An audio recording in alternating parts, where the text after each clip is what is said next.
Good afternoon, everyone. Sorry for being a little bit late. Basically, I went to go to the grocery store, grab a few things, because I forgot to meal prep this week. So I grabbed a couple things so that I can meal prep after stream tonight. And hey, Emery, and to grab a meal for tonight that I'm going to cook probably either right after stream is over or probably even during stream. Problem is I forgot my wallet. So I had to run back to my apartment and then go all the way back to the grocery store to actually like they let me scan everything. And then they quote unquote suspended it and just put it to customer service basically. And then I had to go back and pay for it. So that's why I'm late. I meant to start at 4. If I'd actually grabbed my wallet like a smart human being, I would have been here right at 4. Instead, here we are at 4:30 with the Celeste soundtrack, just because that's what I feel like. And we're gonna go from there. I don't know why, but the goals at the top of the screen here don't update in real time the way that they freaking should. Gotta check the old Streamlabs to figure out what's going on with that on that front. But yeah, I updated that. I've actually seen a lot of little things change. Growth is always one of those things where it feels really stagnant until you actually really pay attention to what you're doing. And then go from there. So, like, the sub goal, obviously not completely accurate either, because it says I have 22 subs right now. I have 15 active subs, so some of those gifteds and stuff ran out that I got from Haley last month, I think. So we're just in a situation where with that,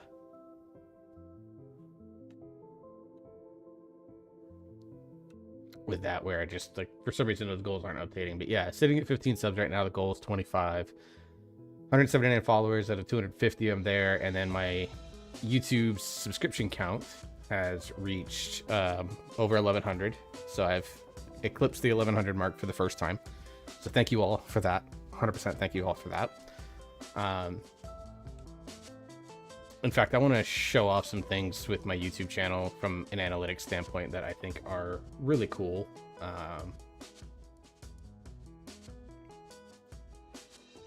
So you can see, going back early on this month, very little going on. Even with some of my videos that I had with shorts and stuff like that coming out. But over the last few days, I think in part because of my latest voice play reaction video, but I mean, my watch hours are way up in the last month. My watch time is way up in the last month, and my subscribers, like, to the point that I'm so high in how many subscribers I've gotten over the last 28 days that it's crazy. Obviously no revenue because I still don't make money off of this. But as you can see, I've got some videos that have been doing very well. This one here, my VDH video, is actually surprised me with how good it's been doing from a view perspective. I haven't had a WoW video hit over 1,000 views in quite a long time. I think Shadowlands was the last time that I've had that happen. So this is really cool, and thank you all for clicking on my video. Hopefully that guide has been helpful. My sound alert short that I made is done very well. Even my Evoker video, my Devastation Evoker video, has done quite well. And again, I'm surprised at how well it's done on that front. So it's just one of the situations where, like, in a lot of these videos, as you can see, they're like, my top 3 videos have all been within the last, like, basically the last week. My top 4 videos have all been within the last week. So, and then outside of that, these are not the shorts that I thought would be the ones to pop off the way that they did. So I've had some very, very cool things going on with that. You can see just like this big jump in subscribers over the course of the last 2 weeks, really. So again, thank you guys for that, for coming to this channel and going from there.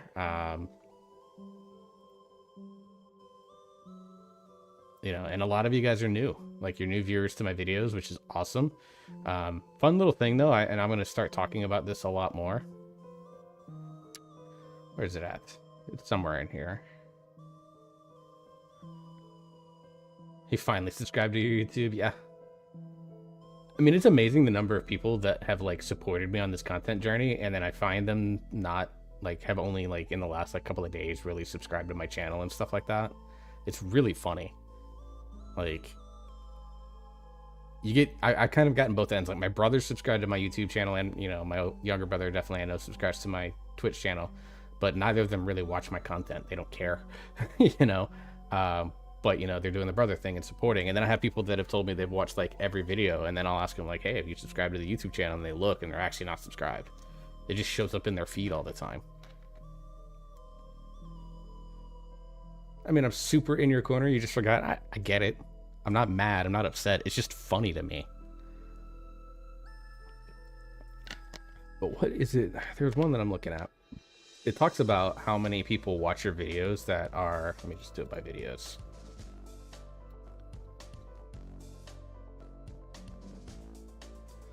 There's something in here, I gotta find it, that talks about how many people watch my videos that are not subscribed to my channel, and it's something like 88 to 90% of people that watch my videos are not subscribed to my channel, and that's always really funny to me. This is a fun little look into the analytics of things, and going from there. I have debated looking into setting up something like YouTube memberships, because I don't really have them right now, but it's something I've debated doing just so that those on the YouTube side. But I've noticed anyone that watches my streams are almost like 99% in my my Twitch audience. So I just don't see a value in it until I actually grow a YouTube audience that watches streams on YouTube. Ooh, towards himself. Hey, Zandy. I was just showing off some of the analytics and stuff and some of the growth that I've actually realized, because, you know, YouTube sends me a report basically, generally speaking, every month, because that's what I've requested about like how my channel's done. And I was looking at my January report this morning when I woke up, not long after I woke up while I was doing my stretching, and I was like, damn, I actually have had a lot of growth in quite a few areas. So I wanted to just share that and thank everyone for that. So I'm up like 30 subscribers. My watch time is up almost 4,000 hours from what it was in December. Part of that's obviously being much more aggressive with content and stuff like that, but like even the videos that have been doing really well have kind of surprised me. Like my Vengeance Demon Hunter pre-patch guide, like, surprised me with how good it's done. It's legitimately, I think, the first WoW video that I've made in like probably 2.5 years to get over 1,000 views.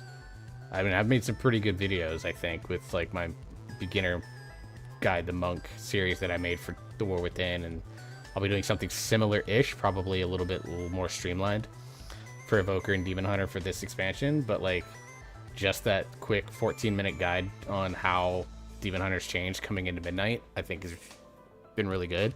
So it's kind of got me wondering if I should, instead of doing like these really long, like 30-minute guide videos, if I should do the long guide videos that kind of dive in with a little bit more nuance for those that want it, and then for those that are just looking for, hey, what's the build, what's the hero talent, what consumables, what weapons and trinkets do I look for, if I could make like a, you know, quick 10-minute primer on what to go on, and then just pair those videos together where it's like, hey, if you want to watch, you know, if you're looking for something quick and dirty, here's your thing. If you want something that's a little bit more in depth about why we're picking the talents that we're picking and stuff like that, then go watch this video. And I'm wondering if that will actually be something that will be like useful.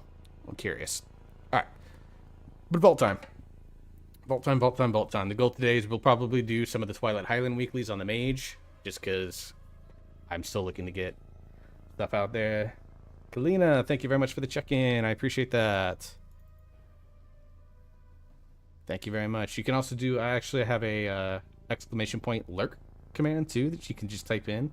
That way, if you just want to show that you're here without having to say anything beyond that, you can do that as well. I'll probably add a lurk channel point redeem that's just 1 point, and then I've been slowly begun the process of educating myself on some of like the stream bots out there that will allow things like daily check-ins and stuff like that. So just a way for you to kind of track how many streams you've done without having to deal with Twitch's like picky stream streak thing.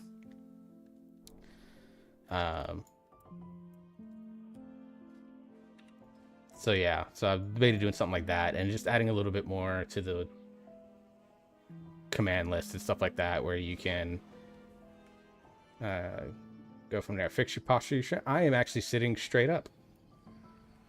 You can't see me, but just know that I am. It's all good. I'm watching. Just been down with a head cold for the past week. Dude, there's been so many people that I've talked to over the last couple of days that have been like, yeah, I've been really sick. And I'm just like, that is crappy. None of this stuff is going to be worth a shit because I'm there. So we're going to take our coins on this character. We did an all druid raid. That's the only reason this character has a vault. So I'm just here to get him his gold and move on with my life.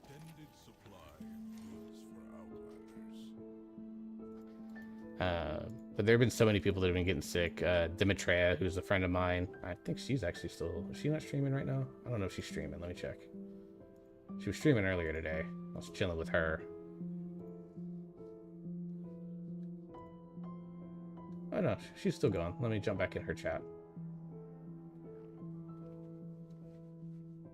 Let me shout out Dimitrea.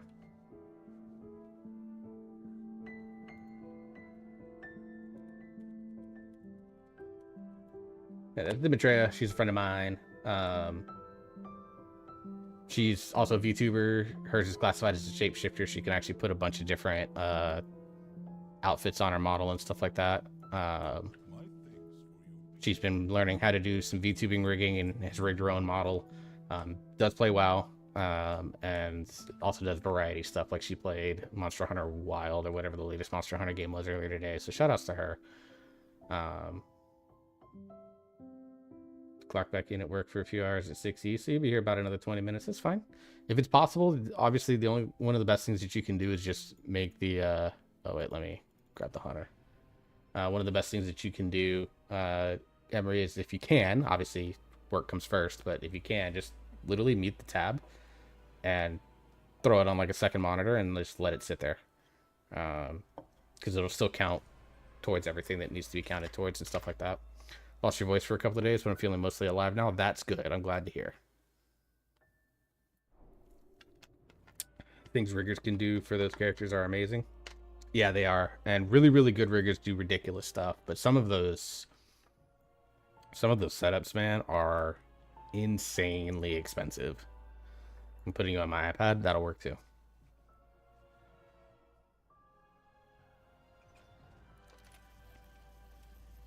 All right, we'll take the myth track. Hell, why not?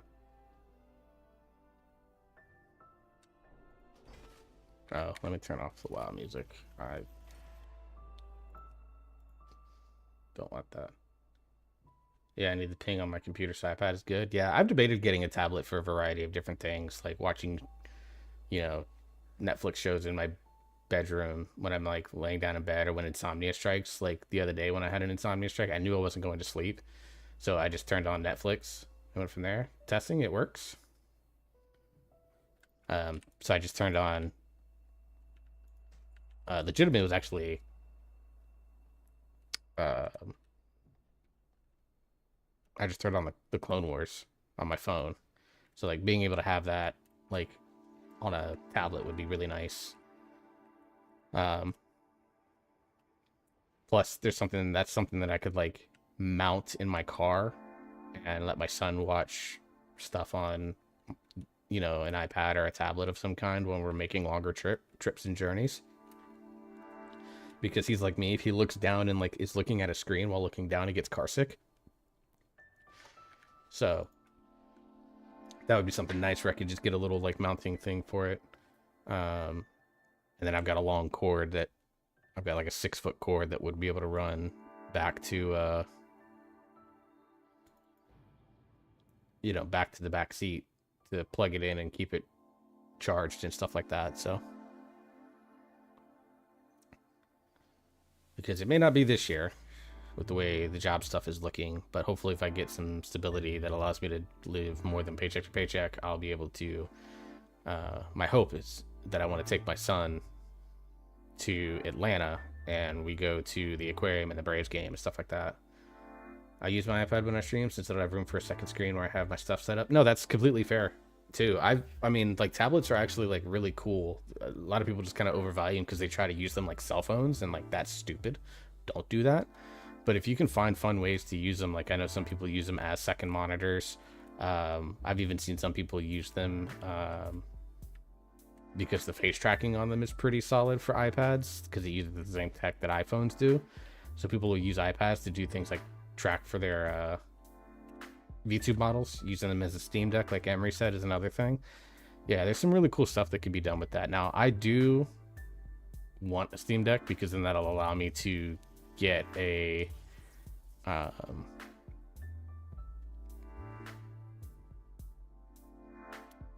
okay, because then it will allow me to get a 10 keyless keyboard, and I've been wanting to go to 10 keyless forever, but the stuff that I do on my number pad does that. So like I don't talk about it a lot, but I have a wish list on Throne. I don't think I have a command for it, but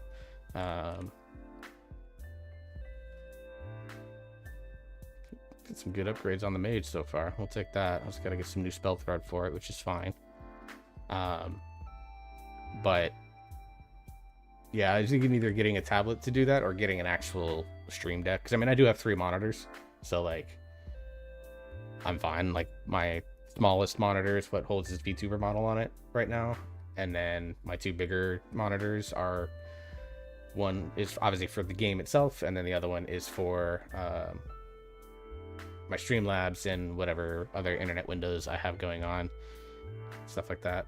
Since I play on a Mac, using my iPad is usually my best option, since a lot of stuff doesn't like working with Apple products. That is also fair.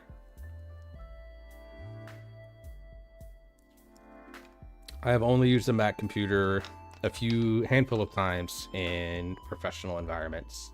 I actually, for a little bit of time, I was doing tech support style work while I was at the credit union.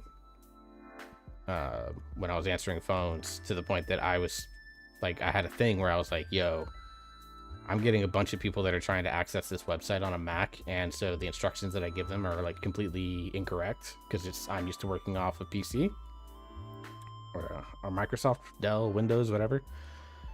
And so the company literally bought a Mac computer, installed it, and put it in the desk right next to me, and then gave me an extension cord to my headset because he didn't have the balls to give me Bluetooth.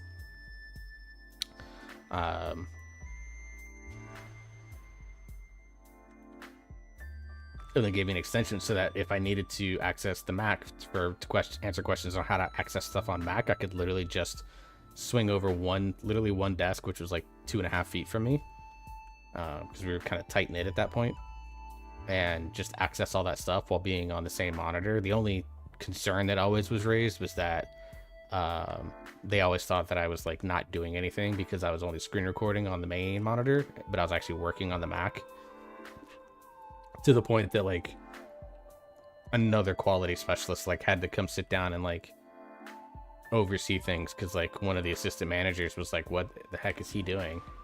And it was like, well, he's helping, you know.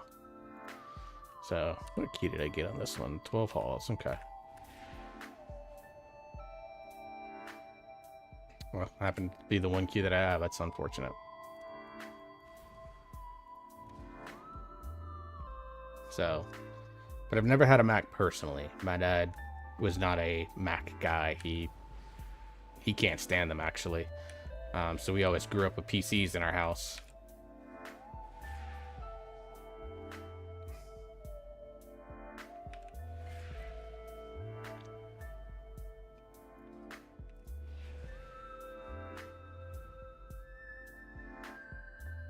So I've always learned how to do on that. It's like the same thing, like I'm actually left-handed, but I play mouse and keyboard with the standard right hand because everyone else in my family was right-handed.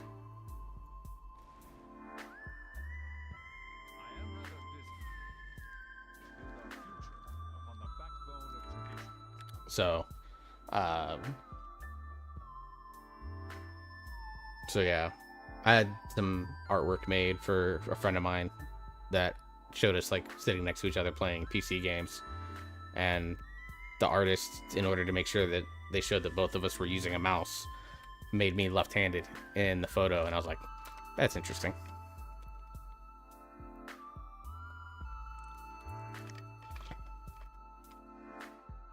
Alright, so the mage got a nice big upgrade going from champion to myth track. Legs, which would be good again at this point. Husband is a Mac guy. It's fun watching him and his brother discuss the benefits of Apple and window boxes. There are actually things that Mac does that I think is good. There's just also some very, very fundamental issues with Mac that I've had over the years. Mainly around its upgrade potential. But even that's gotten better over the years. Like, it's still kind of shitty. Like, they still kind of... You see it definitely in their phone products where, like, if I'm sitting on, like, an iPhone 14, they are going to do everything in their power to force you into upgrading into the iPhone 16 or whatever the latest one is, for example. So you definitely get kind of forced into, you know, a situation that you don't really want to be in.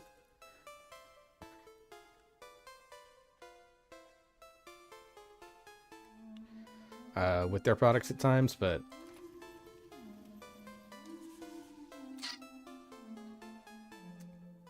it's actually not a good trinket. What's up, boy? Hey, Leshy.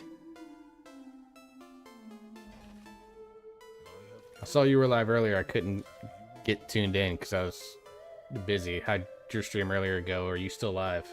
I just didn't see it.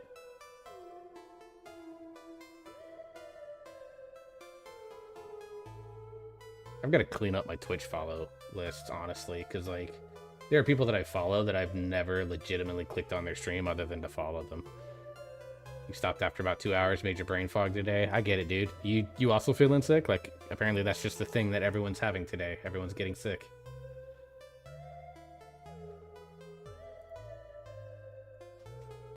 Alright, so struck it on the Evoker. Like, the big thing I need there was... Honestly, I just really need Crest on this character because it's about as good as it's going to get. The man brain's just not braining. I totally understand. Totally understand that. Wish I didn't understand that. Wish no one had to deal with that, but here we are. I mean, the Evoker's pretty much, without getting full myth track, is like about as well geared and well statted, especially, well, maybe not from a crit standpoint. I need more crit, but like I can just gem and enchant those on those rings. In fact, let me do that.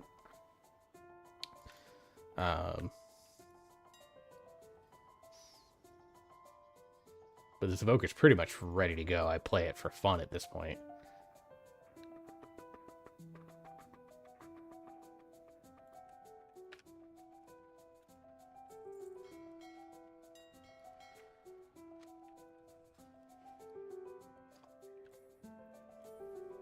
I sure hope I'm not a candidate for being removed from fun. No, absolutely not. No.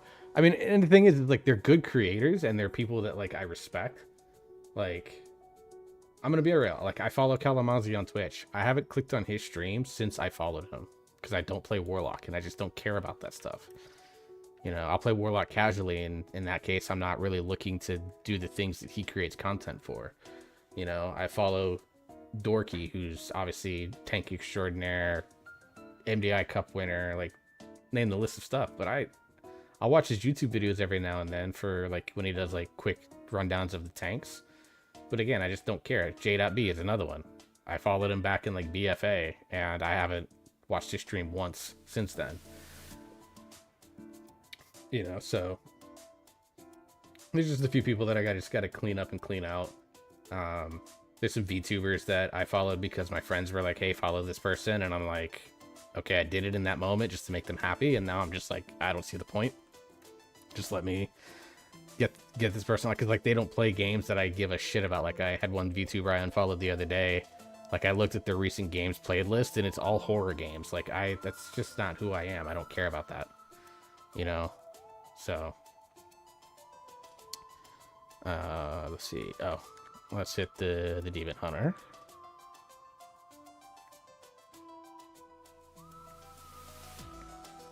I mean, if I was being real,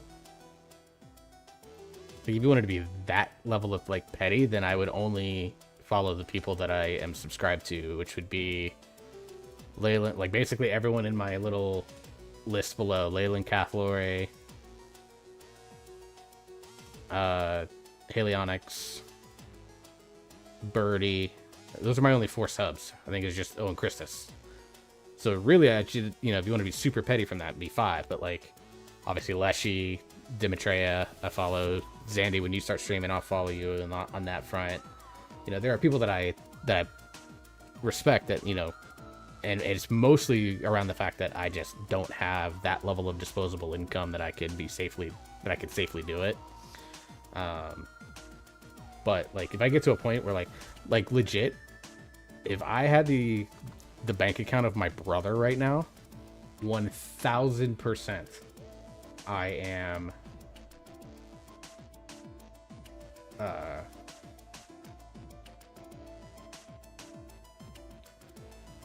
thanks. So things to get set up before testing the stream waters. Yeah, I mean, you go live whenever you're ready, but like, just know that at the very least, I'll be there on the debut day. Especially if you're gonna give me some heads up about it, so I know when to tune in. Obviously, if I can, I may not be active. Like, you know, Leyland does her ASMR stream. She's my favorite ASMR artist out there, but a lot of the time she streams when I'm streaming. So I lurk her stream in the background, and then a lot of the times I'll go listen to her VODs afterwards to enjoy the stuff that she does. You know, I'll even do stuff like that. If you compare yourself with others, you may always become vain or bitter, for there will always be greater and less than persons than yourself. That is true. But the thing is I've gotten to a point now where I don't compare myself. Like, I try not to compare myself. Like, I have those little moments where it's like, yeah, why am I not having the same success that XYZ person is? But, like, the reasons for that are ridiculous. I just like looking at people and then like finding things that's like, hey, I can do that thing that they're doing and have fun with them. You know?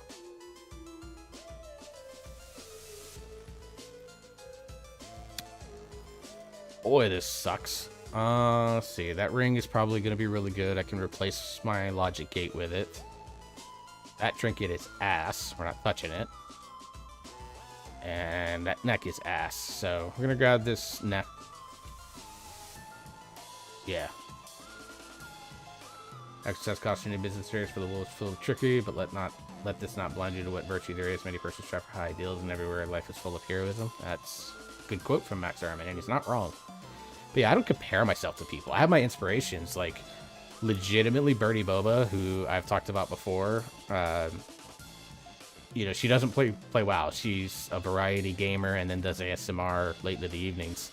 But like, her community and the people that I've met through her community are like some of the nicest people, and like they've welcomed me in. Like, I did a VR chat meetup with them, and I've only been part of the community for a month, and they were like, yeah, please come hang out. And they made me feel so welcome, despite the fact that I had an insane amount of social anxiety around it, because I'm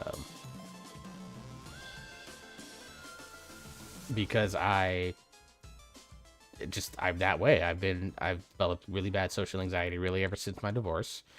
But they made me feel very welcome, and Birdie was awesome, and she like has, you know, she complimented some of the, like, she's apparently taking the time to watch a couple of like my shorter videos and stuff like that, and it's like, hey, I mean, I don't understand what's going on, but like, you clearly have passion for it, and that's great. And so she wants to be able to do that, and you know, so she's been supportive of it, and you know, shouts me out in her streams and stuff like that, like all sorts of just like cool stuff that she doesn't have to do, but she does. And I think it's amazing, you know. So like, she's got like, I don't necessarily want to copy what Birdie's doing. I mean, there are more games that I would love to play on streams that I don't, for a combination of like, some games I just like to keep offline, like E33 I've been playing offline. I've been playing Cyberpunk again offline. But like, obviously things like SWTOR, I would, you know, obviously the Final Fantasy VII games, and there are a couple of games coming up, hopefully maybe this year. I don't, like the new Star Wars game that they announced, all that's not coming out until my son graduates high school in the middle of next decade. But like, I've thought about going back and replaying something like Jedi Survivor, and replaying that with Calcast's story, and doing that, you know, just trying to get some of these games that I played on Xbox and move them over into PC realm. But don't want to have to buy the games again, and I have to double check and see if there's a way for me to check my Game Pass setup, see if I have it to where I can play my Xbox games on my PC. Have to see if that's something that I can do. But we will see. All right, so what keys did I get this week? All right, so Dawnbreaker, oh, gross. Halls, gross. Echo Dome 12, Streets 11. Not bad. Not bad at all. So,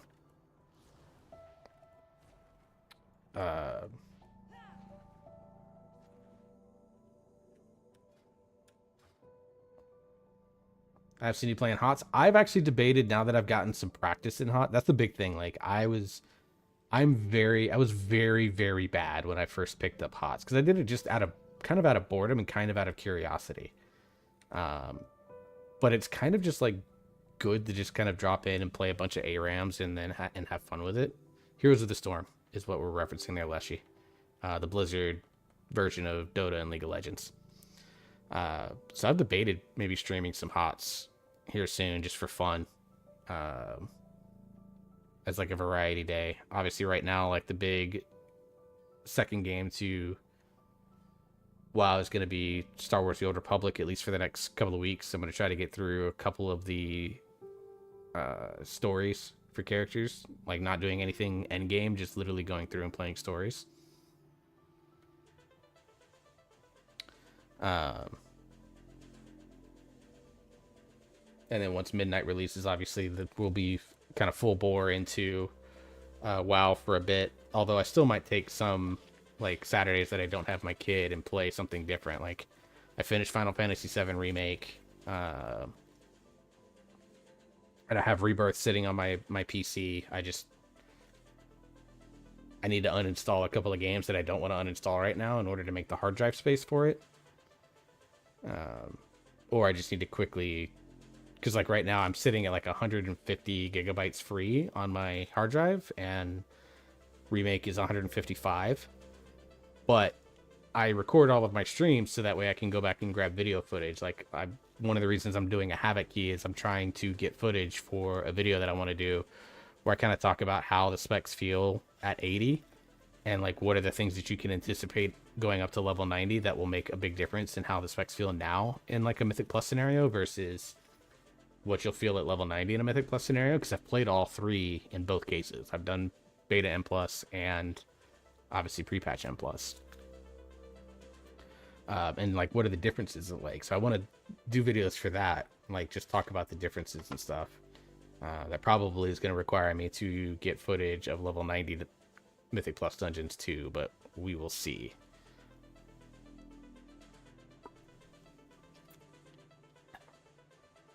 Have you stepped back into SWTOR for a while? You know, it's funny. Like the only reason I did it is because, like, one, it popped up on my Steam library when I went to go download a different game that I was probably going to play with Birdie. We're planning on maybe trying to play it together. And it was like, 5 gigs. So it's not a big deal. But it came up on my recommender. I was like, oh, this is on Steam. I was like, damn, I haven't played this game in probably a decade. And then I actually like did some diving into my SWTOR account. It had been since 2013. So I played it.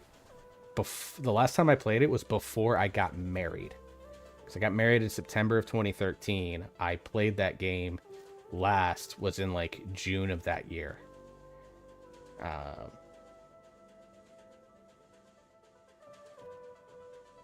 And like a lot of things PC gaming at the time, I just didn't have a computer that could hold up. So if I come back, do you suggest I start a new character or start from where I left off? Depends on where you're at. Like I have a max level Imperial Agent that I did finish because I played that game like religiously from like 2010 to 2012. It was, in fact, it kind of did replace WoW because I quit WoW in late 2010. I think was the year I did it. So that I could focus on my relationship, but like going there, how am I feeling about the D&D MMO? Neverwinter? Is that the one you're referencing?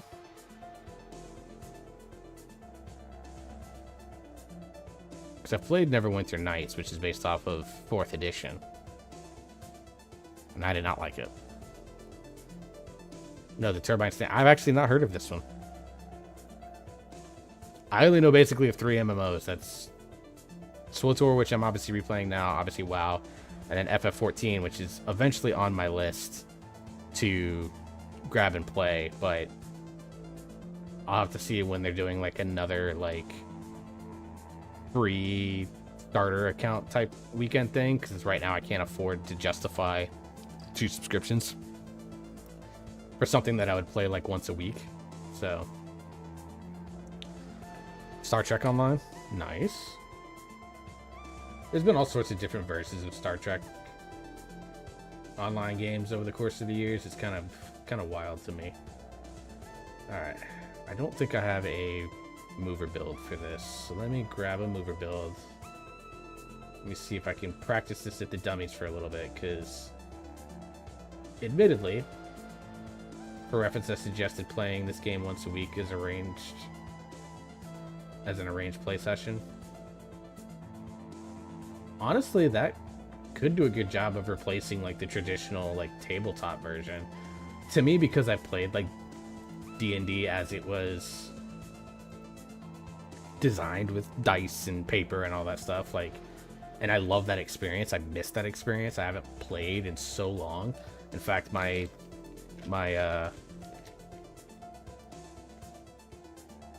do I have, let me see if I have the photo. I think I sent Haley a photo of it. Cinnamon roll in the style of WoW, not like tabletop D&D. See, any game that tries to convert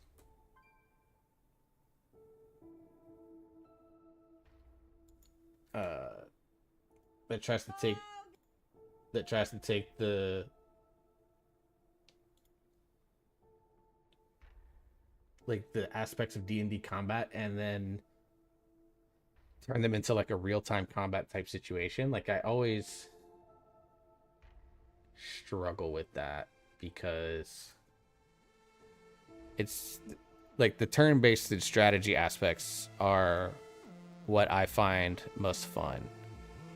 Yeah, so let me show you this. So this is actually a set of dice that my sister-in-law got me. They're Mass Effect. I'm a huge Mass Effect fan. In fact, I'm the guy that sits there and goes, Andromeda definitely is not up to the level of the original trilogy, but I love playing Andromeda simply because like fighting in that world is so much better than anything the first 3 games did. So like I'm that guy when it comes to Mass Effect. So she got me these dice, which I think are amazing. You know, and the highest number is obviously the symbol. We've got the symbol of the Alliance military, the N7, the Paragon Renegade, Cerberus, the N7 logo, the Normandy SR2. You know, so it's all just really cool, like beautiful dice. They look amazing. I just haven't got a chance to actually use them in anything yet, so I haven't gotten a chance to like roll them in a game yet, and I want to so badly.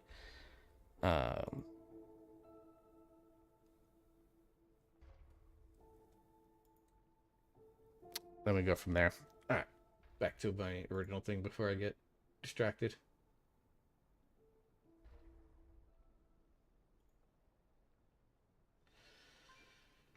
Let's grab this mover build that's being played. In fact, let me grab it for...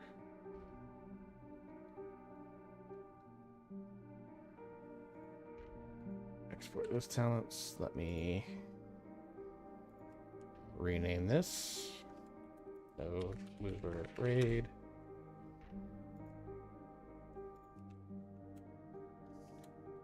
No mover M plus.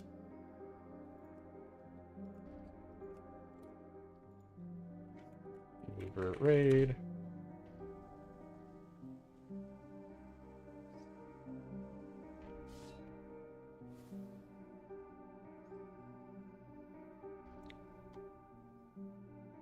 And then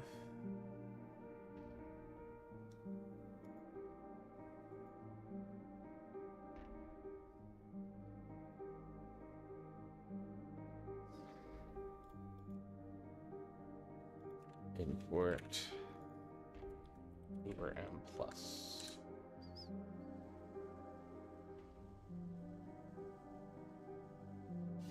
See, I actually don't like that. I'm gonna put that here.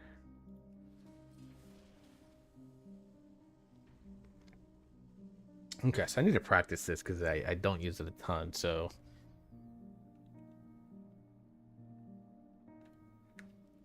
Alright. So let's mess with this. Let's come over here.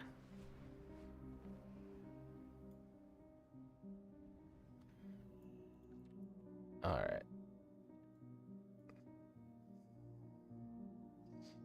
So I'm trying to think how. Let me grab this rotation helper, rotation guide.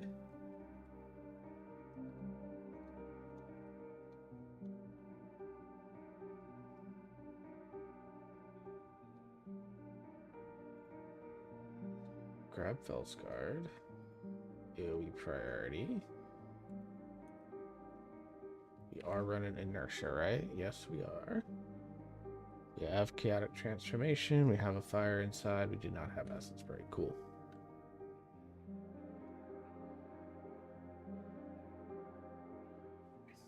Alright.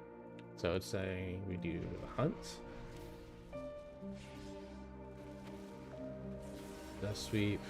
Vengeful retreat. Eye beam. We meta back in. Blade dance. Annihilation.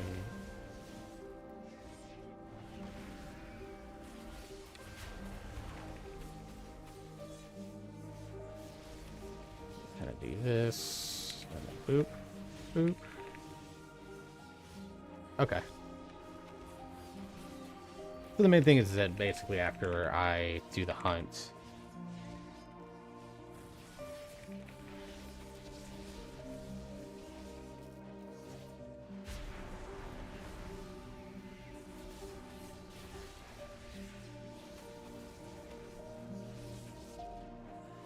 okay, that makes sense. So basically it's like when you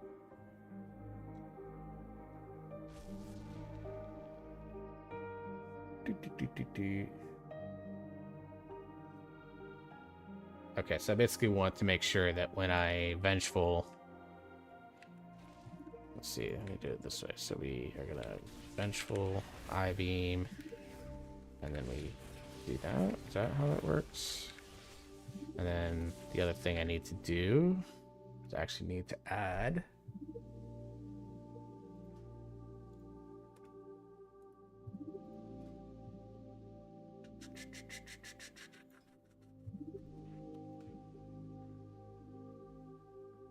I already have it up there. Cool.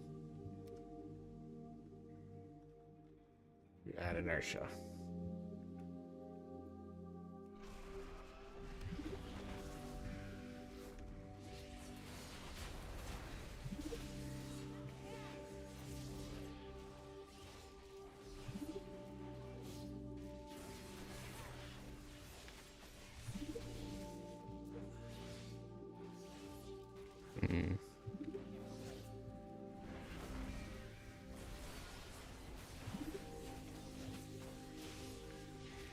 Okay. Okay. I got it. I got it. I got it. Cool. Okay. All right. I think I've got that figured out. All right. So let me close that down. Oh, let me let Dimmy know I'm lurking in her stream. Always like to do that for her. All right. Let's see if I could find, I mean, ideally a 12 Priory. Let's just do this. Let's just search by Priory, the Sacred Flame. What's going on here? Oh, we got 13. They've got 2 DHs already. DHH. Everyone's already got a DH in their key. Damn it. I don't have the Priory on this tune, right? No, I have Dawnbreaker. I don't think I have Priory on any tune, right? I don't. Fun. Okay.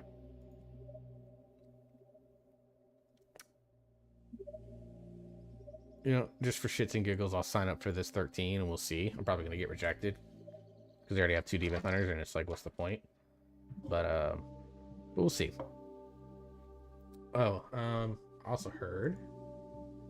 Close that page.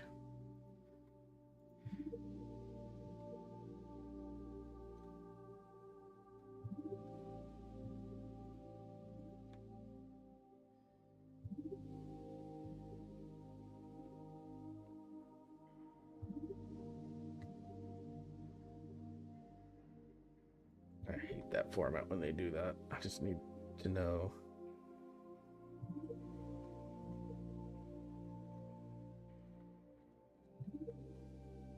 Why did it do that? All right, let's see.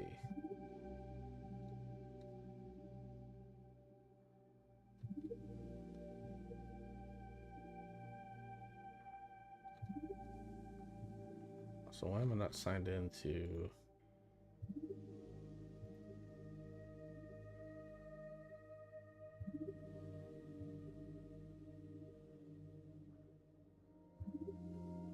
There we go. Get all my ads off of this.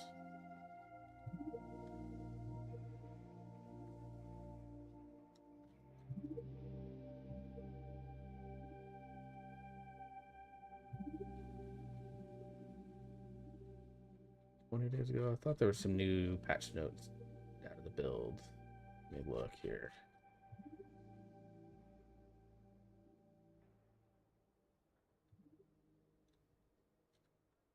Yeah, there they are.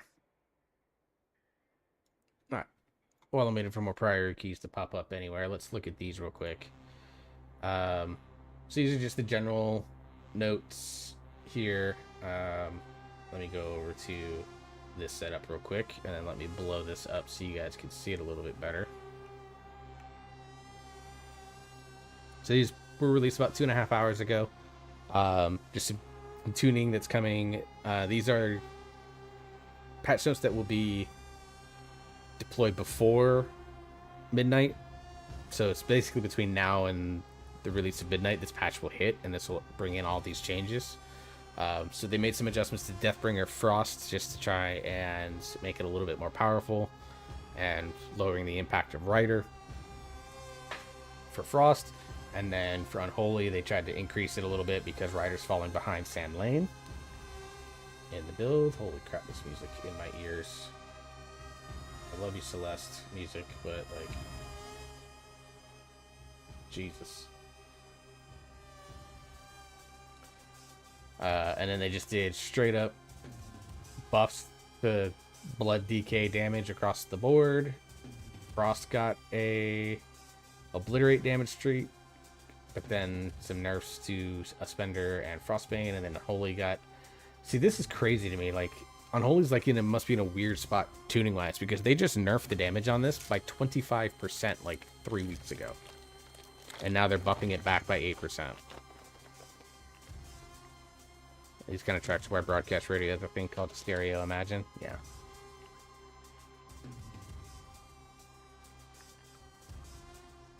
Oh, imaging. But let's look at these Demon Hunter ones real quick. So, Coops, I don't know if he's in the chat or not, but Coops sent these to me earlier and pinged me about it in Dungeon Dojo.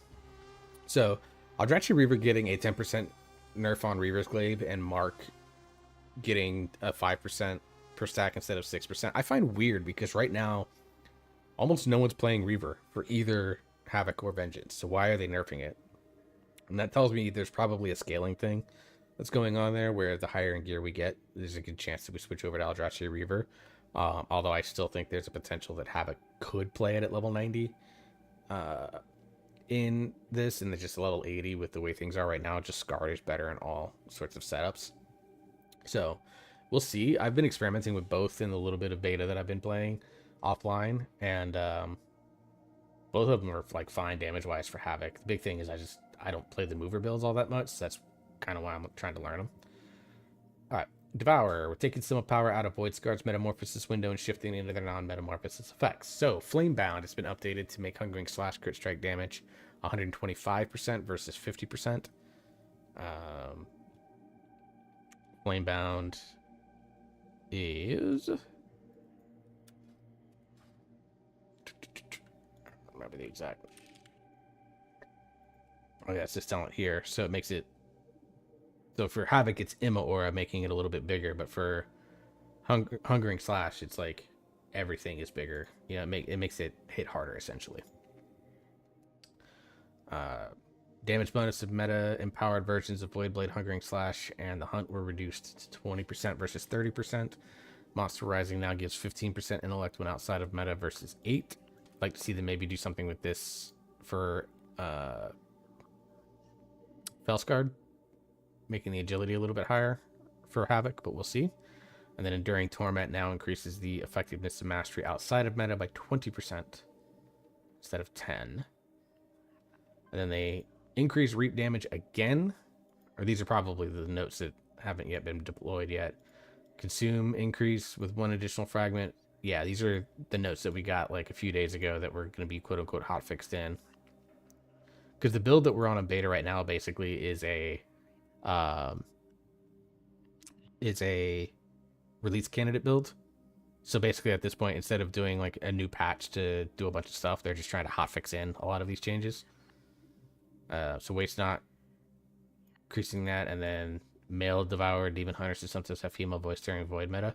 I don't even know that we voiced anything when we switched into Void meta, I'll be honest. Anything fun for Evoker? Devastation. Yeah, just these that we knew were... Oh, they nerfed this again. So it's now 4 seconds from Fire Breath instead of 8. That's probably a nice change, honestly, from like a quality of life standpoint. It is a huge damage nerf, though. So we'll have to see what they're going to do. Oh, yeah, they just nerfed this thing straight up by like a ton. And then Disintegrate got a flat damage increase. Okay. Those are probably good. Scale Commander, as much as I love Scale Commander, it is not in the best place right now. From the perspective of doing DPS, like its playstyle is mostly fine. Essence regeneration on it feels a little bit weird now that we don't have Shattering Star, granting us that like automatic essence burst. But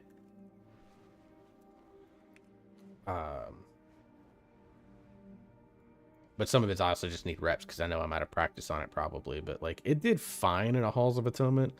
But then the next key that I did, because they ended up getting 2 in just because they were like, hey, you want to come along for another one? I was like, sure. And I switched to Flame Shaper and did like 10,000 DPS more, which at that scaling, I mean, that's a big number. Like if, 50,000 is the quote unquote peak DPS that, you're capable of doing, a 10,000 DPS difference is what, 20%? It's a huge gap. Whereas before pre-patch, 10,000 DPS difference between Flame Shaper and Scale Commander was literally nothing. So, shame. Alright, well, maybe I get lucky and find a priority key. For now, let's just try to sign up for anything and then we'll do pre-patch stuff and see how I'm feeling after that. Damn, everyone and their dog had Ecodome.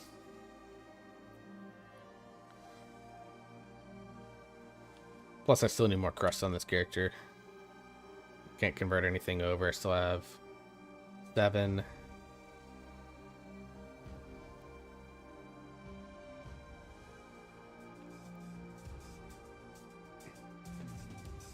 11. So 11 upgrades to do, and I think it's at 10 apiece. So I need 110 gildeds plus 180 more to max out this, and then technically I need another 90. So 270. Yeah, so I still need like 400 crests, which means at 20 per 12. I mean, I still need to do 100 dungeons or whatever it's called.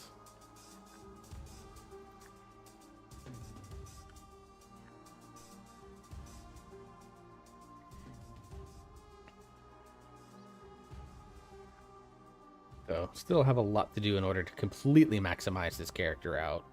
Not that, again, it totally matters. I mean, I'm at 155 and I'm doing solid enough damage.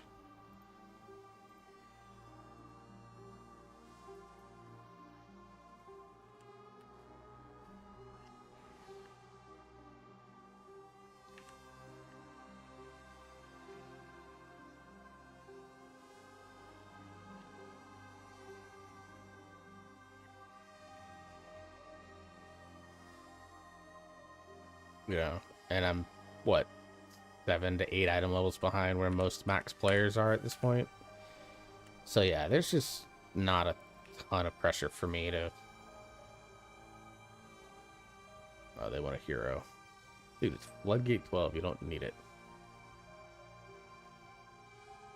Eh.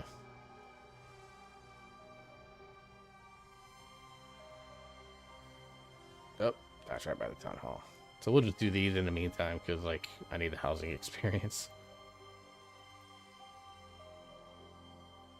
Let's try to sign up for this Aldani. They got that.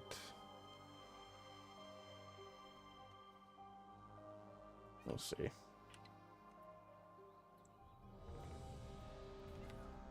Okay, now I'll just wait for our healer. Long enough. Be bold. Be true. The skies call to me. How fare you? Looking for wares.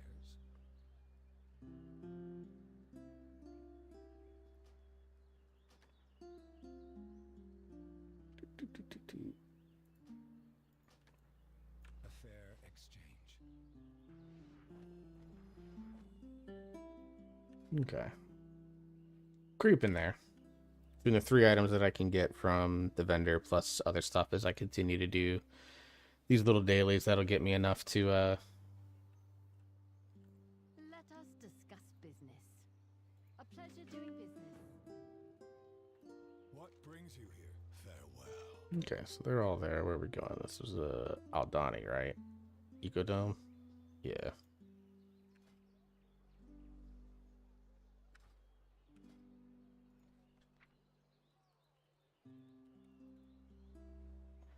Make sure I'm on the right path.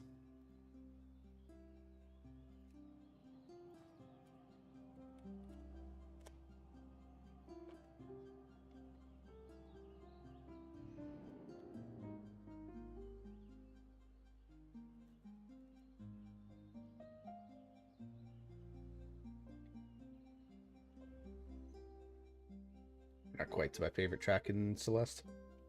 That Psy cartel has lost control of the dogs. I need someone Oh competent boy. to sort it out for them. Model. Okay, we're working. I thought it wasn't working. Sorry.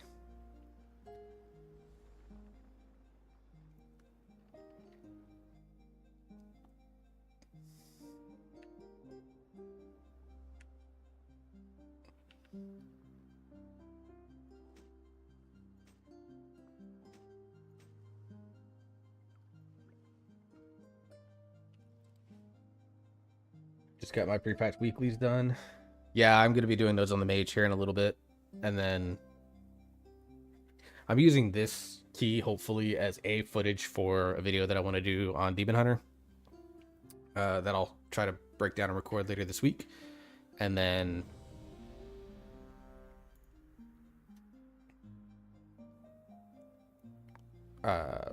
we'll do the we'll jump on the mage and do the pre-patch weeklies on that, because that's just the character I've been doing them on. And I don't feel like having to deal with currency transfers and all that BS. She brought down our defenses, and her waste And then we'll probably swap to SWTOR at that point, unless people invite me on to do stuff. So I'm available tonight. If not, I'll just play SWTOR and continue the story of the Jedi Consular. and her wastelanders are destroying the domes. And then I'll debate on which character I want to do after that. I'm thinking maybe the Bounty Hunter on the Sith side. Fences down. There is nothing to keep the devourers out. My people stand no chance. Ooh. Hello.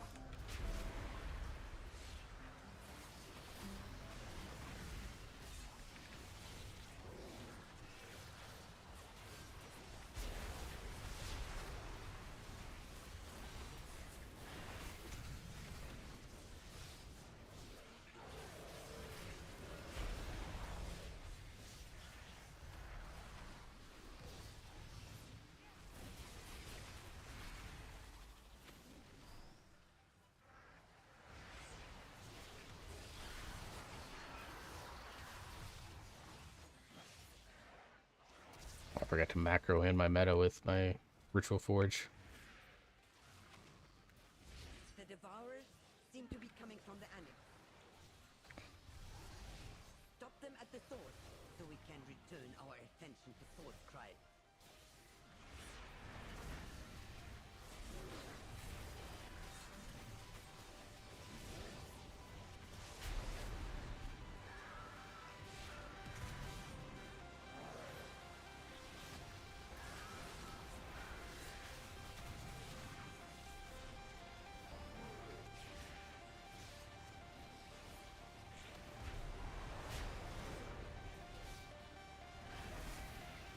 I didn't mean to do that. Whatever, we're fine.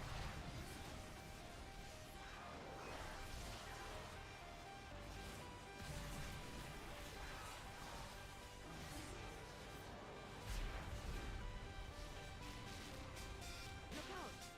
Something is coming up.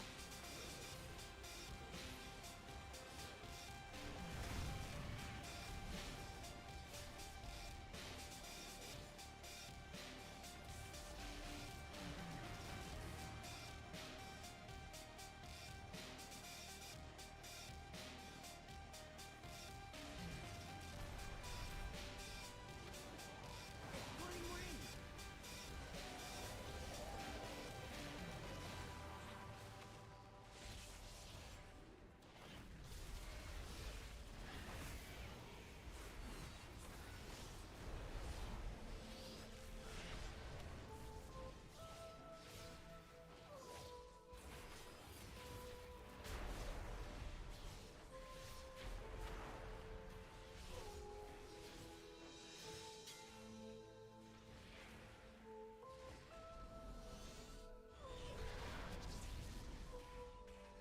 It's pulling more in.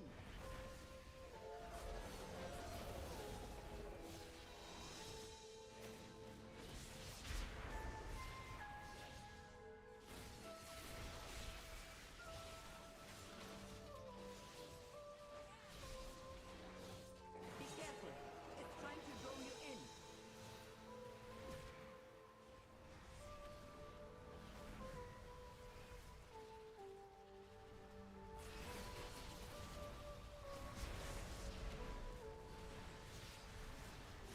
I'll wait for this before I do any movement stuff.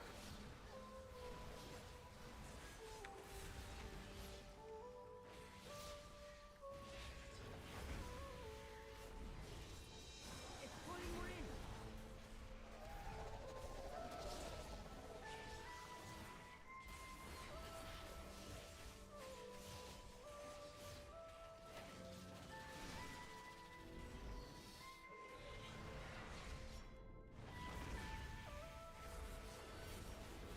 Okay, I'm starting to see the...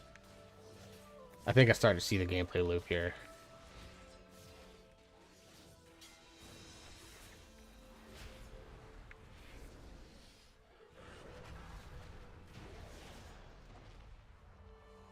Alright, I think I understand it. I We can think. return to the real think I get it.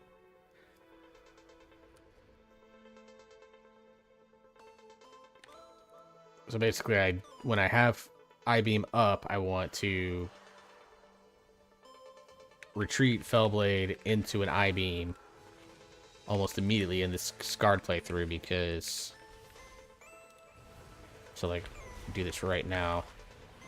You only get the 5-second window, so you gain a lot of damage there on that I-beam. And then you can Fellblade for Fury in between that.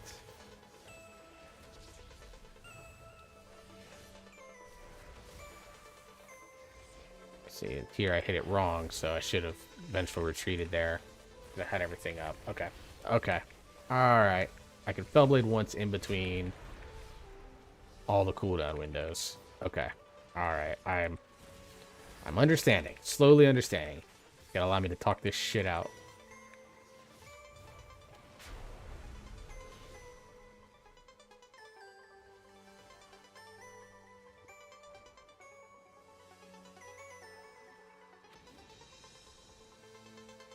I hope he's pulling some extra packs.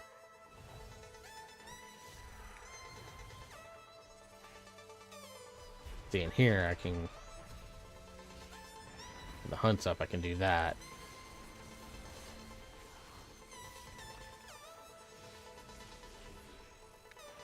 And then...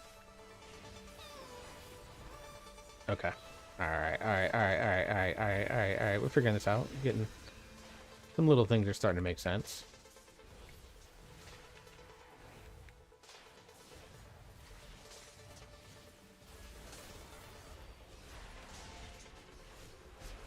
They have brought so many.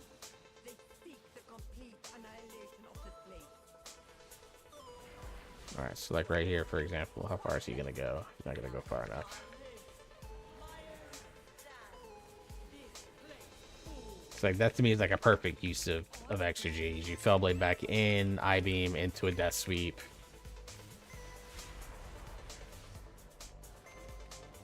And that's like the setup. Hey bro, kinda back? Break, or did work let you go? Like why are we kinda back?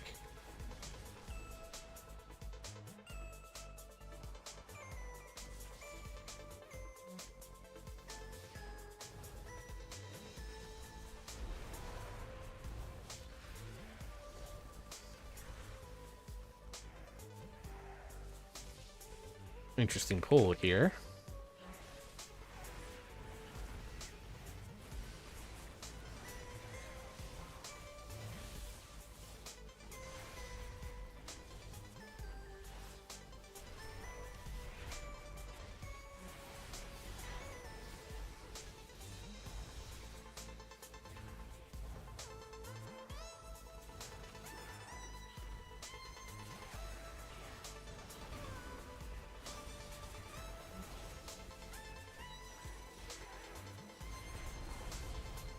I'm off calls but in training now. Okay, yeah, that makes sense.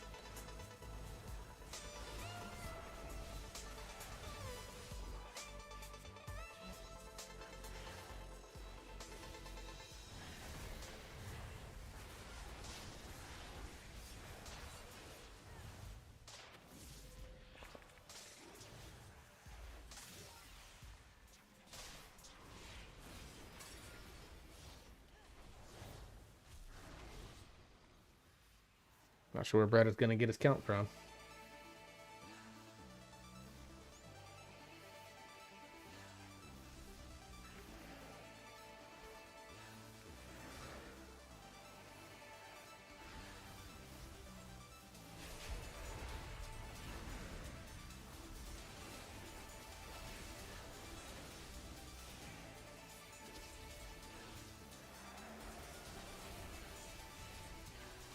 I'm going to save meta.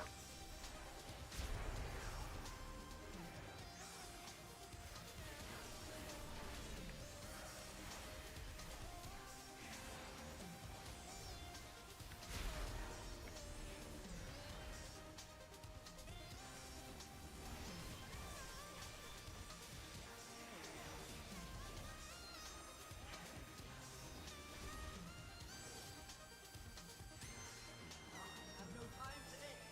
Come on. See certain they follow no further. Get rid of him. Oh, you can pull it onto the boss. Okay. Alright, buddy. I respect this. Let's see. None of these guys are casters, right? It's just the Far Strider. Alright.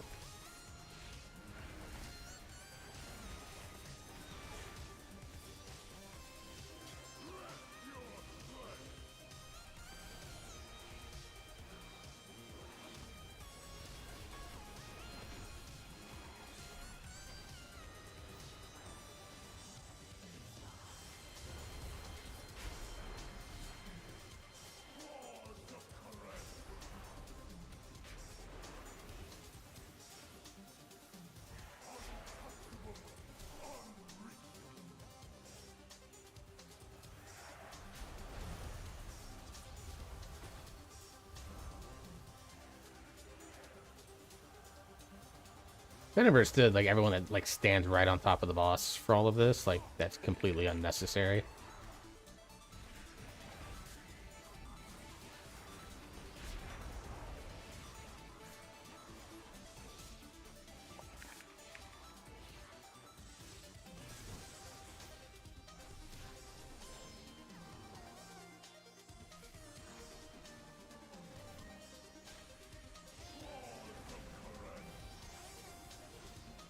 Yeah, that right there is like that's the combo right there.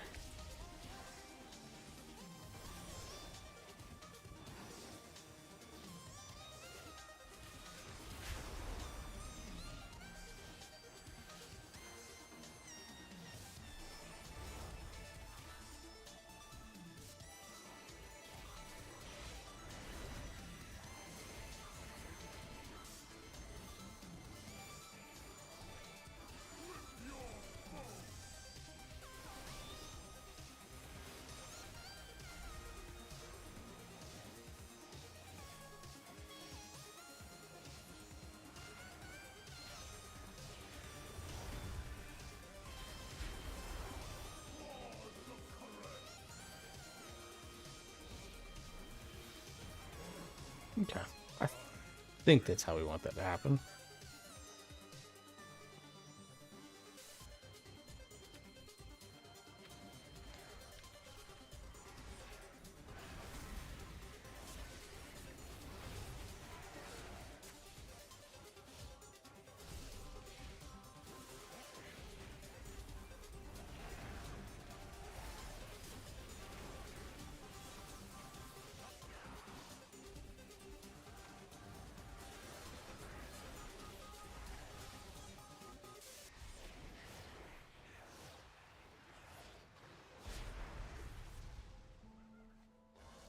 All right.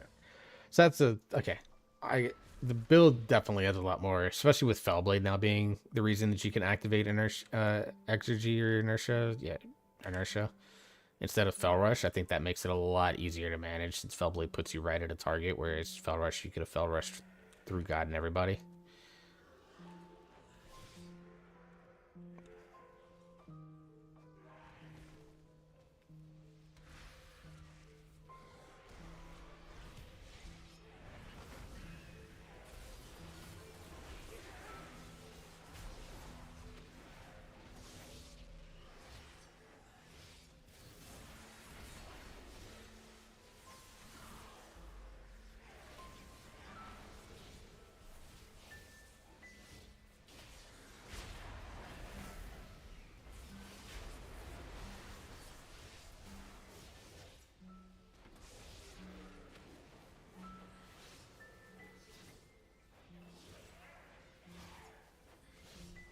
And I think this build gets even better once we get Apex talents and we get the hunt every minute.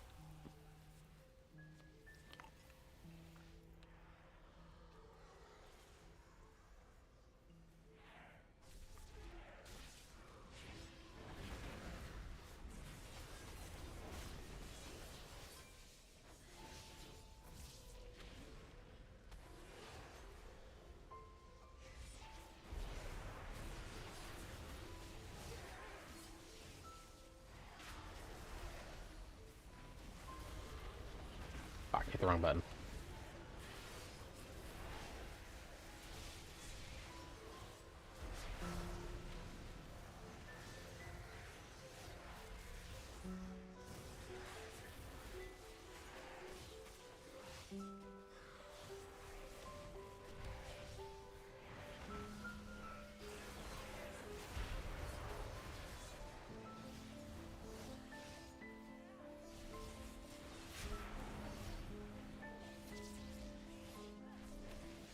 Sorry, I get.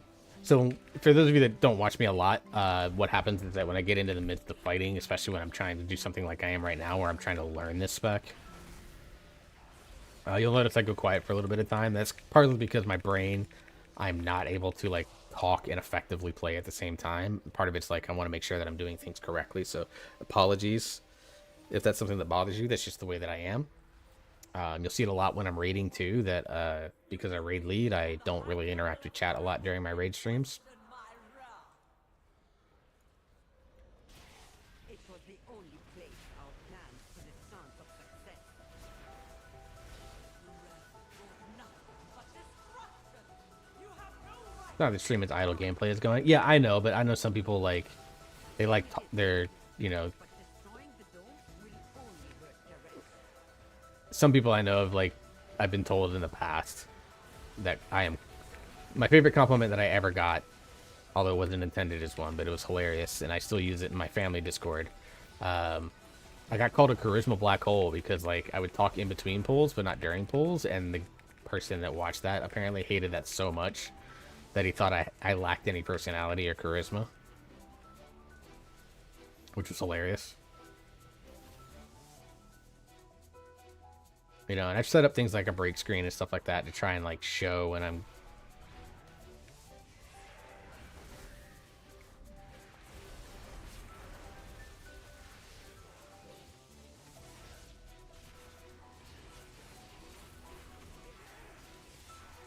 like on a break and stuff. And I try to do my best to be like, if I say, hey, I'm going to be back in 2 minutes, I try to be back within that 2 minutes.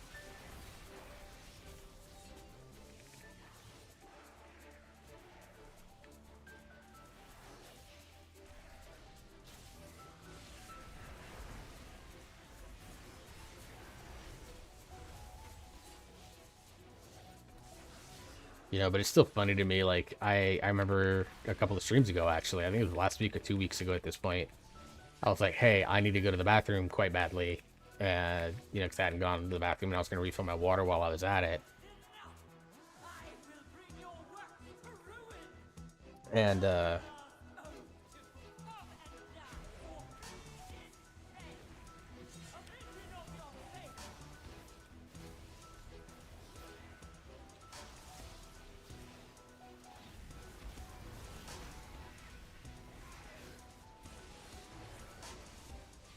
and when I did, like, everyone left the stream. I just lost all my viewers because I got up to go to the bathroom and I was gone for maybe 90 seconds. You know, some of that's just like,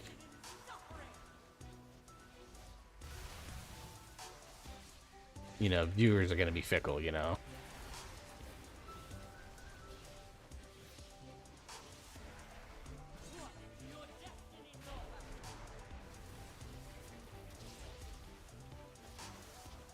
But, like, it was just really funny to me. It's like, dude, I took a break and, like, all 11 people, I think, at the time that were watching me, just every single one of them disappeared.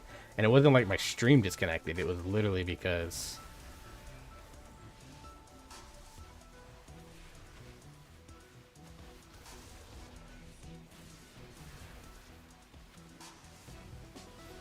Alright, this is the section where Mover can get you in trouble.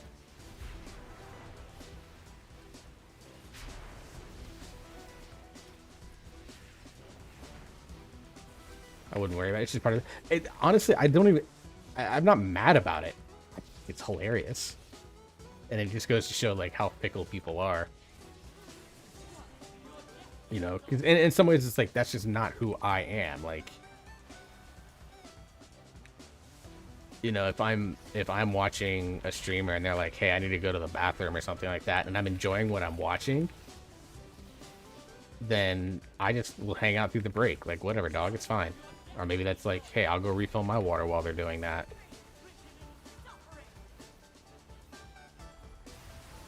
So to have people that like, oh, this person's not actively playing gameplay, my attention span, rah, and I'm just like, that is fucking hilarious.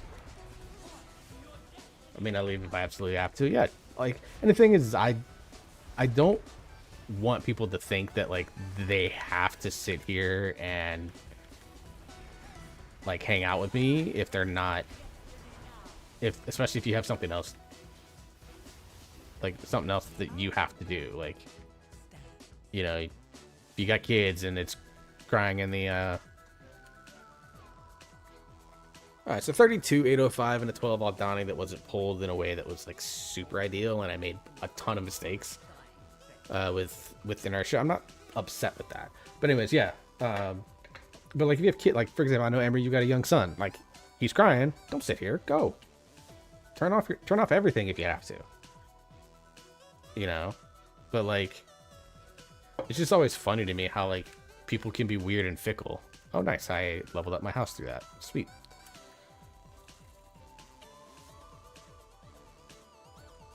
Let's go back there.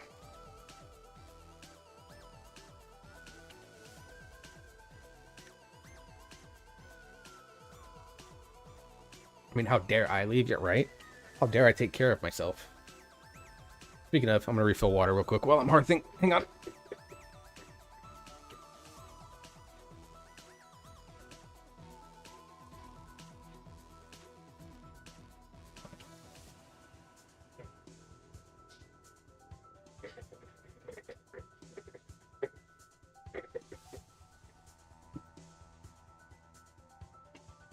Depends on what you're looking at doing, Emery.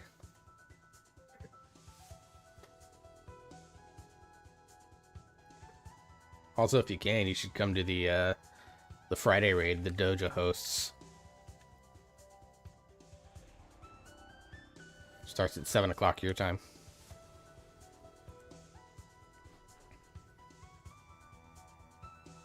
Make a chicken soup tomorrow. For now, though, unless you'll be doing the dailies in BF6, then go to fucking bed. You should, dude.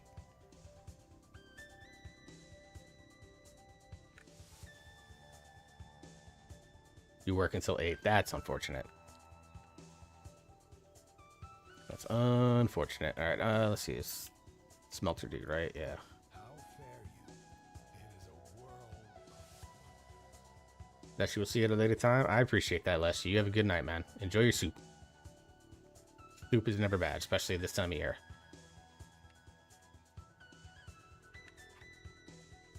We just started it and you made it too hot? What kind of smith are you?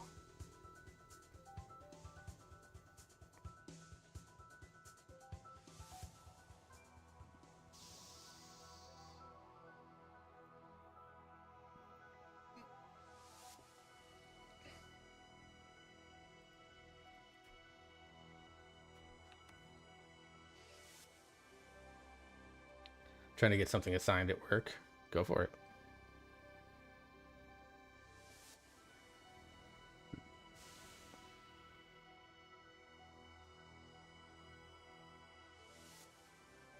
But yeah, if you can make it to the Friday Dojo raid, like I think that's a group that's like right up your alley, honestly. Because it's a learning raid. They do normal for most of the expansion. And then there is like a heroic group that goes.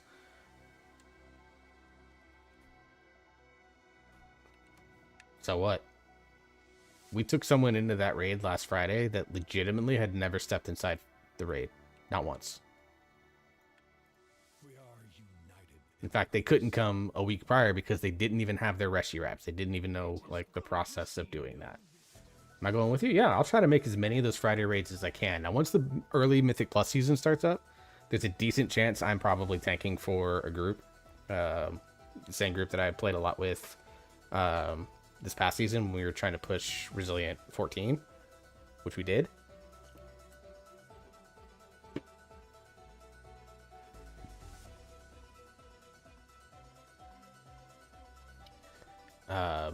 But yeah, those Friday raids, I will try to make as many as I can, whether it's on my Demon Hunter to try and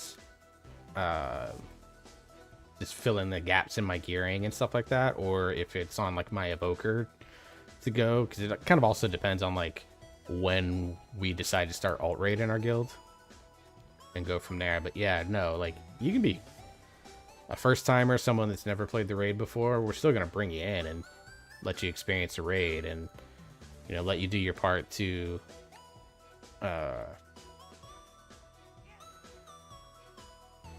you know, do your part to like learn, and as you get the repetitions and stuff like that, you know, you go from there.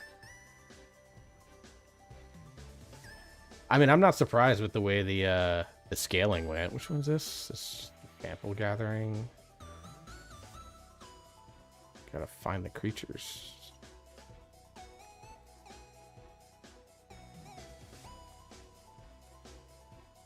Yeah, no, get back here. 11, that's not a good number. I'm not surprised we were killing them fast. Like, honestly, the thing for me is like, I had to give myself some perspective, honestly, because I was like, damn, I'm like 6th or 7th in damage. That's frustrating for me because like in all the other raids I've done with Dojo, I've been one of the top damage dealers. But then I had to remember that I was bringing my 155 Demon Hunter playing a spec that on like drastically suffers on shorter encounters because of the ramp up time involved with Devourer.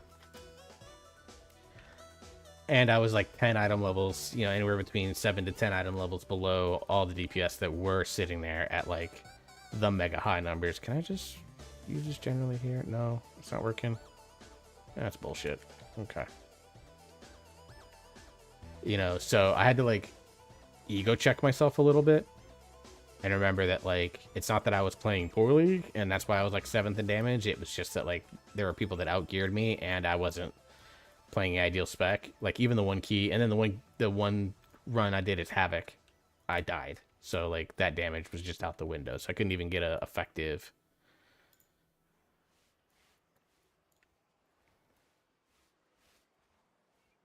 like barometer of where I was at. But let's go on. I'm about to head out to get some food and then we'll be back. Absolutely, Zandy.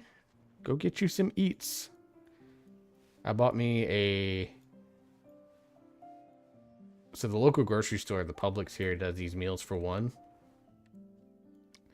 They're like $6 or $7. Like they're ridiculous, and they're just like they're literally meals that were designed and made for, you know, one person to eat. And I've been doing those when I don't meal prep, and those are so good. Like, they are astonishingly good for what they are. I think my favorite one that I've had from them is they had like a pepper jack chicken with some Mexican street corn. For whatever reason, that was like my favorite one. They didn't have any made this time. It was mostly the one that I didn't really care for the most. It was well, they had the bacon crumpled chicken with the broccoli leaflets. That one's like fine. Last time I had it. But they have one where they do it with carrots, and it's just not the best meal, in my opinion. But they had another one that I really like, which is basically the Thanksgiving meal. So they have the turkey, the stuffing, mashed potatoes, and green beans. And like, I love that one a lot. So I bought that. That's going to be the meal that I cook either right after stream, or depending on how energetic I'm feeling. And if I'm still going and people are still interested in sitting down and watching and ish like that, then I will I'll just cook it during then at that point.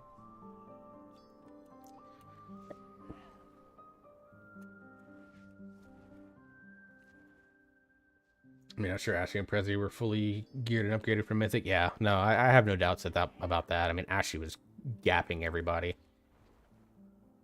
I mean, granted, right now, Flameshaper Preservation, or Flameshaper Devastation is pretty good. I also don't know, like, obviously we're kind of just going on vibes right now in terms of damage statistics, but like, yeah.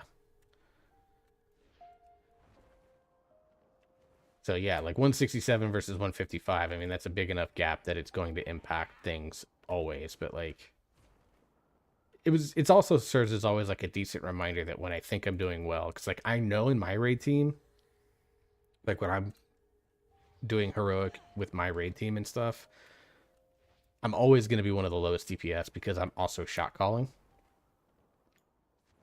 you know, which in reality, like all things being equal, I should be the lowest DPS in the event where we're like, I'm shot calling and stuff, because I'm taking on so much mental cognitive load for my raid team so that they don't have to have it, then that's going to allow things to, you know, in an ideal world, say we are 20 person, even a heroic level, you know, I should be DPS 14. Let's just be real.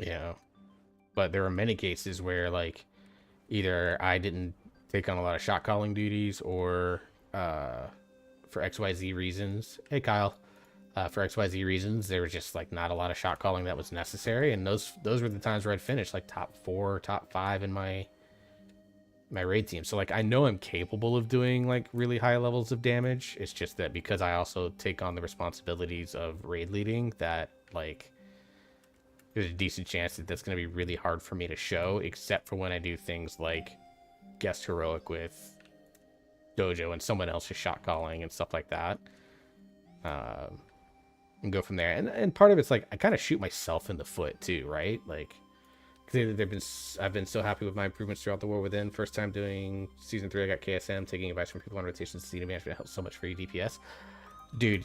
I mean, just the questions you're asking about Devour is like been like, you ask kind of smart questions, and you know, I'm not 100% invested in the math of the spec. Like some of the stuff that and how I feel and talk about, it's legit on vibes.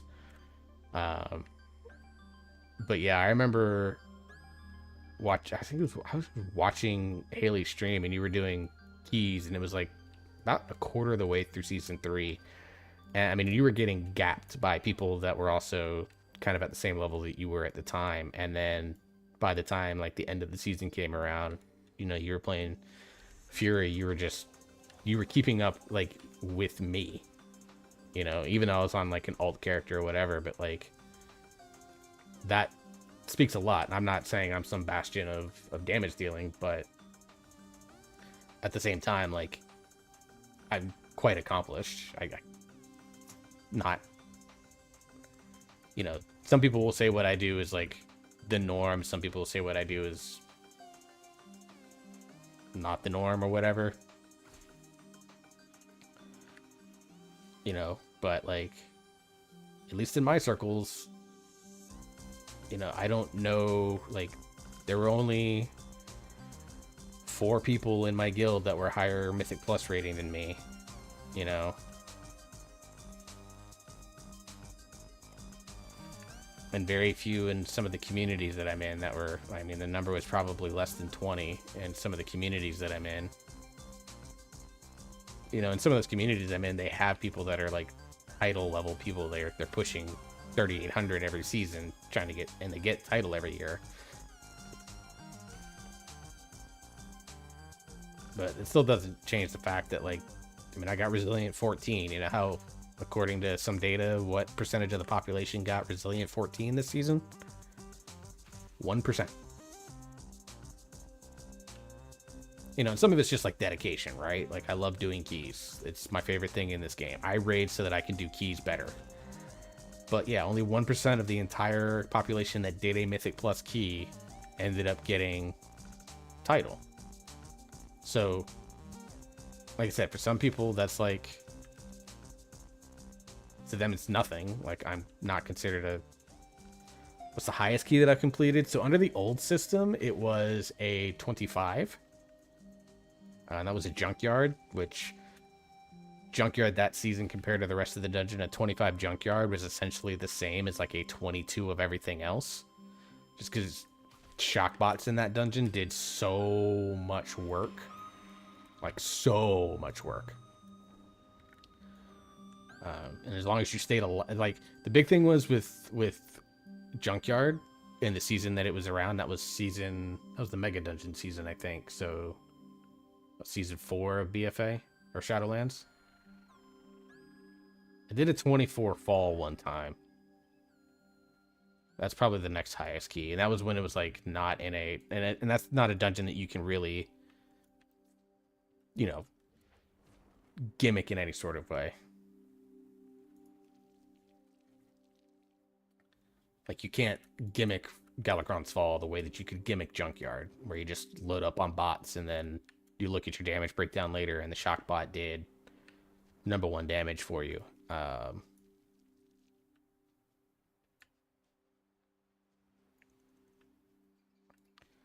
I want to do that, but I'd want to go with like a group of people that I like trust. And it might sound weird to say this, I kind of also just want to, I would want to go in with a group that I'd be like potentially trialing with. Otherwise, I just don't have the desire right now to mythic raid.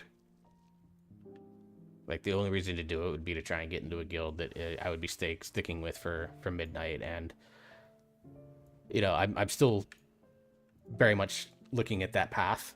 Like, I've been open. I've kind of let all the leadership team know that, like, hey, I don't know exactly when. Like, once, a lot of it comes down to my work stability, because the last thing that I want is to commit to a guild that raids like 6 to 9, 2 to 3 days a week, or 6 to 10 my time, and then I get a job that doesn't get me off work till 11, and then I'm useless to that guild.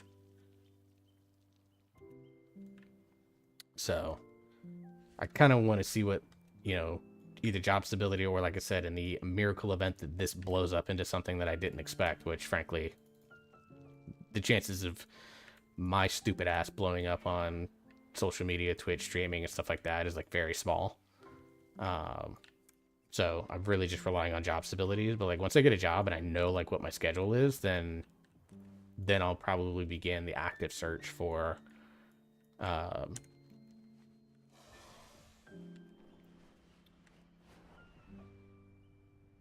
looking to get into like a late CE Mythic Guild type situation. Because if I'm working like 11 to 7, then I'd probably be better off raiding with like a West Coast group that starts at like 6 or 7 Pacific. Go from there. Sending me a video of my nephew. Hell yeah. You should randomly play in my videos and just be like, that's your uncle.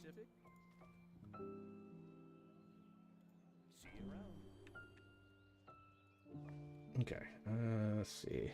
We getting that? All the Discord notice. Let's see.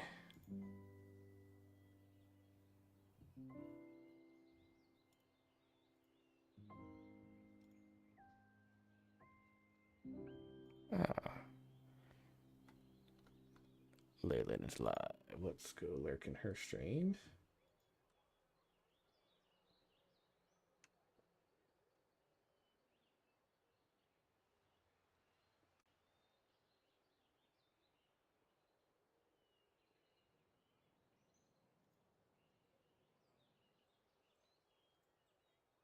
Have I considered acrimonious? I thought about it. I've talked to some people that were in that guild. I don't know if it'd be the right fit for what I'm looking for right now.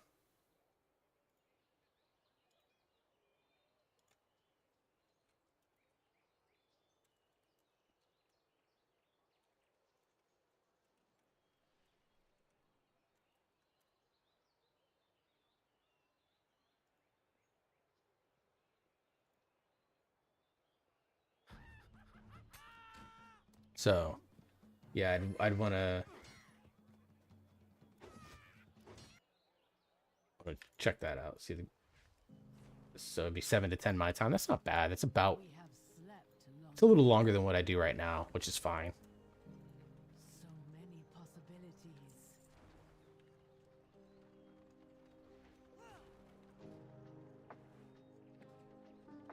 I have much to offer. Thank you for browsing.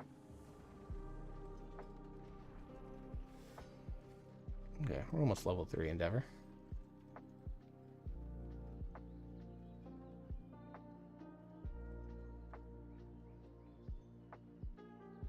Yeah, I wish they would show the number on here. Tuesday, Wednesday. That actually would work out kind of good for me, I think.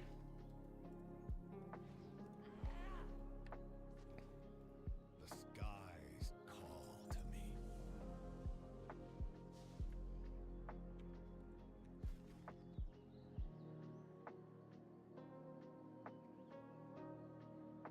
Okay. So let's grab the Endeavor person.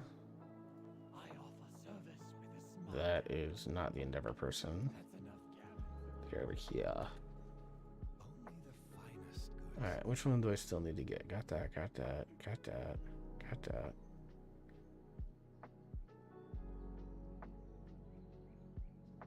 Oh, cool. Got exactly what I need. A pleasure doing business.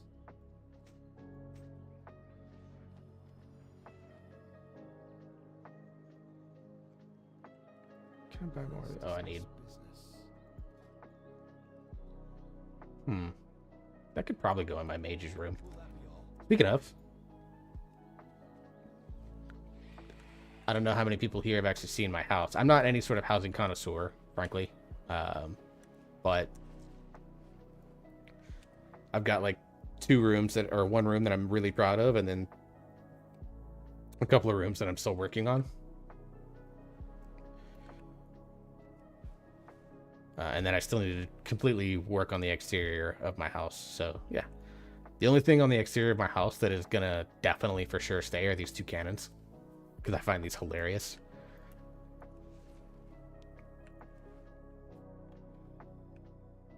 I made some small tweaks to this, and then some of the things I want to add to the room that I'm most proud of don't come out until midnight, so I've got to wait.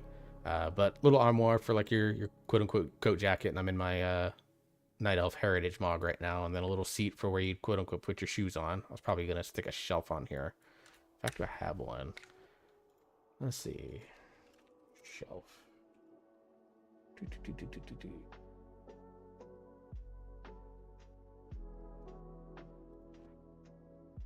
Oh.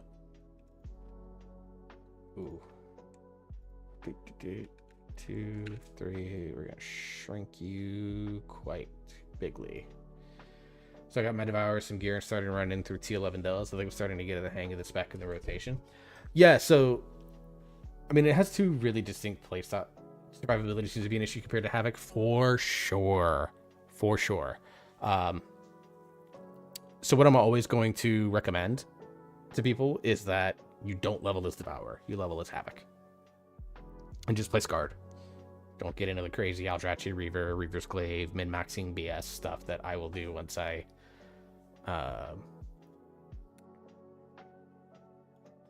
you know, once I hit max level, if that's what we're playing. But...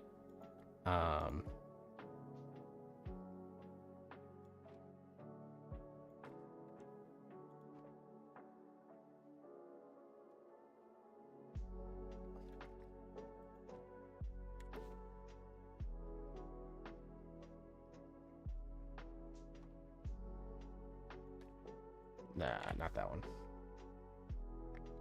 That's the one I was looking for. There we go. So when I talk about Devourer leveling and stuff like that, like I'll probably do a short little video on this or a YouTube short on this. But I'm going to strongly recommend that you actually level your Demon Hunter. If you're going to be leveling your Demon Hunter, level is Havoc. And the reason for that is actually very, very simple. It's that Devour soul fragments don't heal. People claim they do, but that's their natural leech. It's not actually the soul fragments. So like you can see here, I, you know, leech did a majority of my healing in that key with consumed soul, which is the thing that actually heals you. Doing very minor healing. But over the course of leveling up, it's way more important than you think it is, because of the fact that it's really your only sustain outside of having like bandages or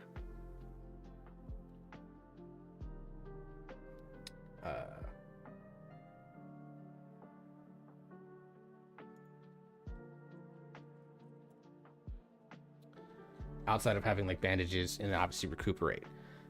But the thing is that because you gain the extra leech plus the healing from that, it's just so much more sustain. Like I did things so much faster.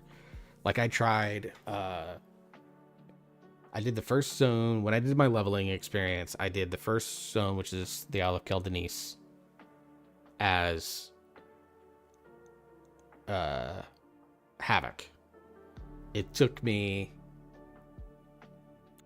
that was reading and stuff like that. It took me probably about an hour and a half to get through that zone.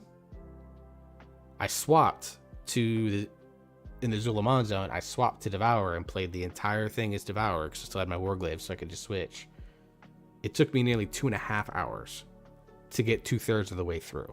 So all in all, it took me 3 hours, I think, to get through Zulaman as Devourer, and that's because I had so much more downtime. I was sitting down and eating and using my recuperate button like every other thing. And now granted, this was on a lower item level character. It was more of a fresh character at that point, so yeah, I expect to take more damage. But even if you're sitting 150 155 item level like I'm at now, I fully expect that to still be the case once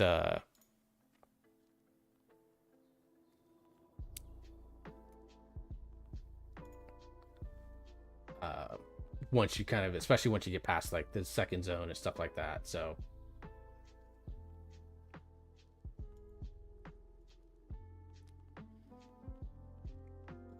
it's one of those situations where it's like, don't level as Devourer. Like there is a way for you to do it that is going to be a little bit more effective, but the truth of the matter is it requires this talent here. And you're going to have to play Scarred, which means you're going to be leaping into melee and stuff like that. So it's just, to me, not worth it unless you either have someone to pocket you or you have someone that is going to go in and melee it for you. So that's my stance on Demon Hunter leveling, is that you should always level as Havoc. You can do your dungeons as Devourer and stuff like that, but I would not open world as Devourer until you just outgear and out brute force things, which if you're max gear level, you probably could for the majority of the time. But if you're mid gear level, or it's like your alt that you're leveling up and you're like, oh, I want to play this new spec, like it's gonna take a while, and there's a good chance that some of you might get frustrated trying to level as Devourer. I just want to make that clear. So, all right, anyways, house. So I've made some changes. I took out the big slot machine, and I'm in the process of basically creating different nooks. So I'm going to make this right here is going to be like a nook dedicated to like my mage. I'm going to make a nook over here is dedicated to my evoker. And then this nook over here is going to be dedicated to my demon hunter, my elf demon hunter. So they're all going to be like little reading areas and stuff like that are themed either after their class or their race. And then I haven't figured out what I'm going to do with this corner yet. All right, come through this door. I fixed this doorway finally into my kitchen that I am going to be spending significant amounts of time sometime in the next few weeks working on, and just doing more and more with. Obviously, I got the Drakthir, the Evoker one, rather than the just regular coal fire stovetop. So I'm going to do things to make like an oven and a little sink and like an area like that. And I probably need to change the layout of this room, because right now I have it as the cross-shaped room, but I probably just need to turn it into another square room.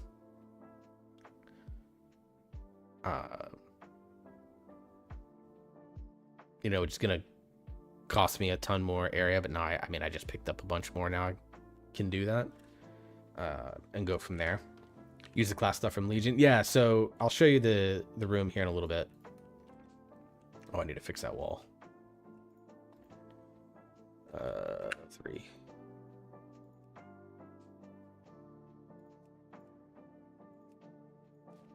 Nope. Oh, that's it's this. There we go. Sorry, that annoys the piss out of me. And eventually I'll get a door that better matches the Belemeth setup in here for the Night Elf. So through here, I actually don't have a door to this room. I like this curtain setup. This is my favorite room right now. I'm going to get a different bed eventually. There's one out of... I'll have to check on like my mage. I think I can buy it on my mage. But I'm going to grab like 3 of them because I like the bed for my evoker and I also like it for my demon hunter. But obviously we have our Legion console, our glaive rack here from Legion stuff. I didn't want to do too much in the way of Fel because like obviously she's going to be potentially a Devourer main. So I'm looking to incorporate a little more like void accessories in here as well. We obviously have our tub and our privacy screen and our little owl lamp. I bought like 4 of these because I love them. She's got her writing desk with her Kaldorei glaive, her little garden with her Night Elf heritage, and then of course her bed that has good old Red Raptor, thanks Haley, and Murgurgur, which I did not put in the fire despite what Haley feared, and then of course our light reading. And then I love these. Actually, these come from Ardenweald. Have you seen all the void decor coming in Midnight? So much cool looking shit. Yeah. That's why I'm like, there are things that I can't do in this room until Midnight releases. Because I need it. I need the void stuff.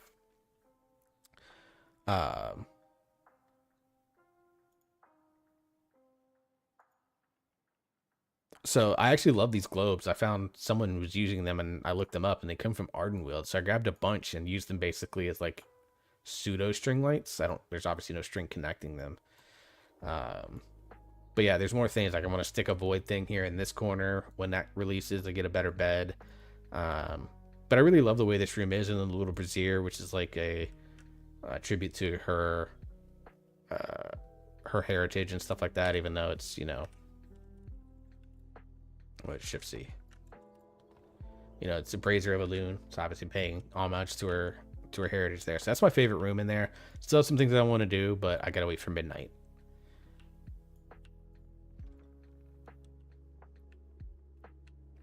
The Evoker room in behind the hidden thing. I've got a ton of work to do in this room. Every single raid boss on launch will drop decor. Hell yeah. I want that. I've got a ton of work to do in here. This room I'm still trying to figure out the total theme that I want, but I've found some people that have done some really cool Evoker style rooms.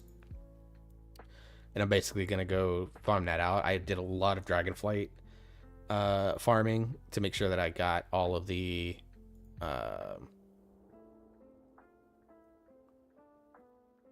to make sure that I get all of the Valdrakken style stuff that I want. And then this is the thing that I am the most proud of anything else in this house, was creating a card game. What I'm actually going to do here, this was an idea that my brother gave me, is I'm going to grab some of those photos of Illyria and them that are in here somewhere. I don't know exactly where they're at. I think it's under... It's somewhere in here. But I'm going to get a couple of those. I'm going to shrink them way down to the same size as these and lay them face up here, so it looks like there are face up cards and stuff like that. So got some work to do here. I want to put some wine glasses on this. I'm going to try to see if I can stick like a hidden dagger, like dangling from one side here. This was originally intended to be a rogue room, but then I was like, nope, it's going to be my evoker's room, and my evoker in the spare time likes to gamble, you know. And I might change the table to be something a little bit a smidge shorter, but the time it took for me to create this was so much that I'm just like, screw it. So I've got a ton of work to do here. I don't know if I'm going to keep this stone look going or not, or if I'm going to switch it up to some other decor model. But we're going there. And then this is the newest setup, which I don't know if I like at all. And this is going to be the mage room. I like the vaulted ceiling, but this is going to be my mage's room. I put in the Kuranos bed because it is a gnome. And then I made a desk that is much shorter. The little working desk, obviously gnome size. So like, got a couple things that I've started on, but this room is still extremely whip. And then once I'm able to open up more space, one of the things that I'm looking to potentially do is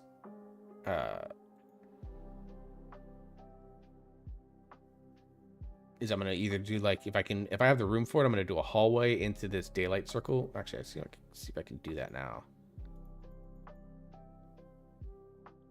Oh, because I don't have the budget for it. But I'm gonna do this hallway into this daylight circle room, and I'm just gonna have fun with that.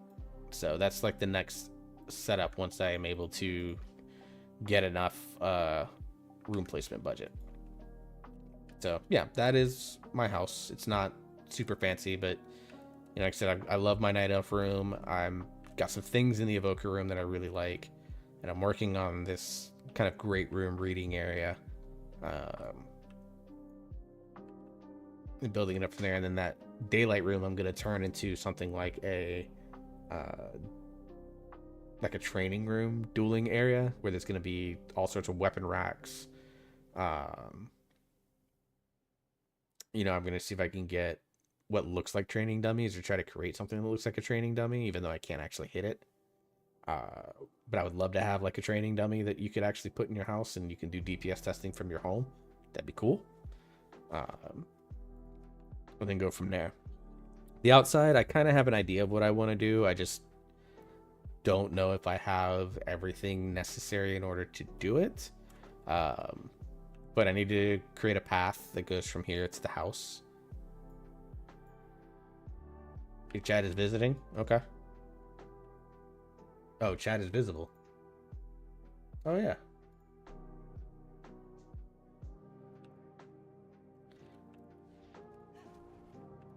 Not that anyone's going to say anything racist in this Founder's Point. And if they did, they're G-kicked. Because I have the power. But I'm going to make a path that goes, obviously, to the house itself. I probably will adjust the way that this house sits. I'm going to get rid of the pagoda. The only thing that I know for certain is that I'm going to put some sort of seating area here that looks out to the waterfall. Just because I love this. And a place for my little fox friend. But things like I want to create, if I can, I would put it like an area for hunter stable pets, so I can put all my birds out there. And things of that nature. So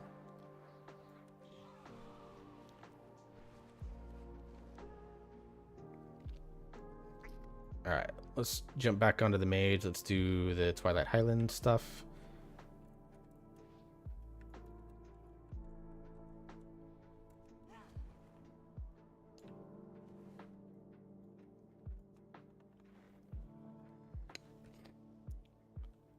And go from there. So I have plans for my house. Some of it is I need like I need like creative inspiration to be able to sit down and actually do it. And then some of it is just like there are other things in the game that motivate me more than doing housing, and so I just need to like get those out of my system and go from there. Oh, I just realized that Clodo followed a couple days ago. That's fun. Thanks, Clodo. Even though she's probably very asleep right now. I get back with my food, but then seeing work's getting called out on Dojo Discord. Wait a sec, I'm getting called out on Dojo? What am I doing? What did I do?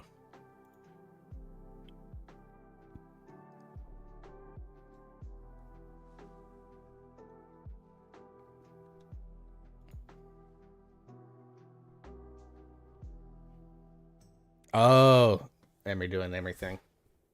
Dude, if Emery isn't calling me out, then it's because she needs my help. That's what happens when you're basically fucking twins, even though I'm 5 years older than her.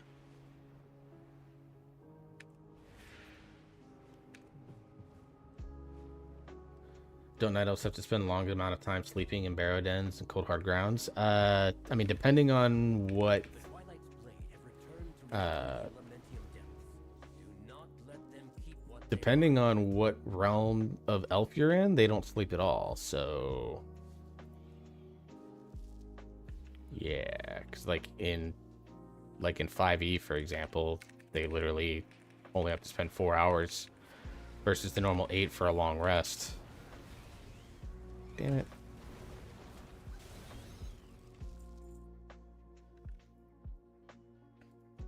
And I don't think that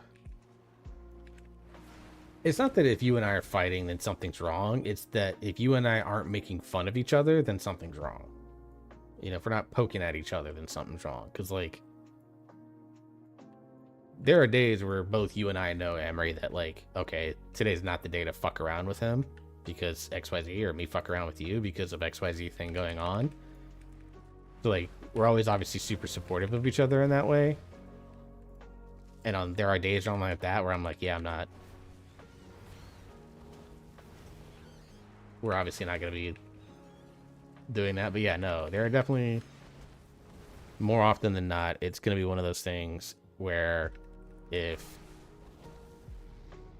we're both in good spirits and we're not messing with each other like siblings, then yeah, people think that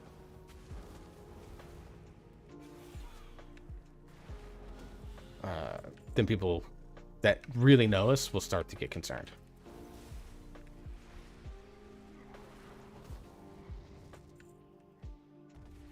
I mean, hell, if I can get some things settled in my life, she and I are going to be seeing each other in September again. So materials. I'll pass them along.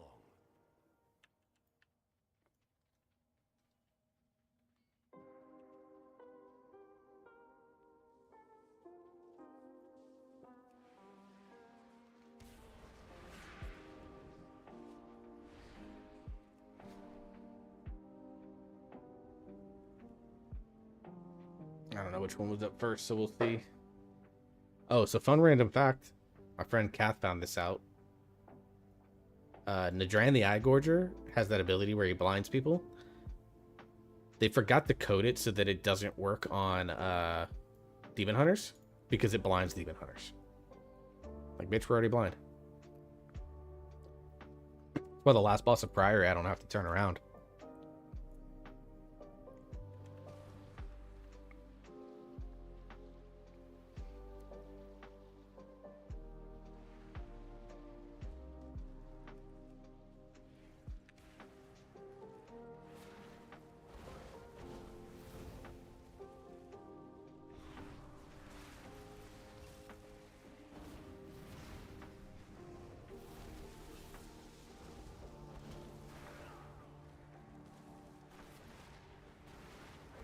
Oops.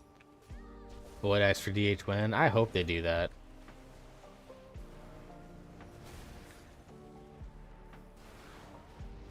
I don't always like the way they do like race customizations in this game, is they do like these huge batches and then do nothing for like 3 expansions, and I'm like, guys, just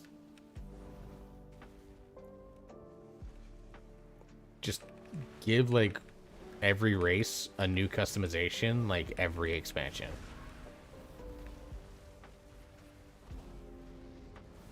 Because then you keep that shit consistent, and then people are like, and then if you have the dev time to do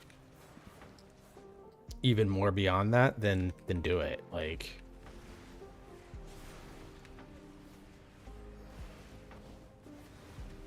even if you have to spread them amongst the patch, like you just dedicate. She didn't come last Friday. It'll be this Friday, I think, Zandy, that she's coming. If she can.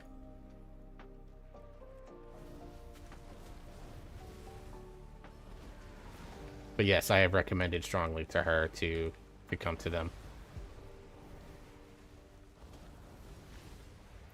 Because it kind of fits everything that she wants. It's an opportunity. It's like a safe space to learn. It's a... a group that doesn't really care so much about progress. It's more about just having fun and stuff like that. And I know that group is also like really good for people that don't have a dedicated raid team. She right now does not. So like it just kind of checks all the boxes of everything that she needs right now, whether she likes me saying that or not.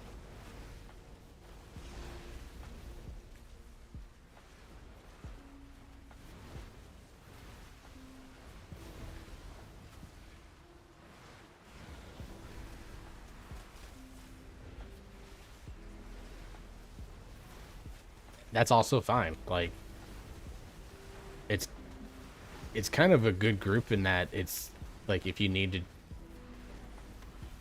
the Friday fun raids, Andy.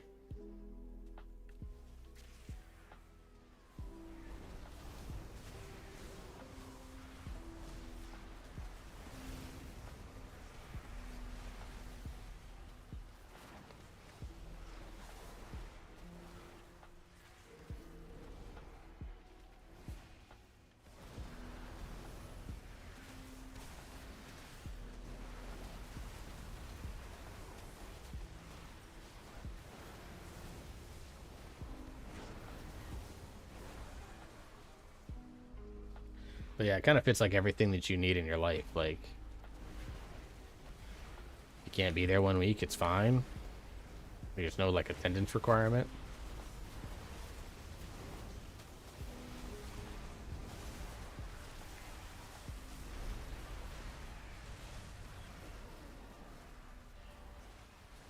You know, they'll explain the strats, they'll do the call outs and all that stuff for you, and basically you go in there and you just do your part to learn. And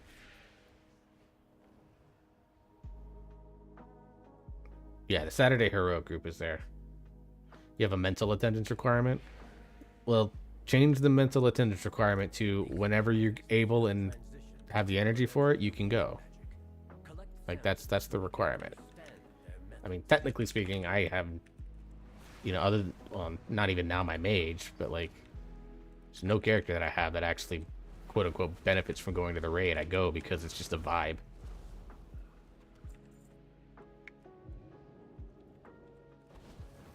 You know, and I appreciate good vibes.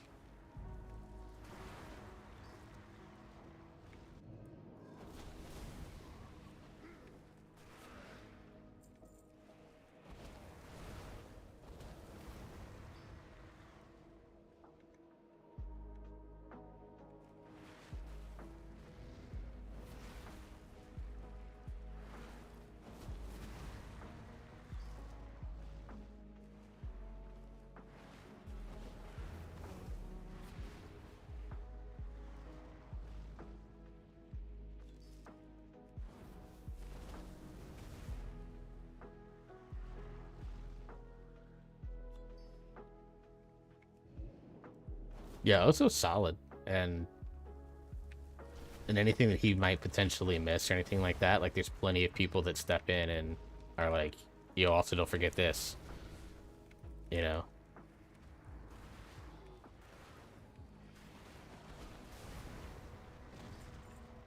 And then you have your people that are there and they're there to vibe and help, and they carry some things. So generally speaking, I mean, I don't know how it's going to be early into the season, but I know late in the season it's pretty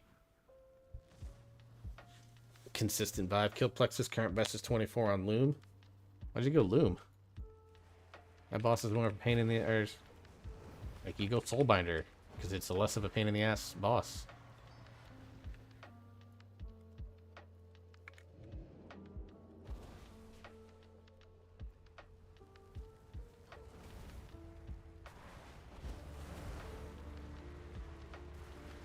They're only expecting to go 7 of 8 because, like, a ton of groups went 7 of 8.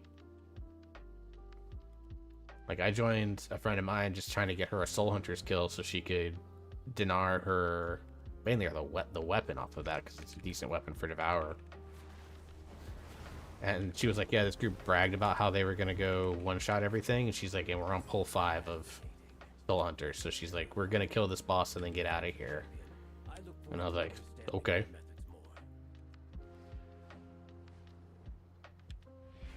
Because I came in, tanked, did it like a boss, and then went from there.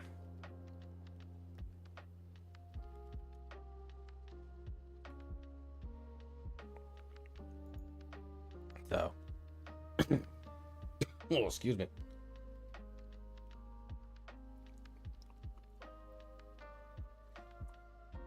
Like, if I started a Mythic group right now, I'd be like, hey, we're trying to get 4.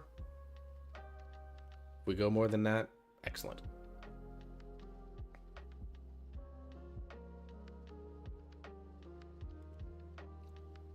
So, all right, now we get to do the fun part where we have to sit around and wait because for some reason, all the world quests that you can do on this did not reset on reset, which is flippin' dumb. Flippin' dumb. I mean, luckily the timer is a little bit quicker right now, but my goodness. Also, I love that this has kind of become like the weird de facto hangout spot.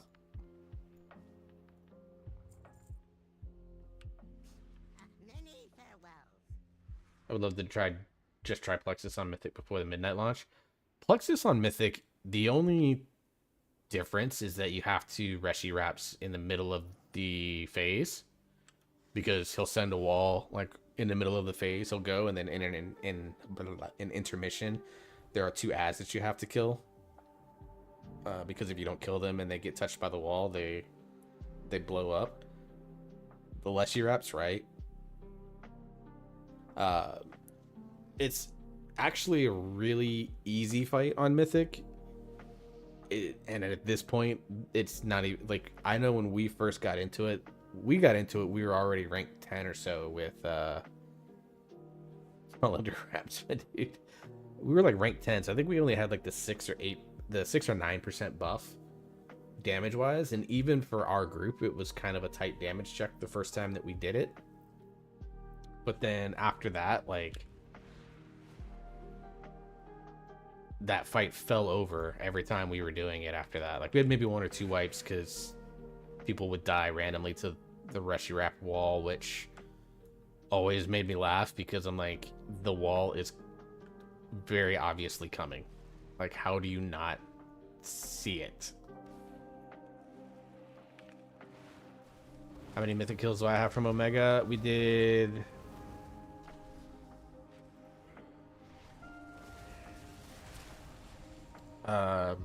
Plexus, I think we killed 3 times. Soulbinder we killed twice. Lumathar we killed once. And Arads we killed once, so...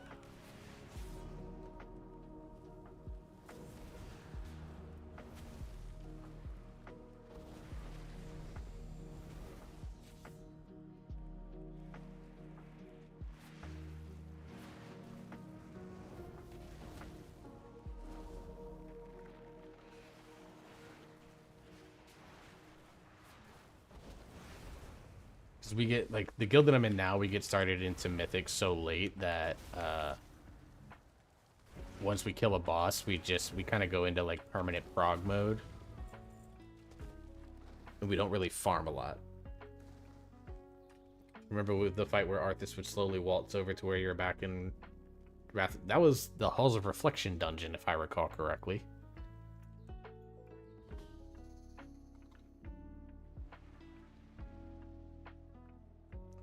where you had to DPS the wall, and even for geared players that were like full Old War hard mode geared, it was a DPS check on those walls.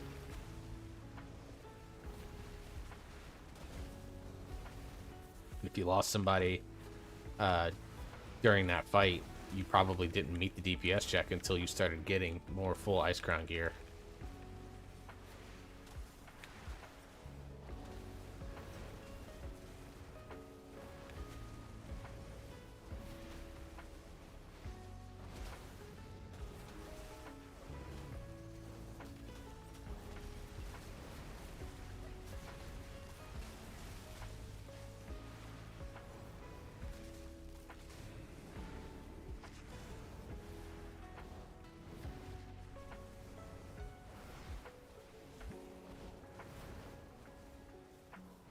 Yeah, the one on the top of Ice Crown Citadel and the raid that else. I don't remember if that was a thing in the dungeon one.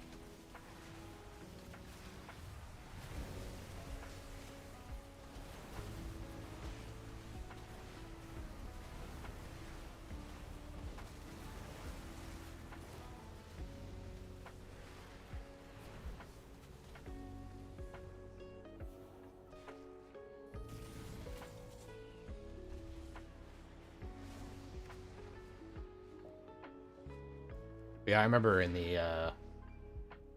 what was it, the anniversary event where you killed, what was it? It was, oh boy, it was killed Jaden from Sunwell. 7.1% on Loom and a tank had no gear on. What the fuck is wrong with that guy? What was the anniversary event where you killed Jaden from Sunwell, Arthas from Wrath, and what was, I can't remember what the classic boss was. I think it was Ragnaros. I remember when we get to, like, and it was just a queued up thing for 25 people. I remember when we get to Arthas, if you had a melee heavy group, which a lot of the groups that I did at the time were, if you cast a file and melee didn't know to move out of it because of, they'd never done the fight, that thing would cover the whole platform in like 0.2 seconds. It was always hilarious. Always funny to me. So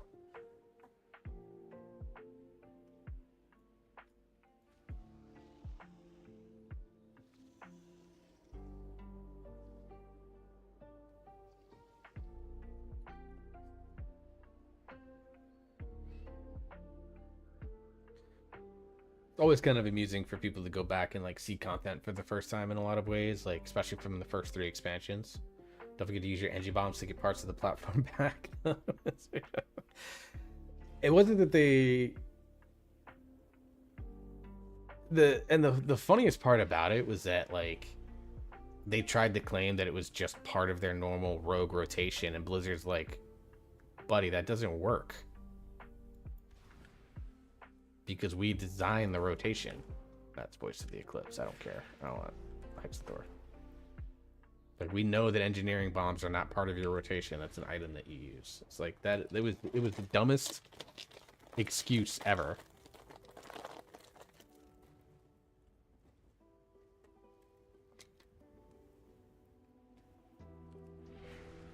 Because, like, how can you even begin to argue that? Like, you legitimately cannot argue that, oh, I'm doing this as part of my normal rotation.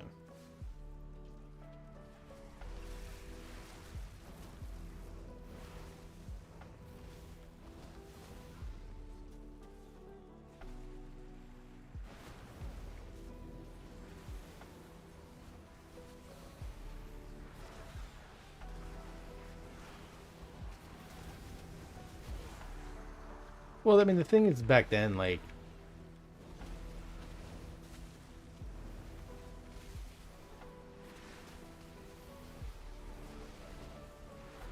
so the Cthulhu skip days, that actually involved physically going in and altering game files. That's not something that you QA test for. Because, like, why would anyone think to do that?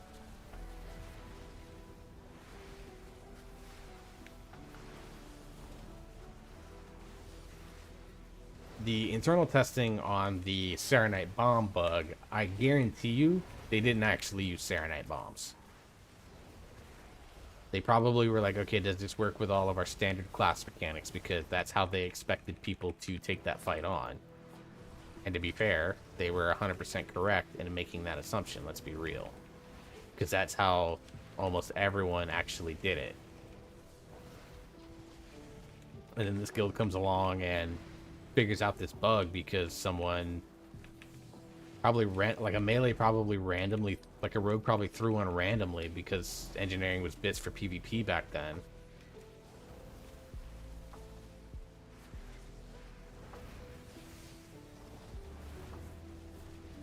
And particularly in battlegrounds, you used bombs a lot.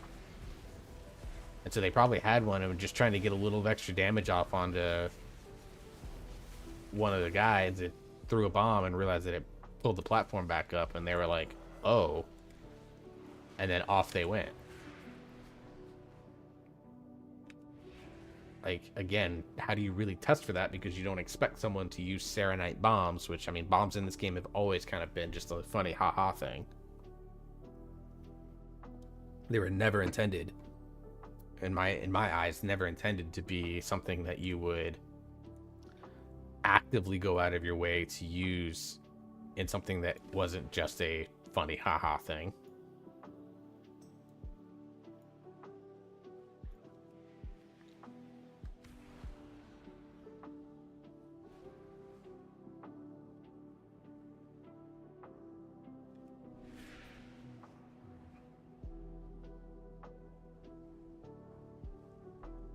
So again, why would you think that you need to make sure that, oh, our platform works with this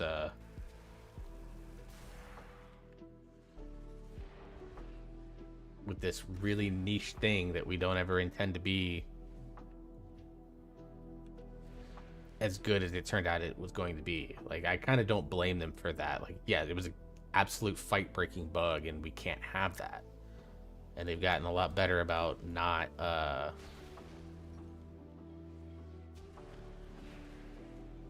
doing that. And then in some ways, players have kind of gotten a little bit smarter too. Like, they,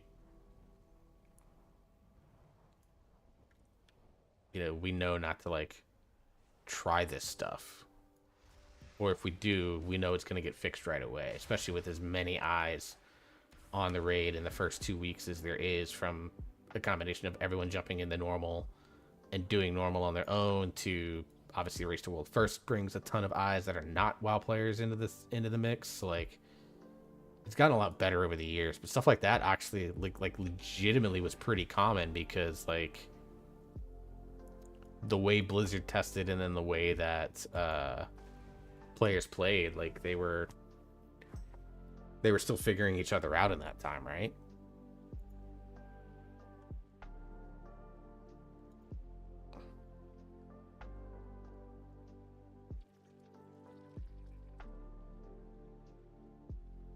Yo, neek. That's cool shit. Because the AAA game charging full money for the expansion at the time, testing edge cases is exactly what QA is for. But Blizzard has never seen QA as a career, dude.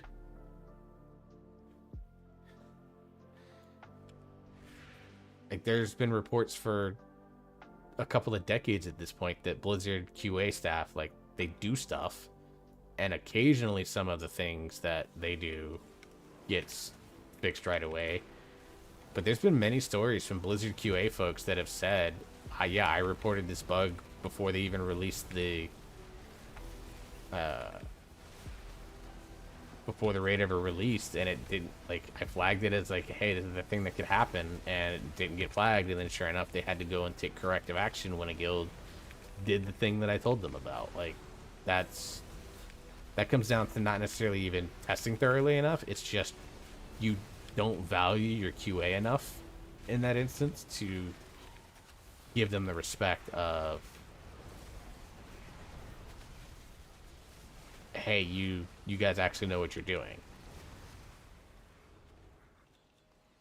And I'm sure they're not the only company that that's happened to. Let's be real.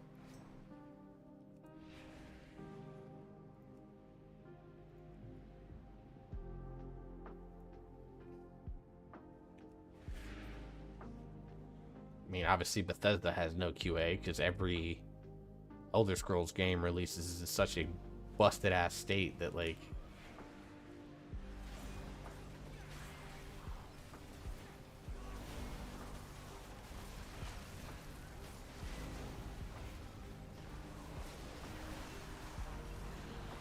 like you can do some of the most wildish, some of the craziest ragdoll physics stuff in that game, to the point that I think Bethesda's gotten out of paying a QA department because now it's quote part of the charm. And I'm like, are you kidding me?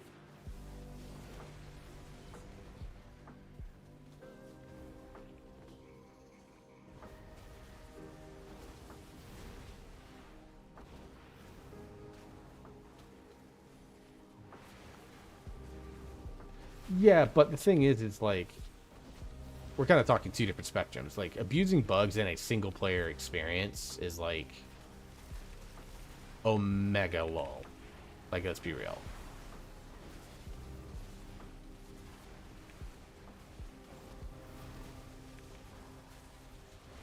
You know, I'm someone that, generally speaking, I like some of the mods people put in Skyrim. Admittedly, some of them are flat out amazing mods, and if Bethesda had put them into the game to begin with, I think a lot of people's lives would have been made significantly better. But like at the same time, like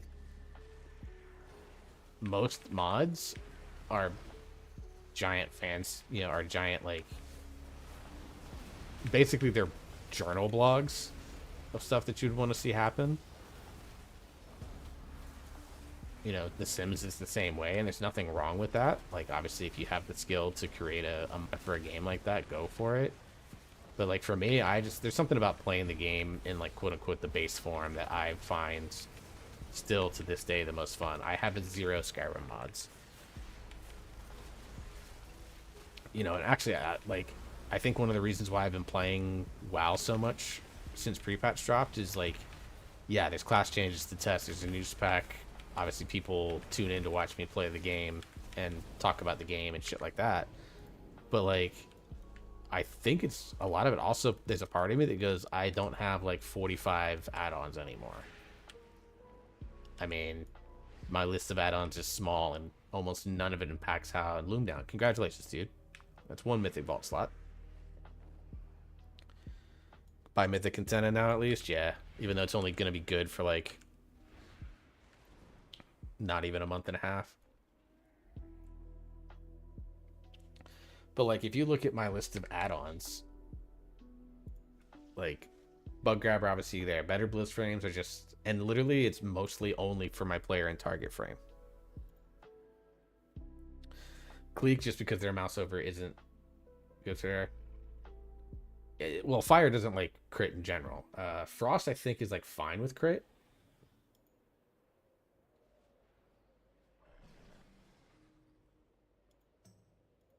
I haven't actually looked. I just basically did ish for item level.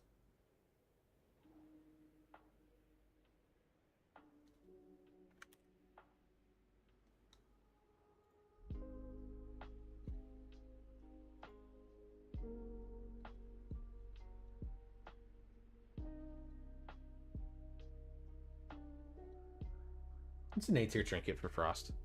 That's fine.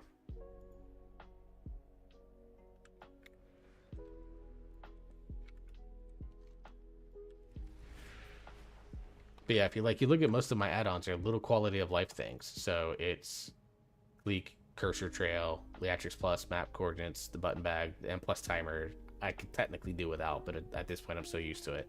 Narcissist is quality of life. Raider IO is more informational. Like, I don't have almost any add-ons that are actually combat related stuff. Like I said, Better Bliss frames is literally for these 2 frames and those 2 frames alone. I don't actually use most of the features that Better Bliss frames offers for almost anything else. You know, so I'm running about as natty of a UI as you can, while still having some of the quality of life that for some reason Blizzard still absolutely refuses to implement into their game.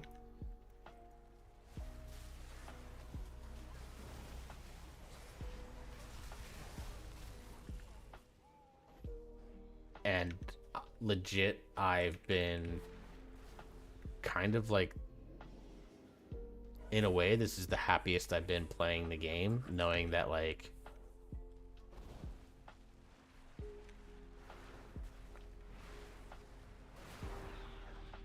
you know, obviously there have been frame rate issues like I'm experiencing now. I'm only getting 17 frames when it's, you know, not even an add-on thing that is causing that. But, like,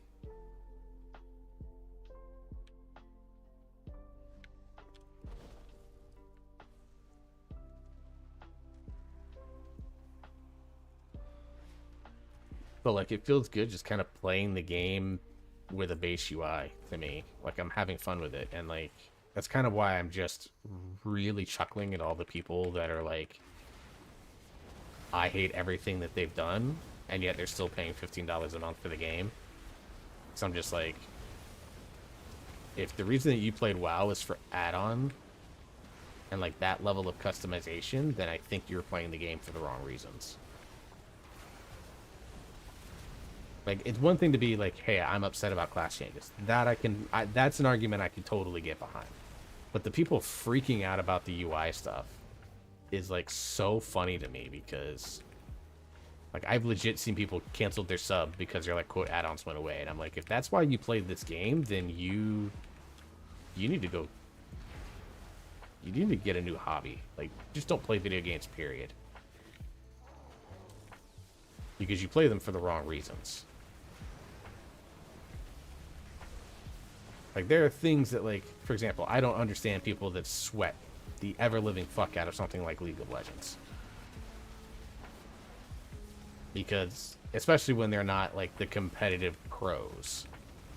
But I also understand why people want to do that. Like, I, generally speaking, love class design in this game. And I'm usually more positive about it than not.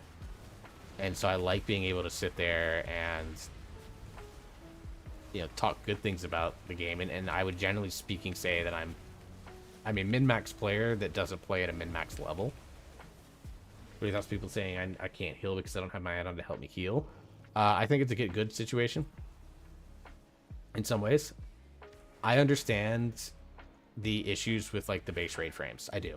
Because I've healed as Preservation Evoker, which is a class that, while a lot of people don't play it, and a ton of people I've come to learn have zero understanding of it. One of the things about the healing frames is, like, I understand some of the information and the way it's presented isn't the cleanest.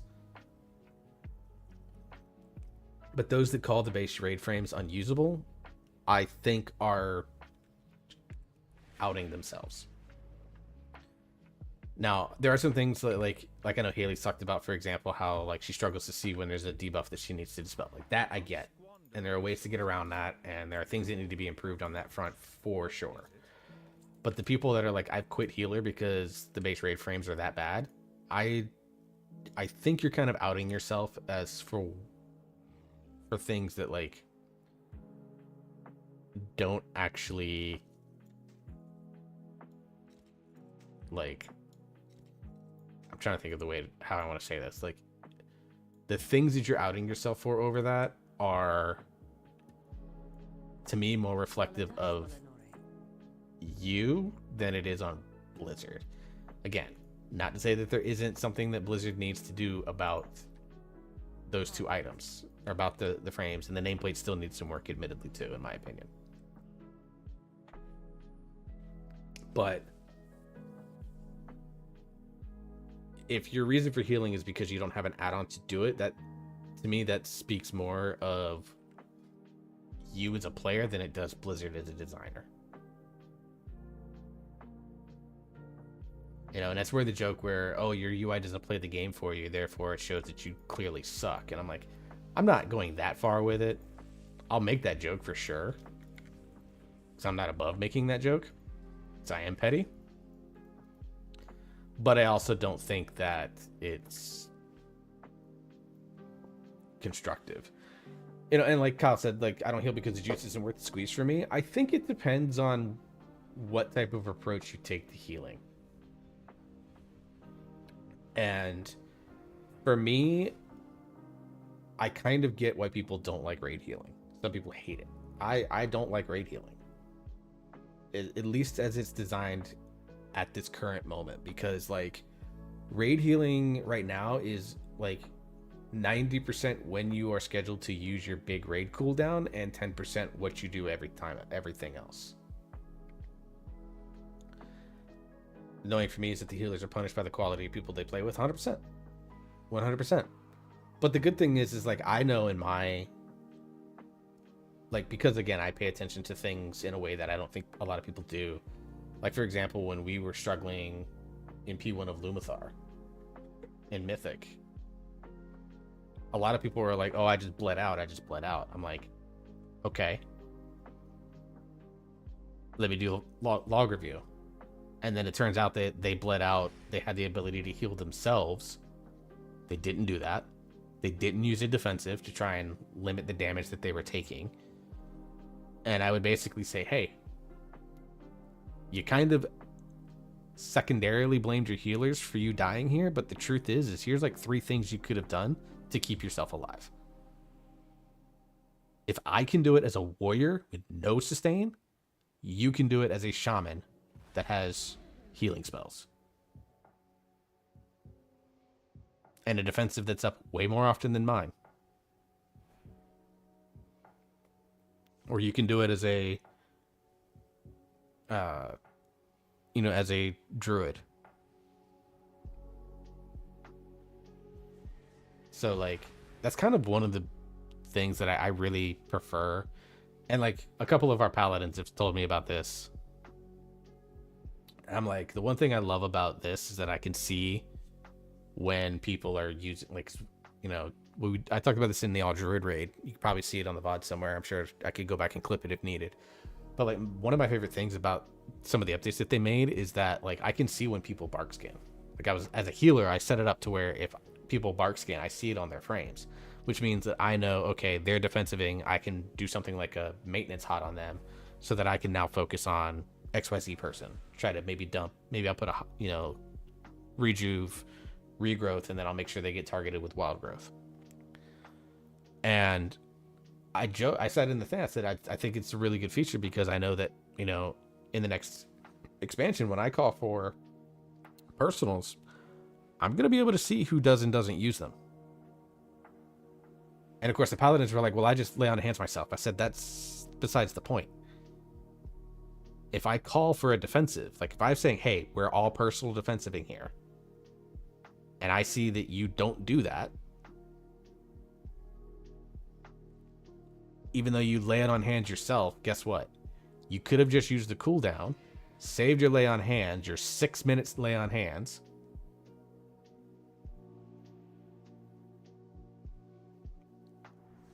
that you could use later in the fight.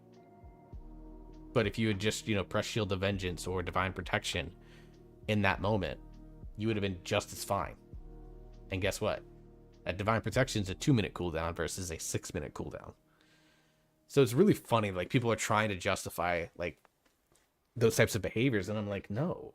Like, as a raid lead, I love that I'm going to be able to, like, dude, if I'm in a, like, say I move to a cutting edge group, I'm playing Demon Hunter.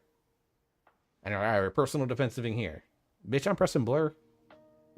I don't care if I know that I'm going to be okay. I'm pressing blur.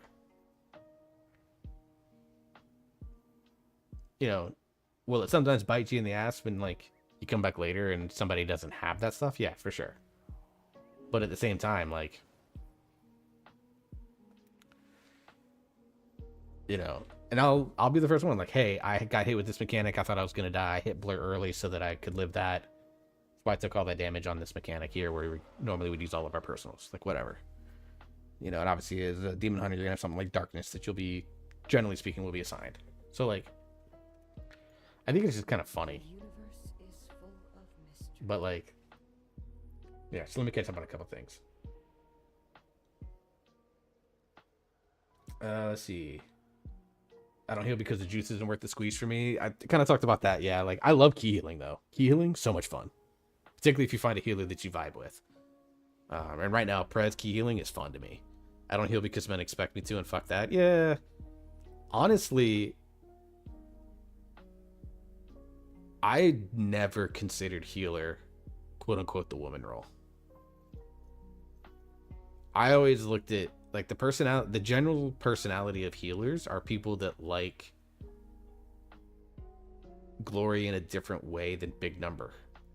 Like, yes, pumping big heals is great, but knowing that you were the reason that like, it's kind of like why I like tanking keys. Like, I'm never gonna do the biggest numbers, but if I know that I can pull the dungeon in a way that makes everyone else have a ton of fun because they got to do big numbers or big healing, or your healer got to throw in all this sorts of different sorts of utility and stuff like that. Like, I love that aspect of it.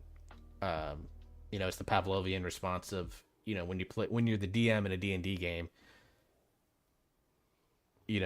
everyone always goes, hey, did you enjoy that? My answer as a DM always was, did you guys have fun? And if their answers was yes, then I had fun. It's that sort of thing. Let's see, when I was raiding, I was log surfing and noticed too much bad. I'm very careful about how much I log surf. Unless it's like someone that's like, I've had cases where someone was like, I feel like I'm doing everything I can, and in that case I'm jumping in, I'm going, okay, let's look, and I'll point out the things that they can do that, and go from there. But I don't log surf. Like, if we have like a decent night of prog or something like that, I'm not log surfing afterwards, because I just want to allow the good feelings to be good feelings, and then from there, like, if someone comes to me and says, hey, then I'll be like, okay, let's talk about it. Or if someone like starts to stand out as a fight being a potential issue for them, I'll log surf. I know how to surf logs probably almost as good as nearly anyone in my guild, I'd imagine. But like, this is my first time on a Rouse. What do I need to know? Put your ads behind the void zones.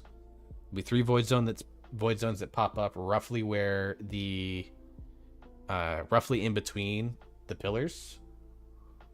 So there's the 3 pillars, the one by the door, and then the 2 on the front side. There'll be one where the boss is standing initially that'll pop up, and then 2 that pop up kind of near in between the 2 pillars at the top. Just put your ads in between those. Depending on how they do the soaks, which character are you on? Are you on your demon hunter or your mage?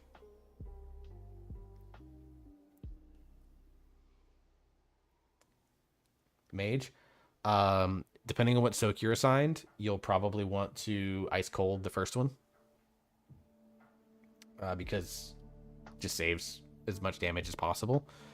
And then if they do the strat where you kill the first echo, but then you don't touch the second echo, and you just kite it around and kill it when you get through the thing, go from there. And then the intermission, where you have to attack the pillars, all 3 pillars have to die at the same time, or within like, I think it's like 7 to 10 seconds of each other. So hopefully you guys split your DPS up well to where all 3 go in.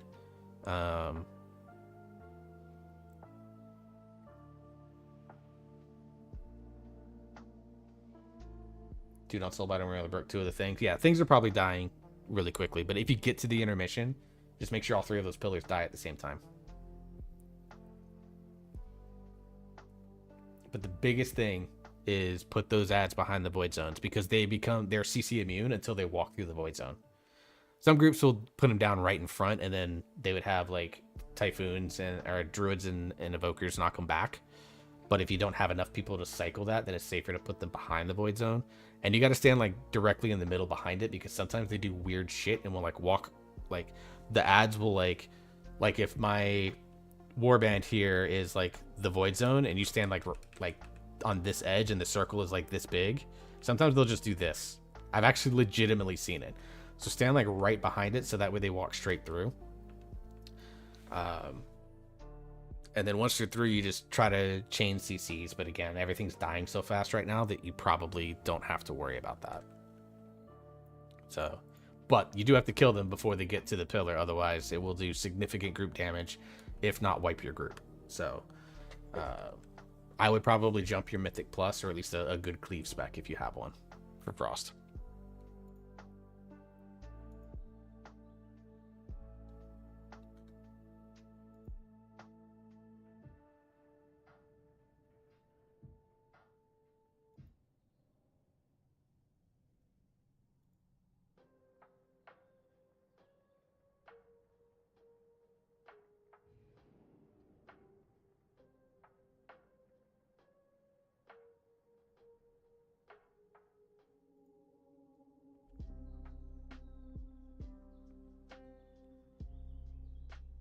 Alright, so 2 out of 3 housing items done. Plenty into that. Endeavors are creeping on up.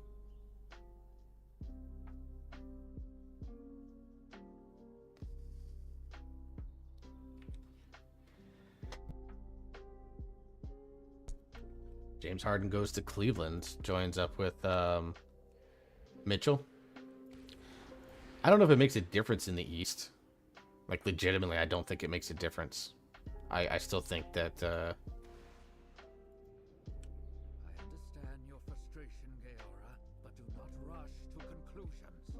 I still think that that conference is going to run through New York and Boston, even though Detroit is leading the conference. But it does make the Cavaliers a little bit more of a...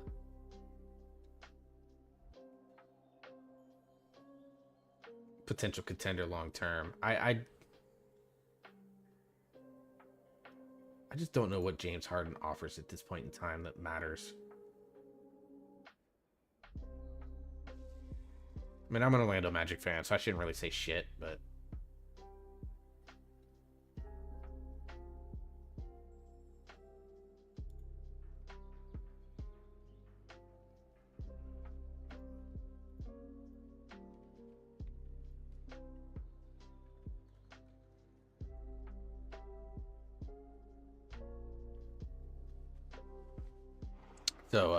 So yeah, he's averaging 26 at 36 years old. That's fair.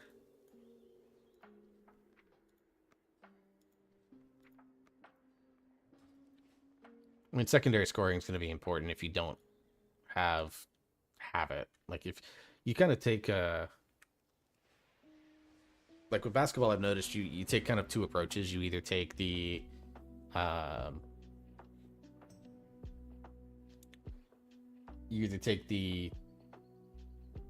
kind of superstar with a good secondary scorer and then enough depth to not be a hindrance to you when those guys have to take their breathers. Or you take like what the Boston approach was for all those seasons, where they just had like 7 dudes that were all really good. Like the Indiana Pacers kind of took that route last season. They just had like 7 dudes that were really good, with obviously Halliburton as their superstar. You know, Boston had 7 dudes that were really good, with Jason Tatum as kind of their superstar. You know, whereas like, you know, even Oklahoma City last year, I mean, SGA obviously the MVP of the league, superstar, but like they had like 5 other guys that you could put on the court in the event that SGA was not on the, you know, needed a breather or whatever, and your team wasn't that much worse comparatively speaking. So that's kind of what I've noticed is that way. And I, you know, like Orlando is trying to build that where they have something with like Paolo Banchero, but like there's something still missing with that team, and it's very, very frustrating to me. All right, let's see.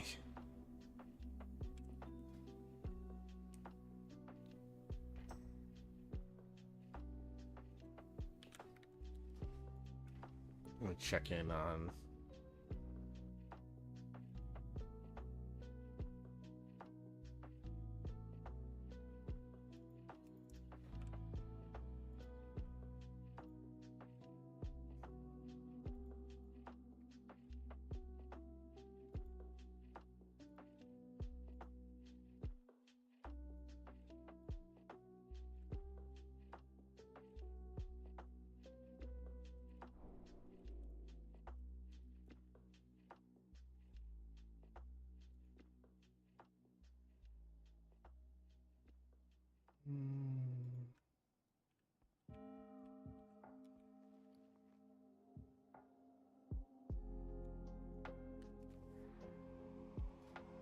Let me See, I can upgrade a couple items here.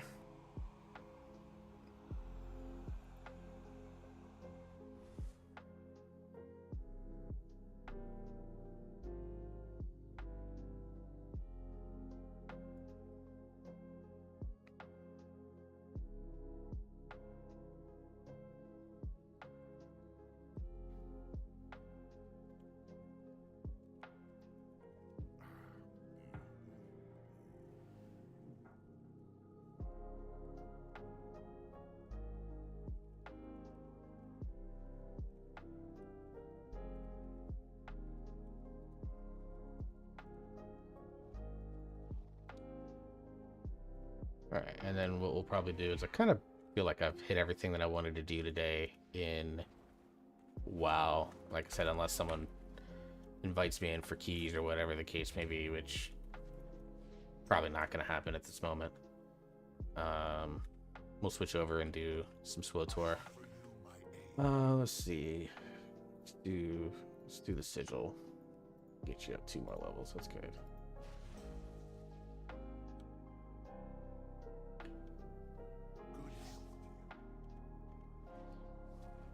Want to tank Mythic or hell no. I'm not tanking raid. Not Mythic raid. Mythic raid tanking is gross. It's boring.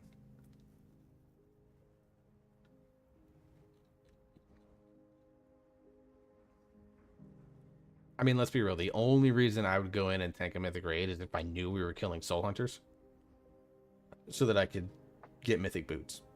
But I can't even dinar those at this point. Like, I don't even have them on this character because I don't care.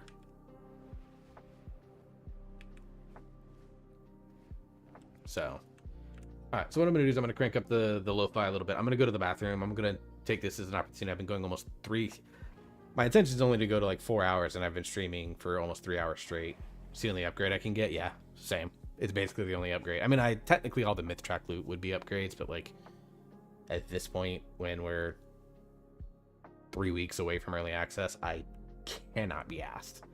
I play this game for fun at this point, not because I'm actually trying to like optimize shit. But I'm gonna go ahead and take a quick break, go to the bathroom, refill my water, grab a little snacky, just something to tide me over until probably post stream when I will cook my dinner. So give me like, we'll take like 4 or 5 minutes, just in case my bathroom adventure turns into be declaring chemical war on myself. I know that's TMI, but here we are. And then we'll switch over to SWTOR, and we'll probably go 2 hours or so in SWTOR. We'll go 5 hours tonight. So let me crank you up desktop audio, and we'll go to the break screen, and I'll be right back.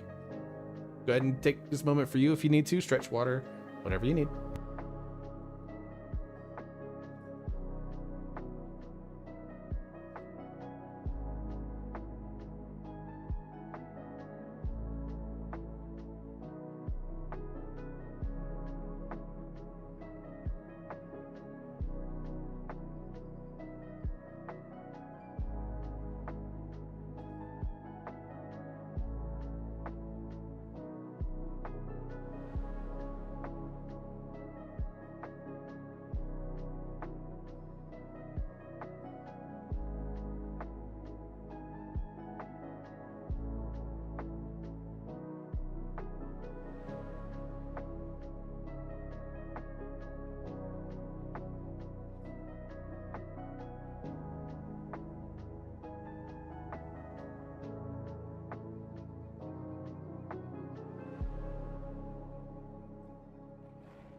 Alright, we are back. So, I'm gonna stick here so that I can shut down WoW. And let's open up the Steam.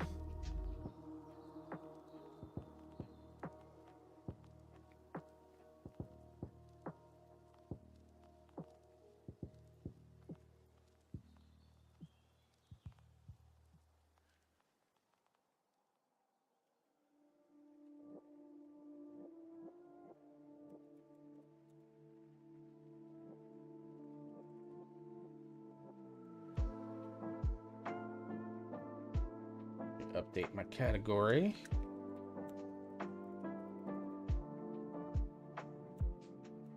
I hate how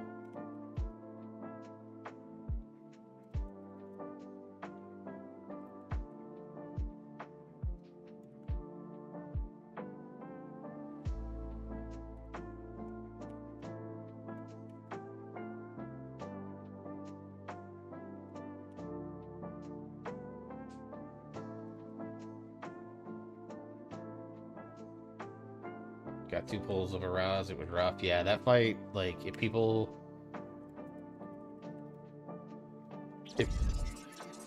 don't do the ads correct, you're in for a long night. That's gonna be real. So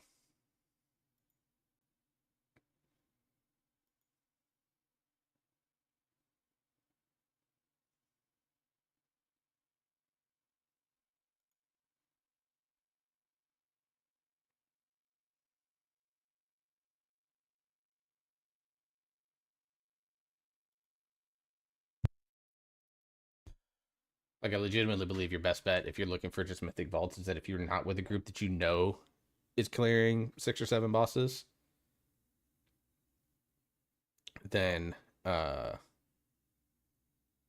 you're just better off to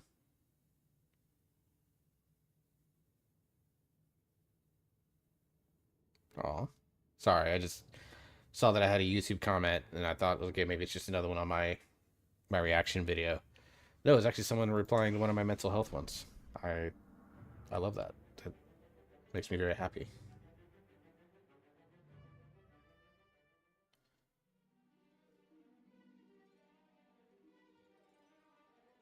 I need to make some more mental health shorts. I didn't do that this week because I just kind of don't know what I want to talk about without, like, feeling like things repeat, you know?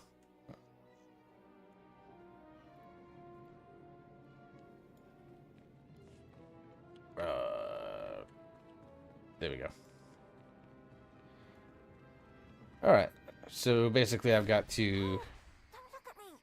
That's casual! I found a listening device in the plants. I think the gardening staff is compromised. They'll catch on if I poke around. SWTOR, yes. Kind of did everything that I wanted to do in WoW, and, like, I mean, there's a couple people on in my guild. I was thinking maybe I could jump in and help them with keys, but I also just, like, kind of did what I wanted to do, and I'm at a point right now where The possibility doesn't seem to scare certain just senators, don't feel whose like names and doing plans anything beyond that.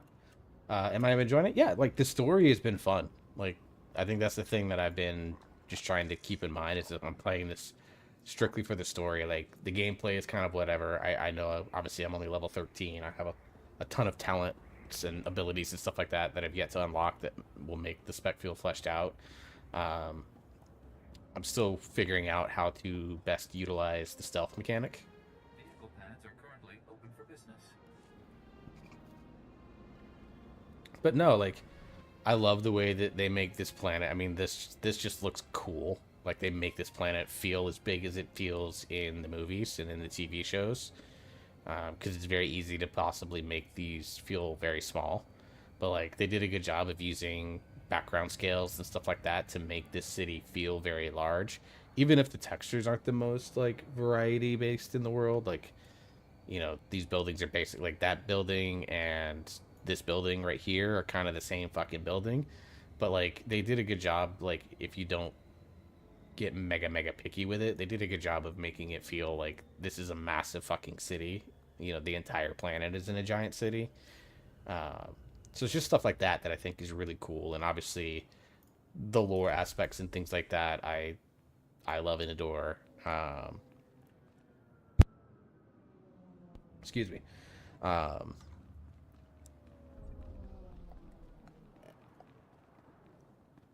I love what the wait, let me unlock this thing.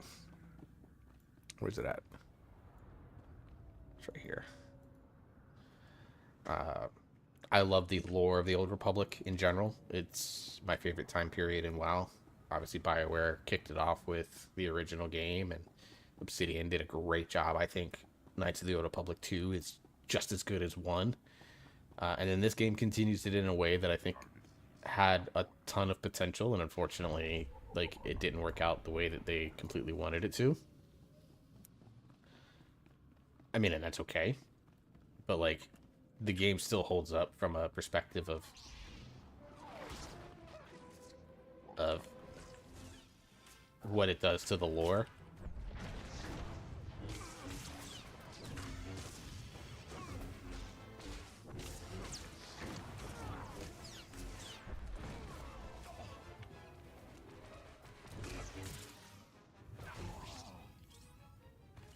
I think it does a good job of enhancing the Old Republic lore rather than taking away from it, which obviously things like The Acolyte, The Last Jedi, Rise of Skywalker, like those films and TV shows, I think took away from what makes Star Wars television lore good, like the Clone Wars, even Rebels, Andor, Rogue One, like they all, to me, like did things for the lore of Star Wars that actively improved and made the lore more fun to engage with and opened up new realms for stories. Whereas then, like, there are some properties, obviously, that, like I said, they just kind of actively take away from. It's kind of actively take away from the lore and makes it like less fun to engage in. And it's like, the thing that really bothers me the most about some of that stuff is that,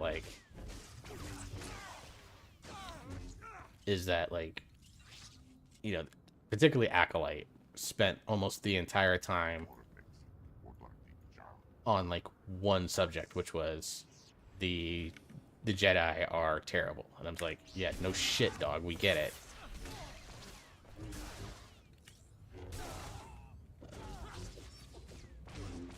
Like, I think it's pretty normal, and even George Lucas, when he was the head of everything, like, he knew, like, he wasn't dumb, like, he knew that, like, both philosophies of the Jedi and the Sith, 100%, both were flawed, like, in fundamental ways flawed.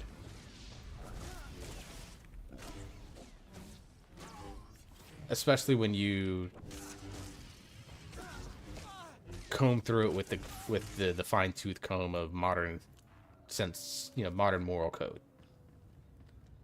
But I think that was kind of the point, is that it's less fun if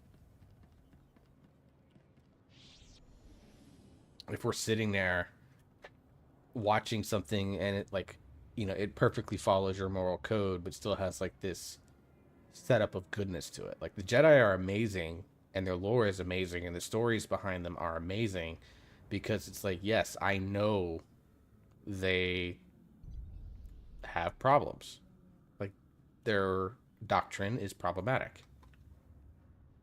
But, I mean, you see it in religion all the time. Like, there are a lot of things in Christianity, for example, that contradict the absolute fuck out of each other. But yet people still follow it very closely, religiously. Teehee. And there's nothing wrong with that. Not my thing, but nothing wrong with that. But people don't think about it like that. But then they will sit there and, like, yell about the Jedi not being able to have love and romance. And then, you have, obviously, Anakin's whole story is because he fell in love, basically. And instead of enjoying it for what it was, he let it consume him in a way that, like, is toxic. And I've been in that position. Trust me, I've been toxically possessive of my significant other. To the point that, like, I never stopped her from, like, going out with friends. But, like, if there were other dudes around, I was always like, until eventually we just got to a point where there was a level of trust and understanding. And I kind of saw how she interacted with those guys. You know?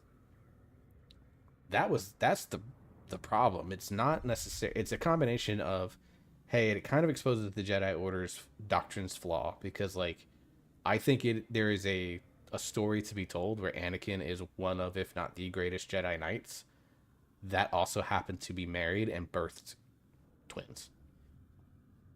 But because the backdrop conflict story, the human heart in conflict with itself type situation, was that the Jedi Order prohibits it, even though, you know, two of the main Jedi. Jedi walking into my base, stealing 2 of my Noeticons. Those Noeticons were looted from the Jedi Temple. You've messed everything up. They said I could rule the Justicar territory if I got them the Noeticons. Just one left, and it's theirs. Who are you talking about? Doesn't matter. This is my only chance. It's fool's way to rely on others for strength. This whole thing was a mistake from the start.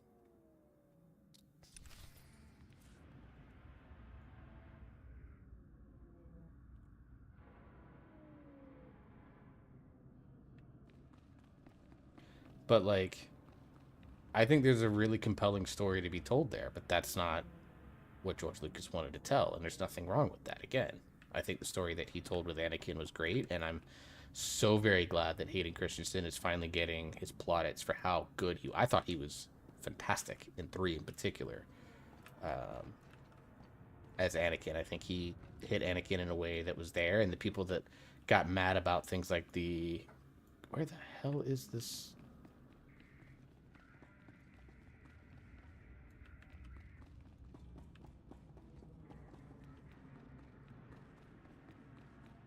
Oh, right here. Derp. And the people that gave him hell on his thing were like, you kind of blame George Lucas for that.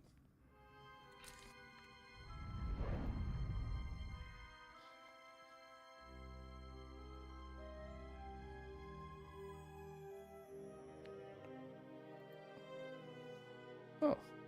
Oh, thank goodness, a visitor. It gets so lonely in here sometimes. I would offer you a drink, but I ran out millennia ago, by my record. But we could play a game instead. A game? What is this place? Now that is a good question, but a difficult one. I'm guessing you activated what looked like some sort of ancient device. A holocron maybe?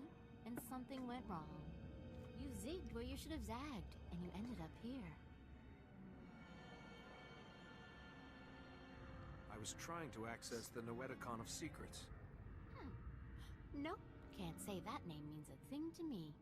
But whatever it is, you won't be able to access it in here. And there's only one way out. Well, I suppose I could let you go, but you'd have to play a game with me first. A game of questions. Answer right, you're free. Answer wrong, and your strength becomes a permanent part of this place. Those terms don't sound very fair, but I'll do my best. Excellent. Such an accommodating guest. Okay, the first question. How do you catch an answer?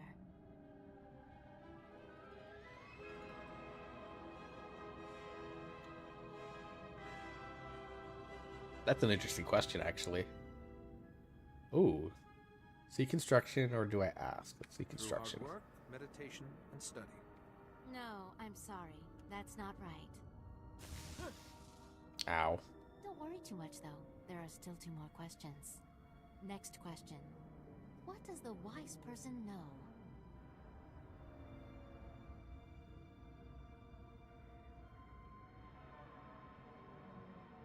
The wise person does not know, but seeks knowledge always.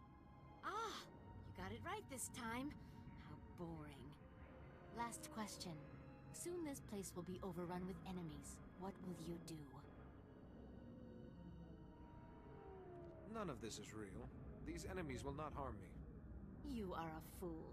While you sit and meditate, your enemies trample you underfoot. You perish.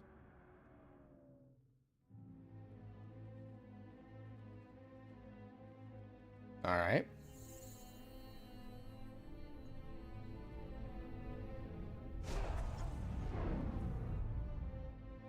Where's that ability in game for me?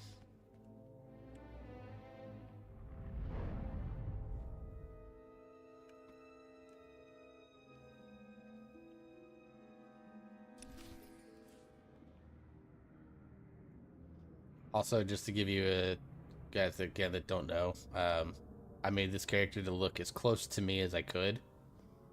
This is about what I look like. Obviously, I couldn't get the exact head shape because of just customization limitations. But hair and beard style, that's what I look like IRL. I mean, right now I'm wearing a hat because Like I promised, sir. it itches the top of my head when I don't wear it. I always wear a hat while streaming. I don't wear a hat. I've been trying to get to a point where I don't wear hats outside of that. You might not. Only it Unless I seems just your really plan don't care to was a brush my failure. hair. What the? But look, he's weaker. It did work. I would have preferred if our little trap had killed you. Not that it mattered. The Noeticons are nothing on their own anyway. They wouldn't have stopped me or my master. Who's your master, Sith? My master is the downfall of the Jedi Order. As every Sith. What are you waiting for? Earn my master's forgiveness. Kill this wretch.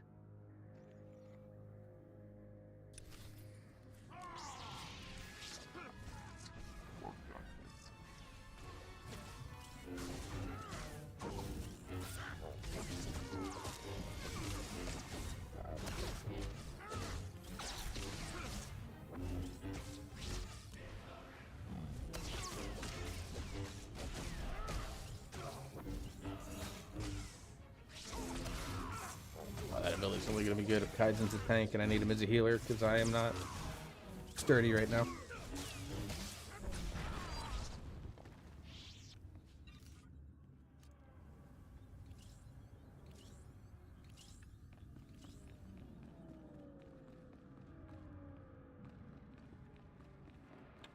There we go. No Eticon of secrets. Thinking about SWTOR redone in modern day graphics. Dude, if it would even look like their old cinematics, hell yeah.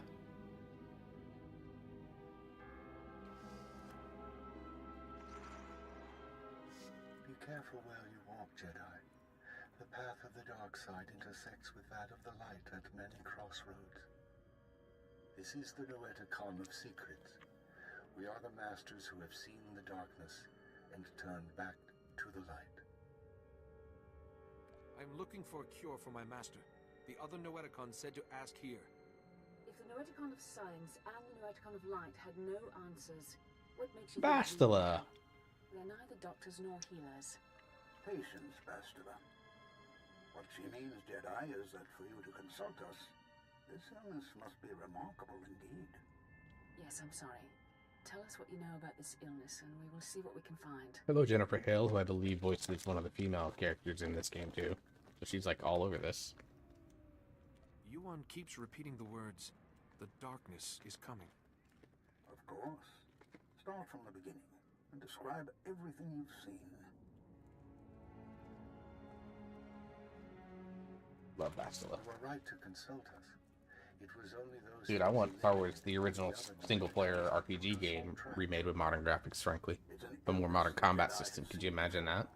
One created by an ancient Sith named Tarek. You can go to fucking Manon with Used it to turn Jedi to the dark side by the hundreds and leech their strength. Unreal Engine graphics.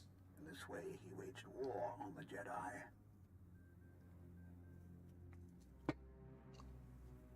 But Yuan's the only one who's fallen ill.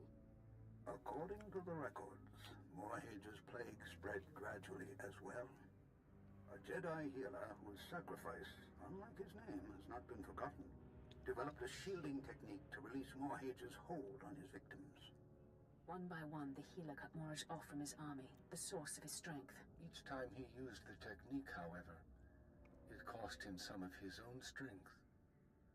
By the time the battle was won, The healer was weakened beyond the point of recovery. He sacrificed his life to save the Jedi Order. Is it possible for someone to learn this technique? The ritual is recorded in an ancient terminal in the Jedi Temple. Learning it will require the combined knowledge of all the Noeticons. Okay. If you are thinking of learning the technique, Jedi, I would caution you. Powers such as these weigh heavily on those who wield them. But it seems your master doesn't have time for caution. For your Yes. master to survive, you must go to the Jedi Temple and learn the ritual as soon as possible. I will go there as soon as possible. Then we will do our best to help you learn the technique. Take all 3 Noeticons to the terminal in the temple and activate them. We will teach you what you must know. Later, others may learn the technique as well. But for now, time is of the essence.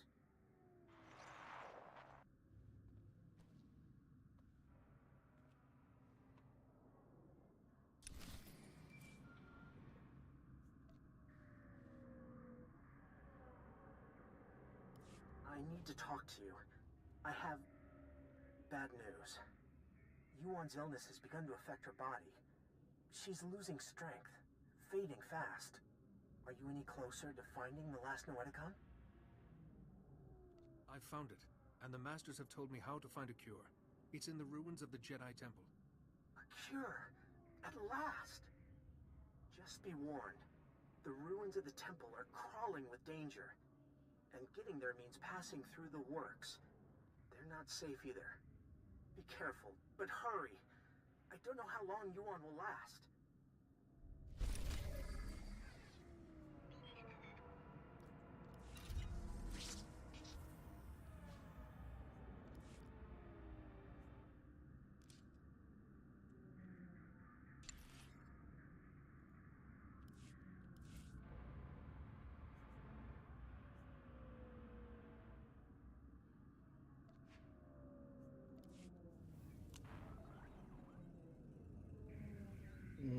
Companion? He uses? Nope.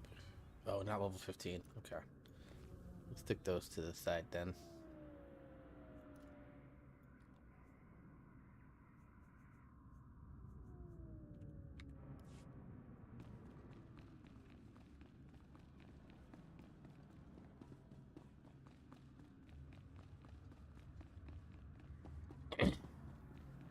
Excuse me. Sorry for clearing my throat a ton and stuff. Like, I don't know what's going on. I hope I'm not getting sick. That would suck because I get my kid this weekend.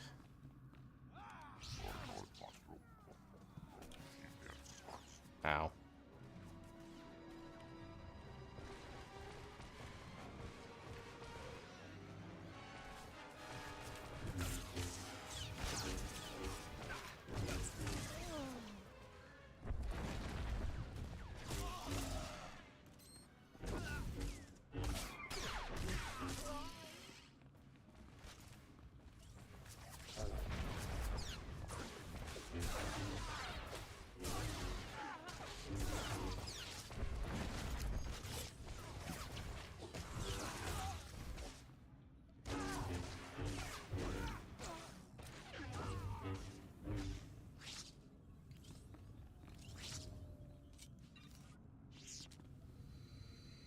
That was fun. Not expecting to get into that fight.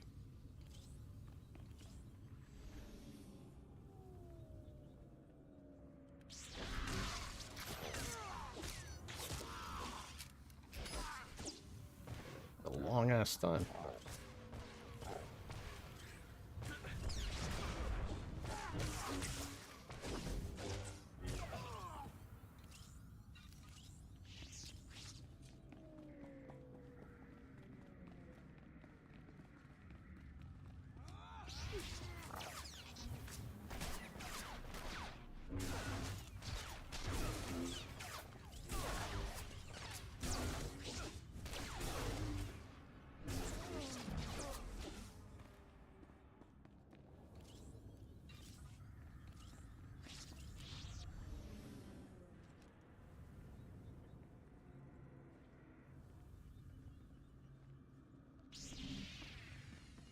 Alright. You know, one of the things I kind of hope they would have changed over time, but I don't think they did, is that they would just make it so that you could use any type of lightsaber. Like, I'm a huge fan of the bow staff, double-bladed lightsaber style, but like the fact that it's limited to like what shadow, I can't use it as like a guardian, more aggressive damage dealers type. It's kind of frustrating. It's why one of the things I loved about the original KOTOR is that I got that opportunity to, you know, I had to specialize into double weapon fighting, right? But like you could wield a Bastila Shan style bow staff lightsaber and be just. I should have. You know what? Can I do this? There's quick travel there and then run over. It's probably faster. That's what I should have done in the beginning.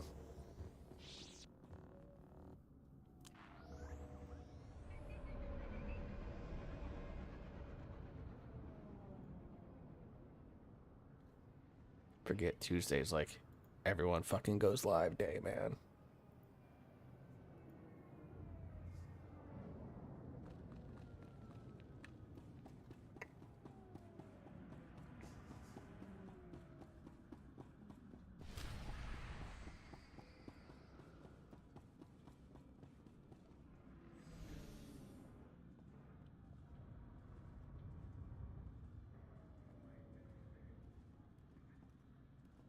Also, there's a small part of me that kind of doesn't like that all the companions can be all the roles, because like it was kind of fun to. I mean, I guess it makes sense from like, hey, if you wanted, like, you really liked the personality of X person, but they were the same role as you, then that kind of feels bad, because then you just couldn't use them, because like if you were a tank and that person was a tank, kind of served no purpose. So I understand why they did that, but it also like made it like fun for like strategy purposes. Like if I wanted a, you know, as a damage dealer, if I wanted to have the healer character around, you'd have the healer character around, and you could have, you know, a fun and interesting time with them and stuff like that. Like,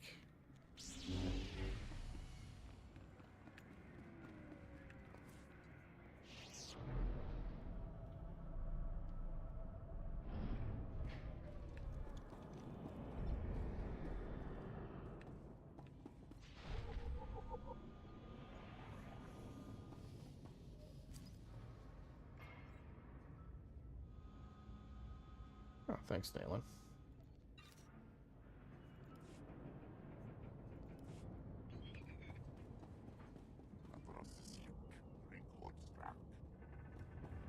Calls it stinking. Well, no duh.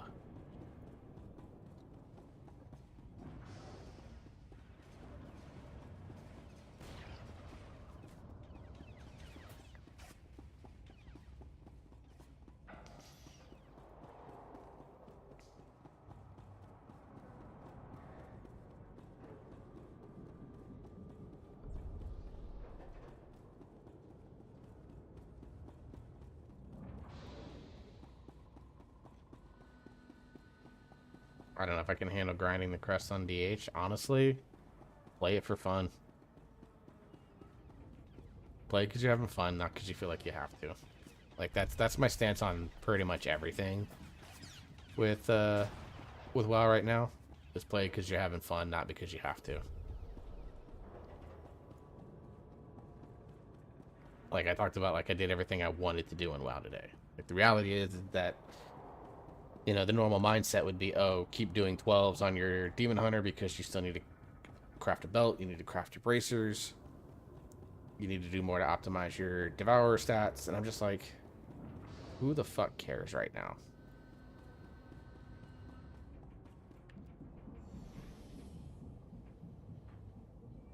Like, I cannot be asked. You know. But the thing is, once the season starts, I will be asked to do that.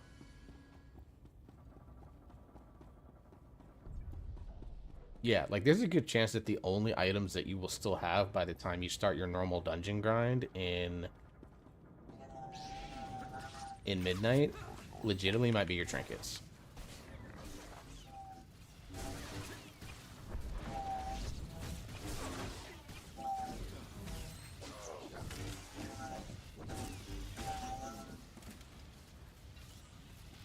But even those, like, once you start getting into even normal dungeons, like normal dungeon gear is something like I think it's like 190 something. That was weird. So, like, you're gonna replace everything. So it's just like the number of people that have like they're like, oh, I have to do this. I'm like, you don't have to do anything, my dog. Like, all you gotta really do is, if you want to play WoW, it's because you want to play to have fun. You know, people are like, oh, I need to work on my UI. I mean, maybe, but like, you're doing that because you want to make it so that when everything is implemented or when you start to transition over, everything's good. By the way, ads are starting for those that are not subscribed. 2 ways to change that: subscribe to the channel, Twitch Turbo. Take your pick. If you can afford to, don't feel anything. You're not missing much, obviously, right now.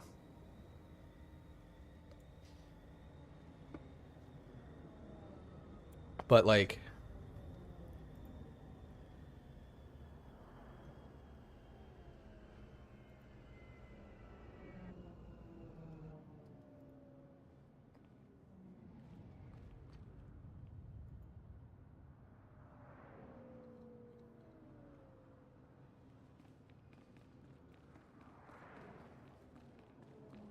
I don't know how to have fun anymore. You do. You just have convinced yourself that the things that you don't necessarily want to do are things that you have to do. Therefore, when you're doing them, you're tricking your brain into having fun. Like, let's be real. That's what it honestly is.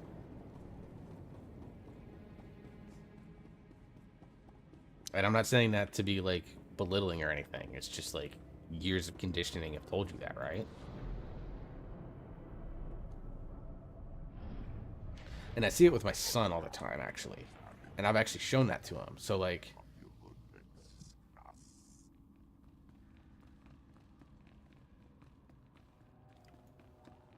he likes to watch me play NCAA football. You know, because he has you know, we quote-unquote made him. And he loves watching me play, quote-unquote, as him. And we have good games and stuff like that. You know, but then I also will play as, you know, the character that I made that is quote-unquote me. It's just different positions. You know, but he also will watch the one where I'm quote-unquote the coach. So he likes watching all three of these. Like, he just likes watching me play the game. But the one thing that he will notice, and I will do this, is that, like, when I'm in the middle of the game or something and I start to get mad at it because I'm like, why did I make that stupid throw or whatever the case may be, I always just calmly set things down and walk away from it. And then when he's like, you know, and he, to the point that now he will look at me and go, were you getting mad at it? I said, yeah, I was getting mad at it. And I've actually noticed that he's done that. You know, where it's like, you think you have to do this. I don't have to play this football game right now. I can come back to it and restart it whenever I want.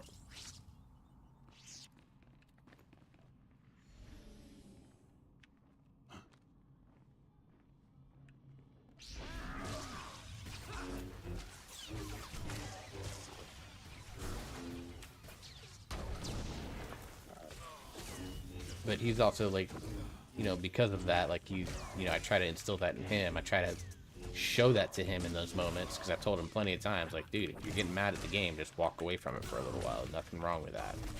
And I try to show him that on my side, to the point that he actually doesn't, like, in real life now. Like, he will, like, he got mad in dodgeball at the trampoline park last time I had him, and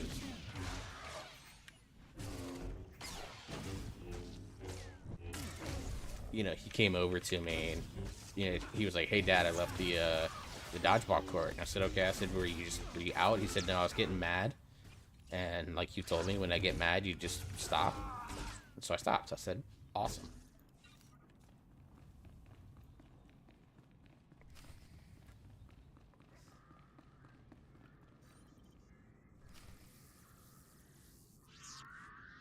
Well, story time. Oh, you'll miss a few seconds for those things. This is it. I optimized a little too hard. Yeah. Ritual that can shield your master from the plague is kept. A stellar work. 1 part computer, 1 part holocron. Truly ingenious. And the thing is like, there are times when that style is perfectly fine. Like when you're in the midst of progress and stuff like that, like having the desire and the mental to quote unquote optimize is perfectly fine. But like right now in WoW, there's nothing to play for other than the love of the game. And yet people are still taking like this hugely, like, I have to min-max everything about my UI. I have to min-max everything about this character. And I'm just like, bruh. I thought that I couldn't either. You have to be mentally aware. Like when you know that it's like, man, I need to grind crest on this DH. I don't want to. Like, that should be the end of the sentence. It not should be I don't want to, but I'm going to. Like that's the optimization mindset. The optimization mindset says I don't want to grind crest on the DH. Okay. Play something else. Like legit, log off, play something else. Find another game. Play solitaire on your phone. Mojang. I don't care. I'm sure under happier circumstances I could lose myself in it for hours. Masters, you know why we've gathered. The Jedi Order is imperiled by an ancient plague, one that warps the minds of even the wisest of masters and turns them to the dark side. This young Jedi has stepped forward in search of a way to help his ailing master. And that's not to say anything about like addiction issues or anything like that. Like obviously that's a completely different story. But like I've really learned since my raid team stopped raiding in the middle of December to just like at that point the need to grind stops. You know, and I do things like play on beta and stuff like that so that I can learn like routing and stuff like that. And that's more to help set up for teaching and future content and stuff like that. But like I do that because I want to and I enjoy doing that. I am ready, Master. But like right now in retail, I've got my UI set up in a way that I think is really effective for me and how I translate my information. I'd say, you know, I've got my two main characters, really and mostly my three main characters at this point, but definitely my two main characters all set up and ready to go. You know, adding another 10 item levels is not going to change fundamentally how those specs function. So other than playing them just to have fun with them, because I do like Demon Hunter, I do like Evoker. How do I break the bond between Plague Master and victim? But I've had to actively practice this, and that's why you've seen me play a lot of FF7. It's why I'm doing SWTOR. It's why I go. I mean, you have to actively practice it. You got into a habit of optimizing, like this constant grind mode where everything has to be perfect, even though reckless, foolish Jedi. It ultimately doesn't matter. For your master, you led us right to the prize. My master and I are most grateful. It's too late. I've already learned the ritual. Yes, and you're the only one who will learn it. Ah! There. No more terminal. That was hysterically campy. Healing this time. Except for mine, you mean? My healing. What good will that do you? The technique kills those who wield it. Go with mage, warrior, D8, and priest. Nothing wrong with that. 2, even if it was 100, ultimately you would collapse. If my destiny is to become one with the Force, then so be it. Well, in that case, let me hurry you to your fate.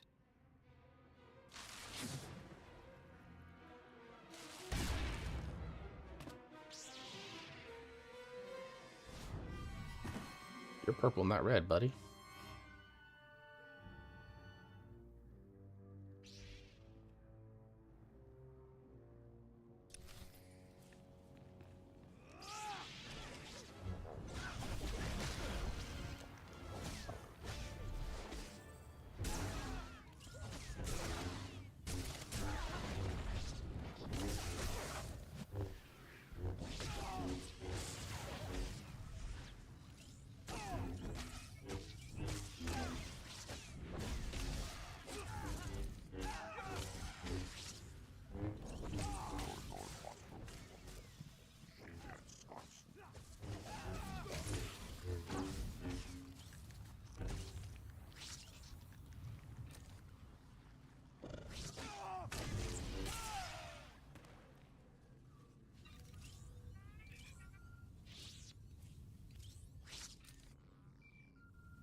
You didn't even have any good gear on you, dude.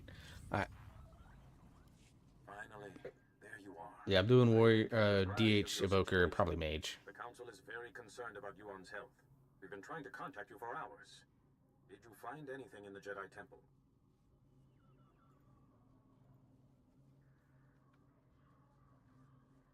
The ancient masters taught me a technique to shield Yuan. So there is hope after all. Hurry back. Yuan is fading fast. Any delay could be costly.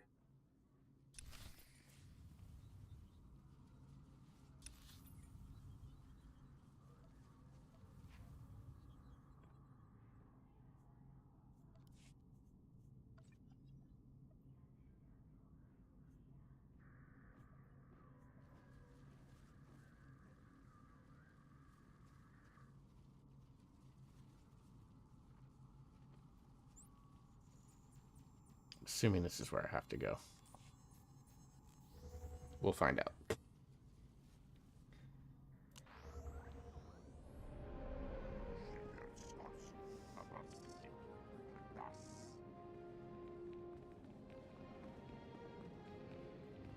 Oh, I was right.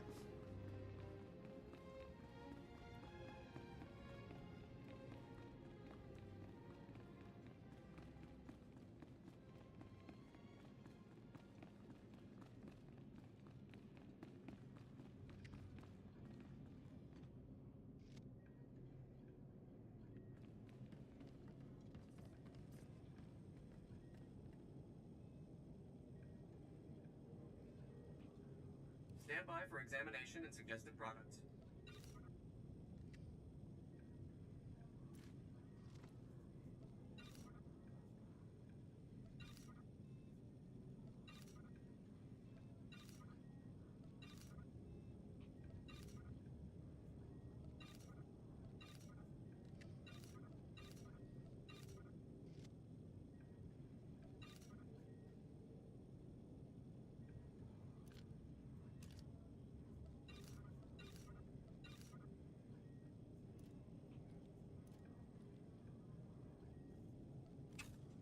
You are fit for duty. Return to your post. Oh, you're here. Quickly. We're barely detecting a pulse on Yuan.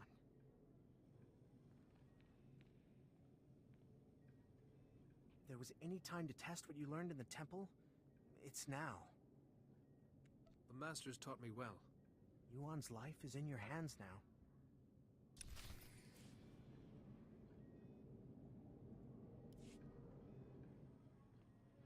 All that just a click.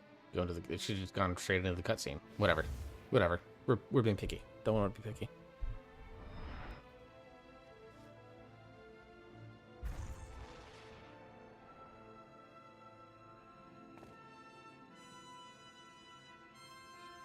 How do I know? No, I was making you a Jedi. What happened? I feel so much better. But why do you look so weak? What did you do? I shielded you from the person who was making you ill, but it took some of my strength. Thank you, and I'm sorry. The last thing I remember clearly is your ceremony on Tython.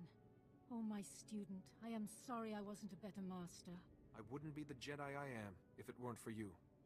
That honors me more than you know. I mean, it's a lie, but whatever. I see now the foolishness of hiding it. Now I am more myself.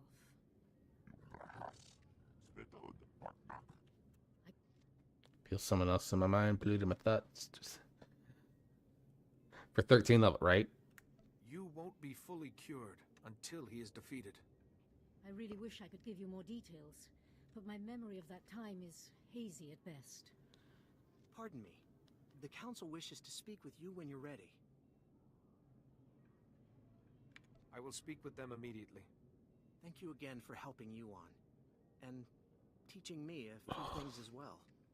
I'll be all right for now. Go to the council. We can speak later.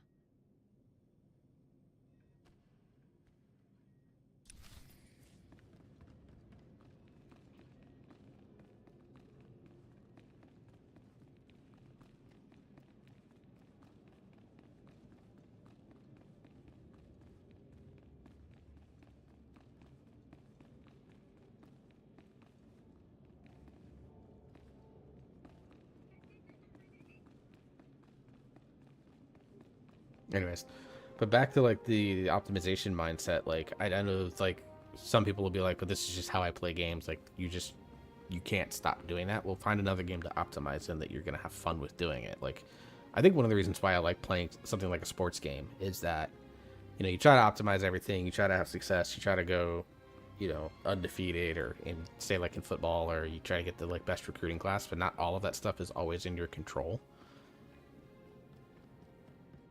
And so it kind of makes it fun to constantly play those things, because like, you know, it's like, yeah, optimally I get this, you know, 5-star recruit that fits the exact system that I want, but then he ends up RNG committing to another school, and it's like, okay, well, you keep working on that, and you find something else, and you got to do things like that.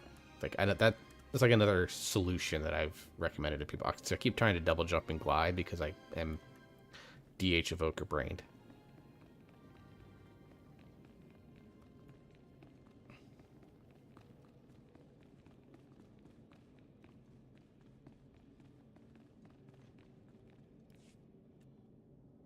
You're here. Thank you for contacting us so quickly. Where's the deal? To have to pull you away from Yuan. We wouldn't have called you here if it wasn't urgent. First, tell us what you've learned about Yuan's illness. It's a plague created by a Sith named Tarek Morridge. Here's what we know. Interesting. And worrying. We've started to receive disturbing communications from other masters. We fear Yuan's illness is not an isolated case. The illness was created by Tarek Morridge, but a different Sith is using it now. I don't know his name, but I fought his apprentice in the temple. Yes. It's imperative that we find this Sith before the illness spreads further. Noble goal. Unfortunately, we have no leads. We can only hope that tracking down and shielding the victims will help lead us to this Sith. You need me to find these masters and cure them. A small number of victims suggest that this Sith needs some sort of contact with his victims to control them. I hesitate to ask any more sacrifice of you. You've already done so much. But with the terminal in the temple destroyed, you are the only one capable of shielding the afflicted masters and stopping this Sith, whoever he is. I will do whatever I can. You'll need to be able to move freely around the galaxy. To that end, we've prepared a ship for you in the spaceport. Thank you, Masters. I will use it well.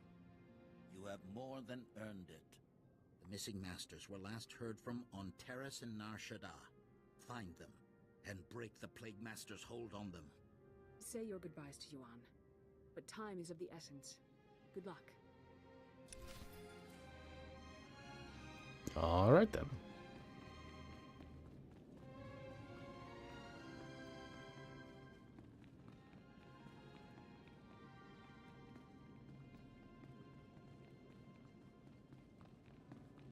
I always like looking around at the other doors and seeing like, okay, that's where the Jedi Knight story goes, or the Trooper story goes. But I think the next story that I'll do after this will be Bounty Hunter.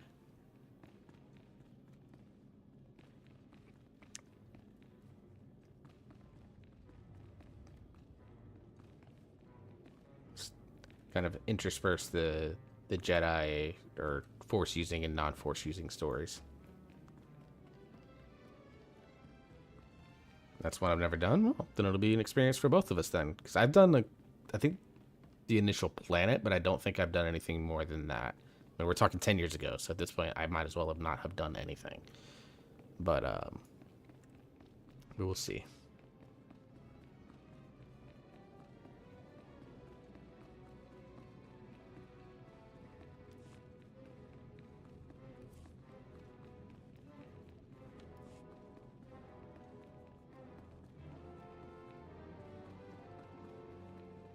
I do not have a ship. I'm about to. The question is how do I want to play the bounty hunter? I don't think I'll play him as a sniper because that just doesn't feel like that's a play style that, like, it's funny, like, because I've talked about this with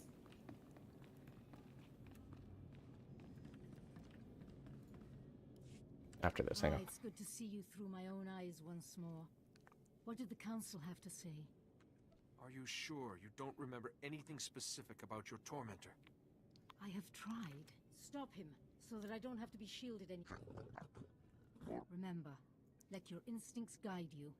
Keep to the Jedi Code, and may the Force be with you. Yeah, that ain't happening. I'm sure I'm gonna meet someone that I'm gonna be like, that's my romanceable.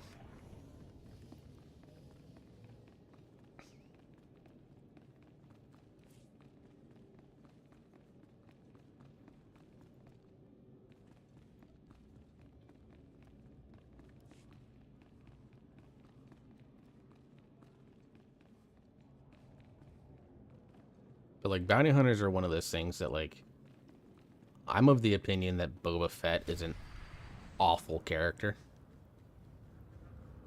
Like everyone puts them on this like pedestal, but there's literally no reason to. Because he's actually not that successful. He just kind of got he just carries a name. And he looked cool. But then like the Clone Wars did a lot to make bounty hunters feel better. Obviously, The Mandalorian completely designed around making bounty hunters feel cool.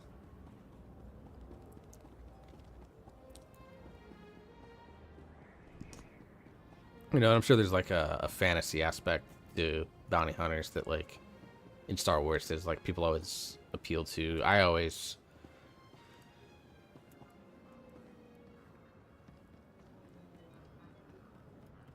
kind of like found myself like loving like when I was a kid, obviously Jedi Knights were fucking cool, but like I always like everyone was talking about like Obi-Wan and Anakin, and obviously fantastic characters. I was always sad that we didn't get more of Qui-Gon, and I wish that we could get more of Qui-Gon. Obviously Liam Neeson's at a point where he probably can't play him all that much. But like finding a younger Qui-Gon and telling a story around that would be really cool. But then as I like dove into particularly the Old Republic lore, like I said, I love the idea. Like Darth Maul is one of my favorite characters, and some of it's down to just like he's got a cool story. But I also just the second he lit up that second side of the lightsaber and went double bladed, like I mean, Phantom Menace came out in 1998. I was 11 years old. 11-year-old me was completely sold.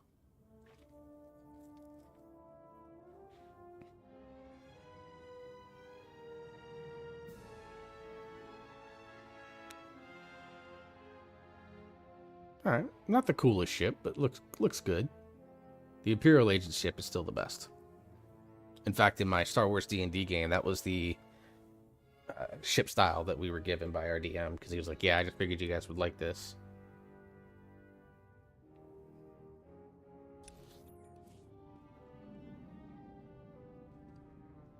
Dude, like literally everyone I follow I think is fucking live tonight. Holy shit, dude.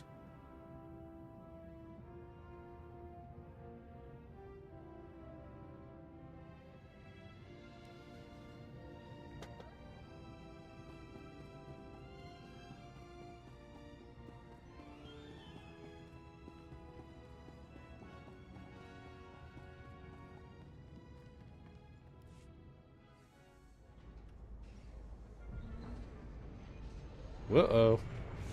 We love this. That's a fun bug.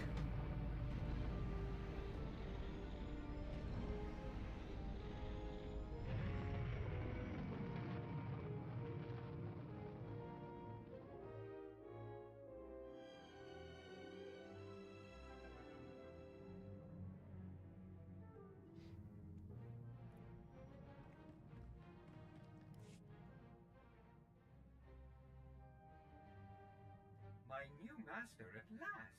I am C2N2, steward of this vessel. It is my extreme good fortune to serve you.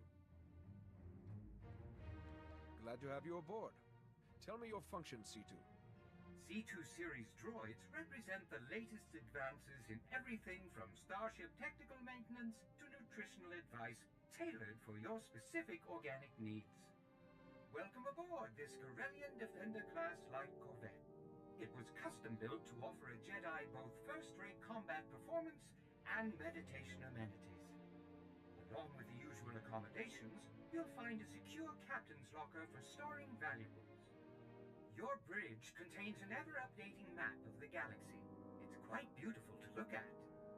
Priority alerts from the Republic Network are accessible at the HoloNet console. Long-range communications are available via the Holo Terminal. And finally, the ship's intercom will inform your crew that you wish to meet. Do you have any questions, Master? If I think of anything, I'll let you know. Thanks for the tour, C2. My pleasure, Master. I do have a few final notes. As you can see, I am not equipped for physical danger. My function is to maintain the starship as your home away. Assume that. That's why I didn't ask. I am happy to assist you with any non-hazardous task, of course. I pride myself on the utmost attention to detail. What do you consider a non-hazardous task? I am programmed to modify other technology. I can also perform long-range surveillance and diplomacy. I'm quite useful, I assure you. Whenever you are ready to depart, consult the...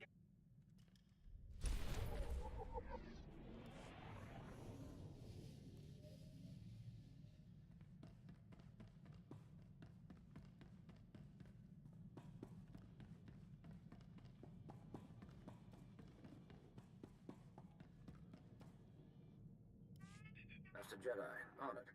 Afraid there's bad news from open space. What's the Treaty of... The peace agreement between the Republic and the Empire. Fleet Admiral Newman has authorized the formation of the Coruscant Aegis. And if you're interested, I'd say you... I would be honored to fly... Excellent, Master Jedi. Every pilot needs a call sign. Every member of the Coruscant Aegis will strike independently across the... Silence the Imperial threat. Okay, well, we'll do that later.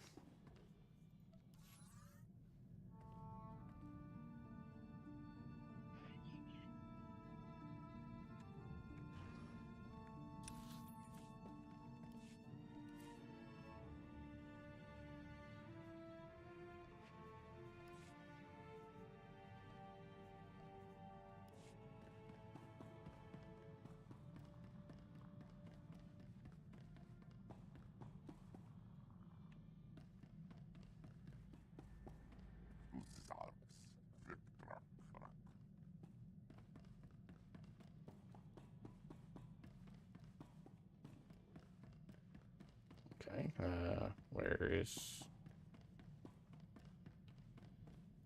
That's the med bay, okay.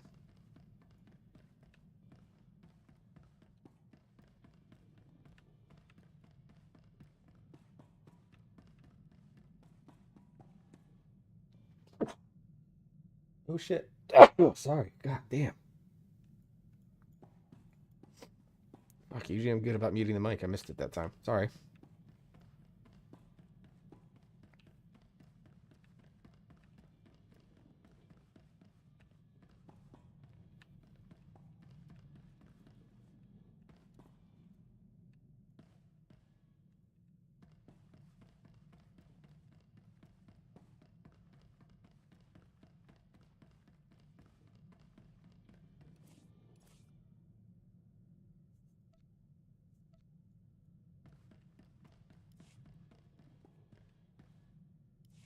Calling Coruscant Spaceport Authority. Am I clear to depart? We've cleared the board for you, Master Jedi. Good flying. We'll go about another 30 minutes or so, I think.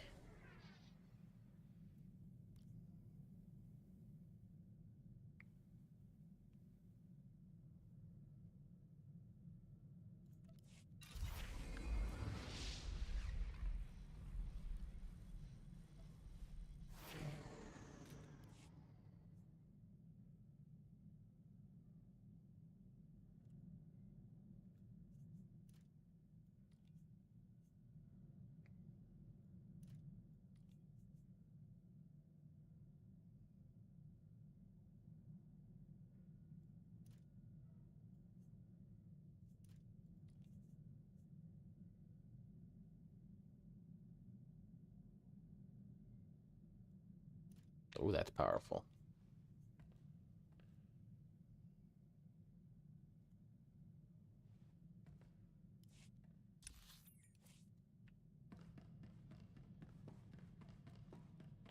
Alright, Terrace or Nar Shaddaa?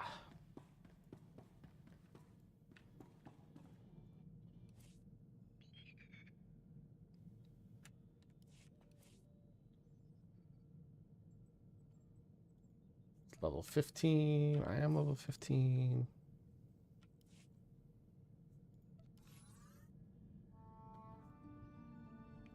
Let's try it. Why not?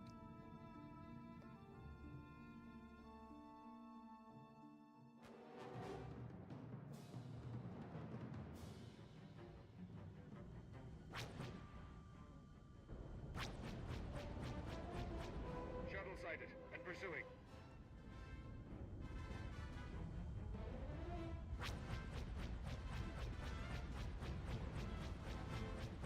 Sloppy defenses.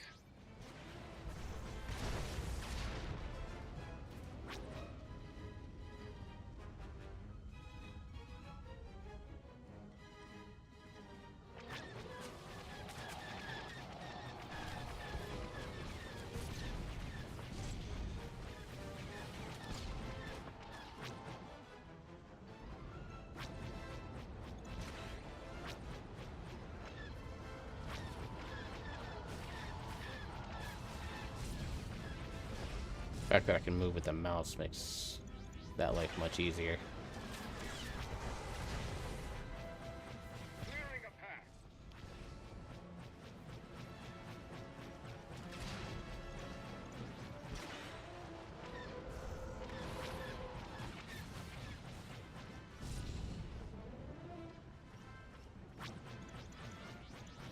Where's he going?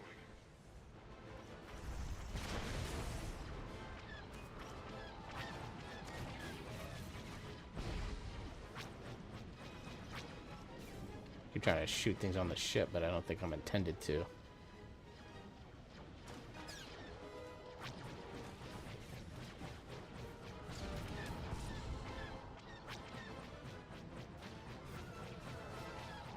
Clearing a path.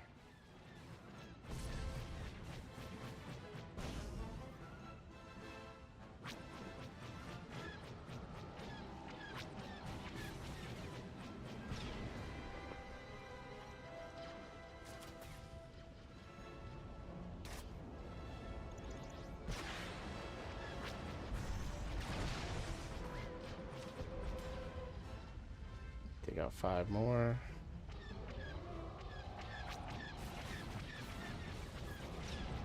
Three, 2. Find peace.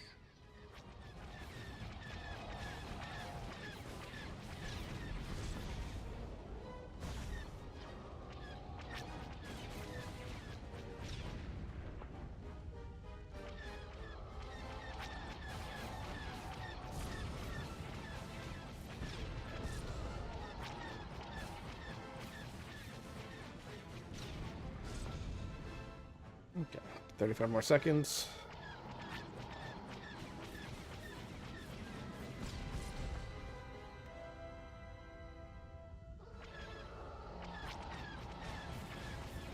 Clearing a path.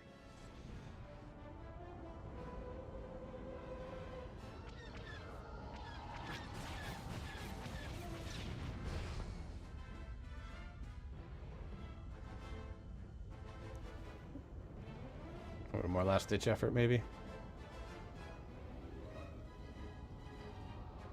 Nope.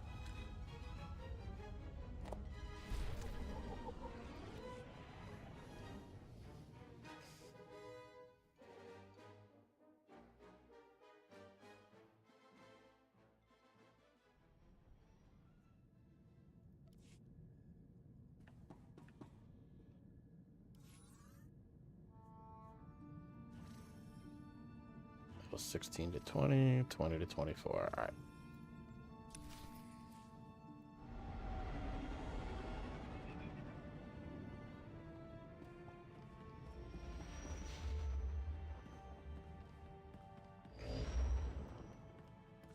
Good to hear from you.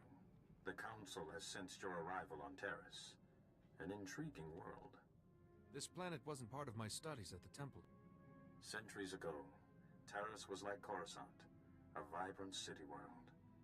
Then, a powerful Sith Lord destroyed the cities of Terrace in a single day. They became dark, polluted swamplands. But the Republic has been restoring them, with the help of Master Sin Tychon. Master Tychon is an expert in this wilderness. We had received regular reports from him, but he has fallen silent. You think Master Tychon suffers from the same illness as Master Yuan Par? We fear so, yes. Master Tychon was working closely with his Padawan, Eris Verano, and also a captain in the Republic Expeditionary Forces, Captain Nelix. Nelix? Eris Okay. and I thought it Captain was Nelix Nelix. are at the Republic base. They should be able to help find Master Tychon. We will see what can be done for Master Tychon. If Master Tychon is ill, shield him if possible, and try to learn more about this Plague Master. We will be waiting on your word. Good luck.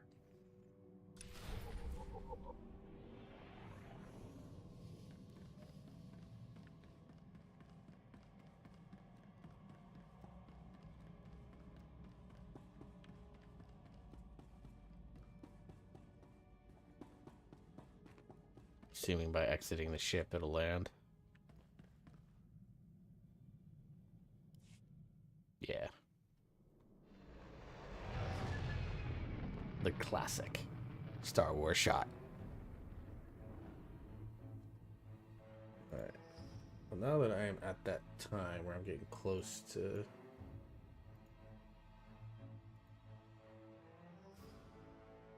wrapping up, I wonder... Dimitria is about to end for the day. Birdie's still going. Could send you to Christus, who's doing Boomkin gearing. Could send you to Abaddon.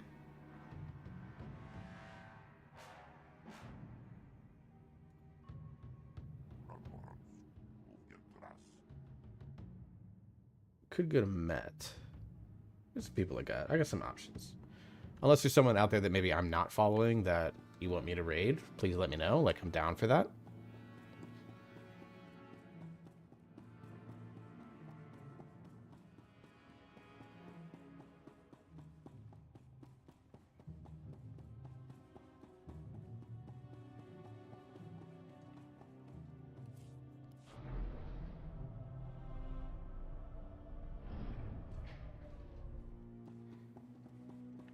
Good old Terrace.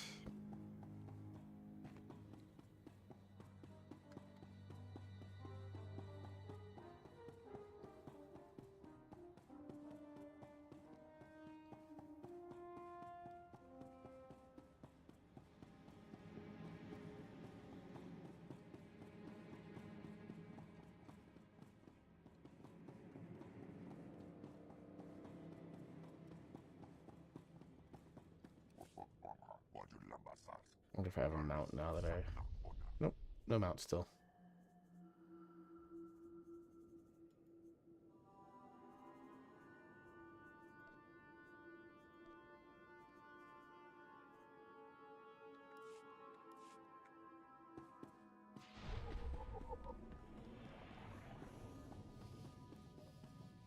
I said I kind of missed the fact that like I can basically do story missions and not miss out on much. I kind of hate not doing all of these little side stories because like a bunch of them were like really fucking cool, if I recall.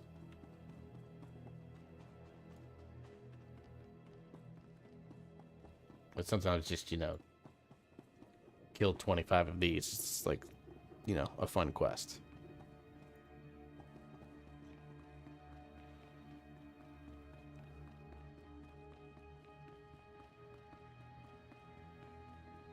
Walk in, trigger cutscene. This is crazy. We'd have noticed any unusual activity from Master Tychon, but the Council says we... Here he is, just in time. Captain Nelix with Republic Expeditionary Forces.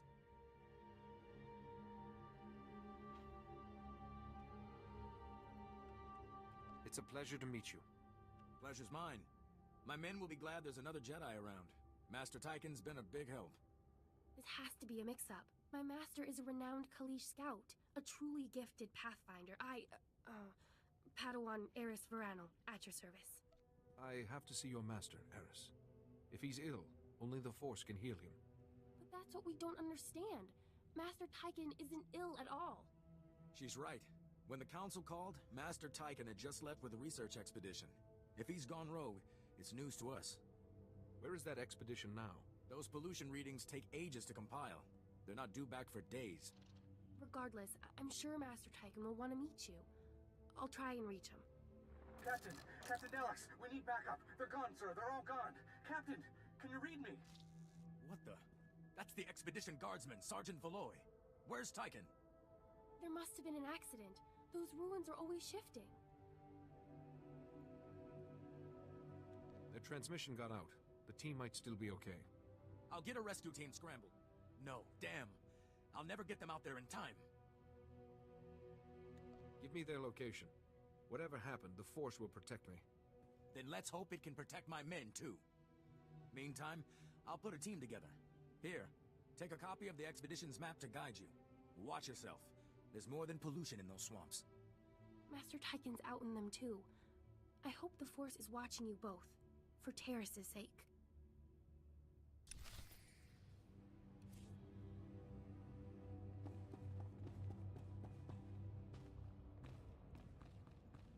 I get the feeling that that Padawan is going to become my companion, and that's my romance option. Just a gut feeling.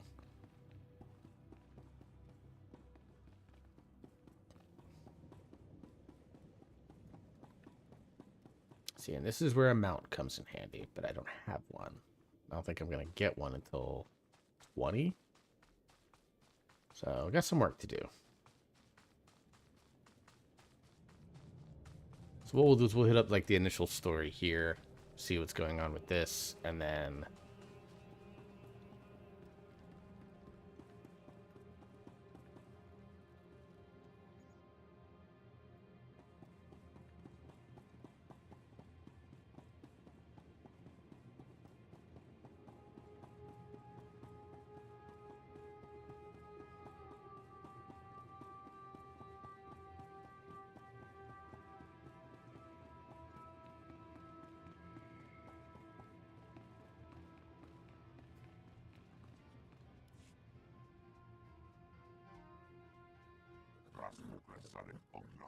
soft things show you great respect.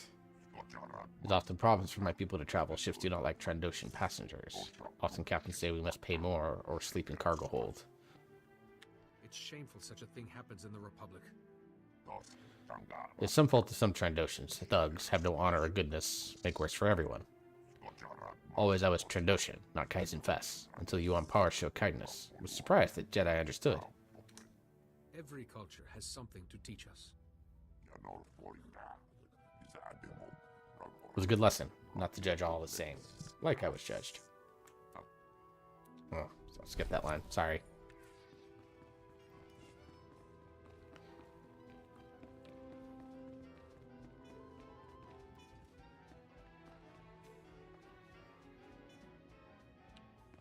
Unlocking that mainly so that I can get some rested XP.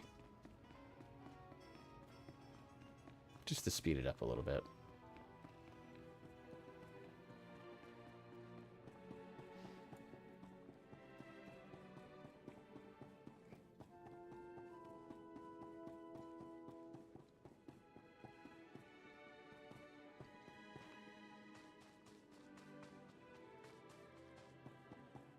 I doubt there's any. Mechanized travel is for official business only. Be safe out there. Greetings. You are cleared for the following travel routes. Something tells me I shouldn't do that, and I have to do this the old-fashioned way.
Let's see.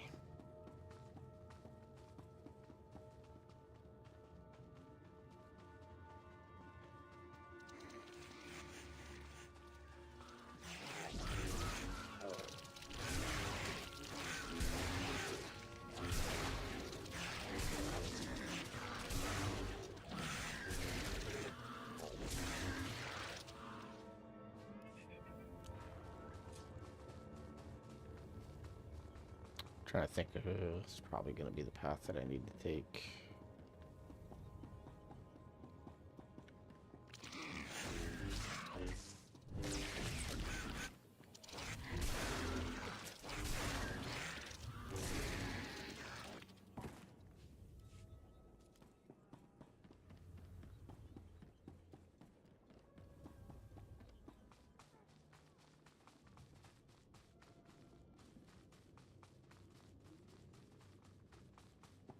Okay, go this way.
Some molt comes. Jesus Christ. Okay.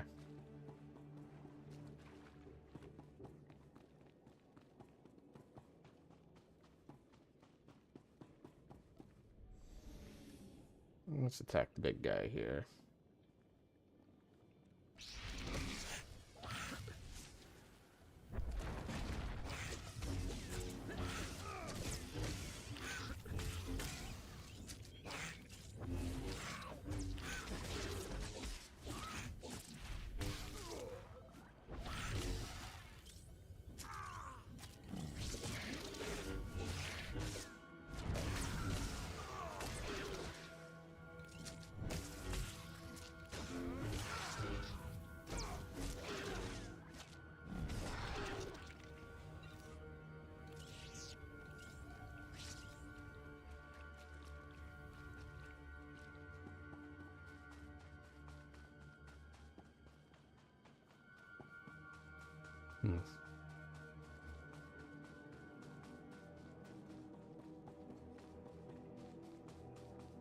Assume we have to go this way.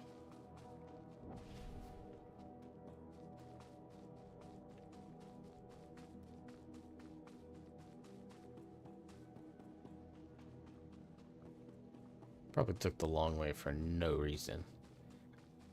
But what we'll do... Oh, no, I didn't. Cool. So what we'll do is we'll do this little phase story, probably head back to the cantina, and then raid out. I'm thinking we raid Met.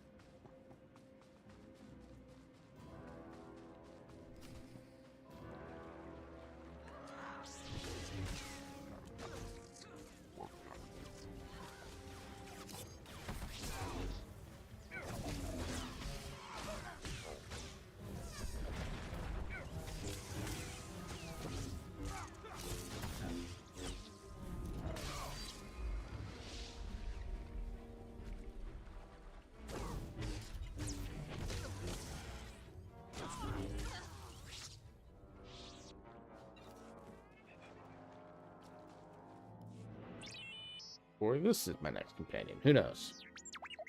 Major power loss T8, unable to help. Expedition query. Jedi seeks Master Tyken. What precisely are you?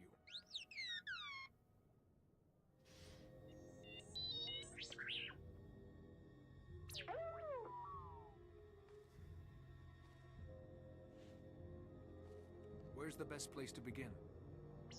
Master Tycoon plus scout team. We go not far. T8 has coordinates. Relics, blah, blah, blah, blah, blah. Is there anything more I can help you with? Doing self-repair, not valuable to hostiles. Will return to base. Lex Jedi, hopes Master Tycoon and scout team still functioning. Okay. So, we're going to fast travel back now. Let's go ahead. Let's see. Who am I raiding out to? Let's raid within the WoW sphere.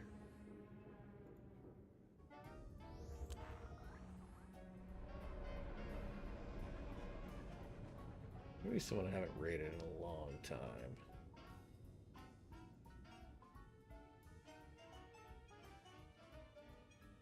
Let's raid Met. I haven't raided Met.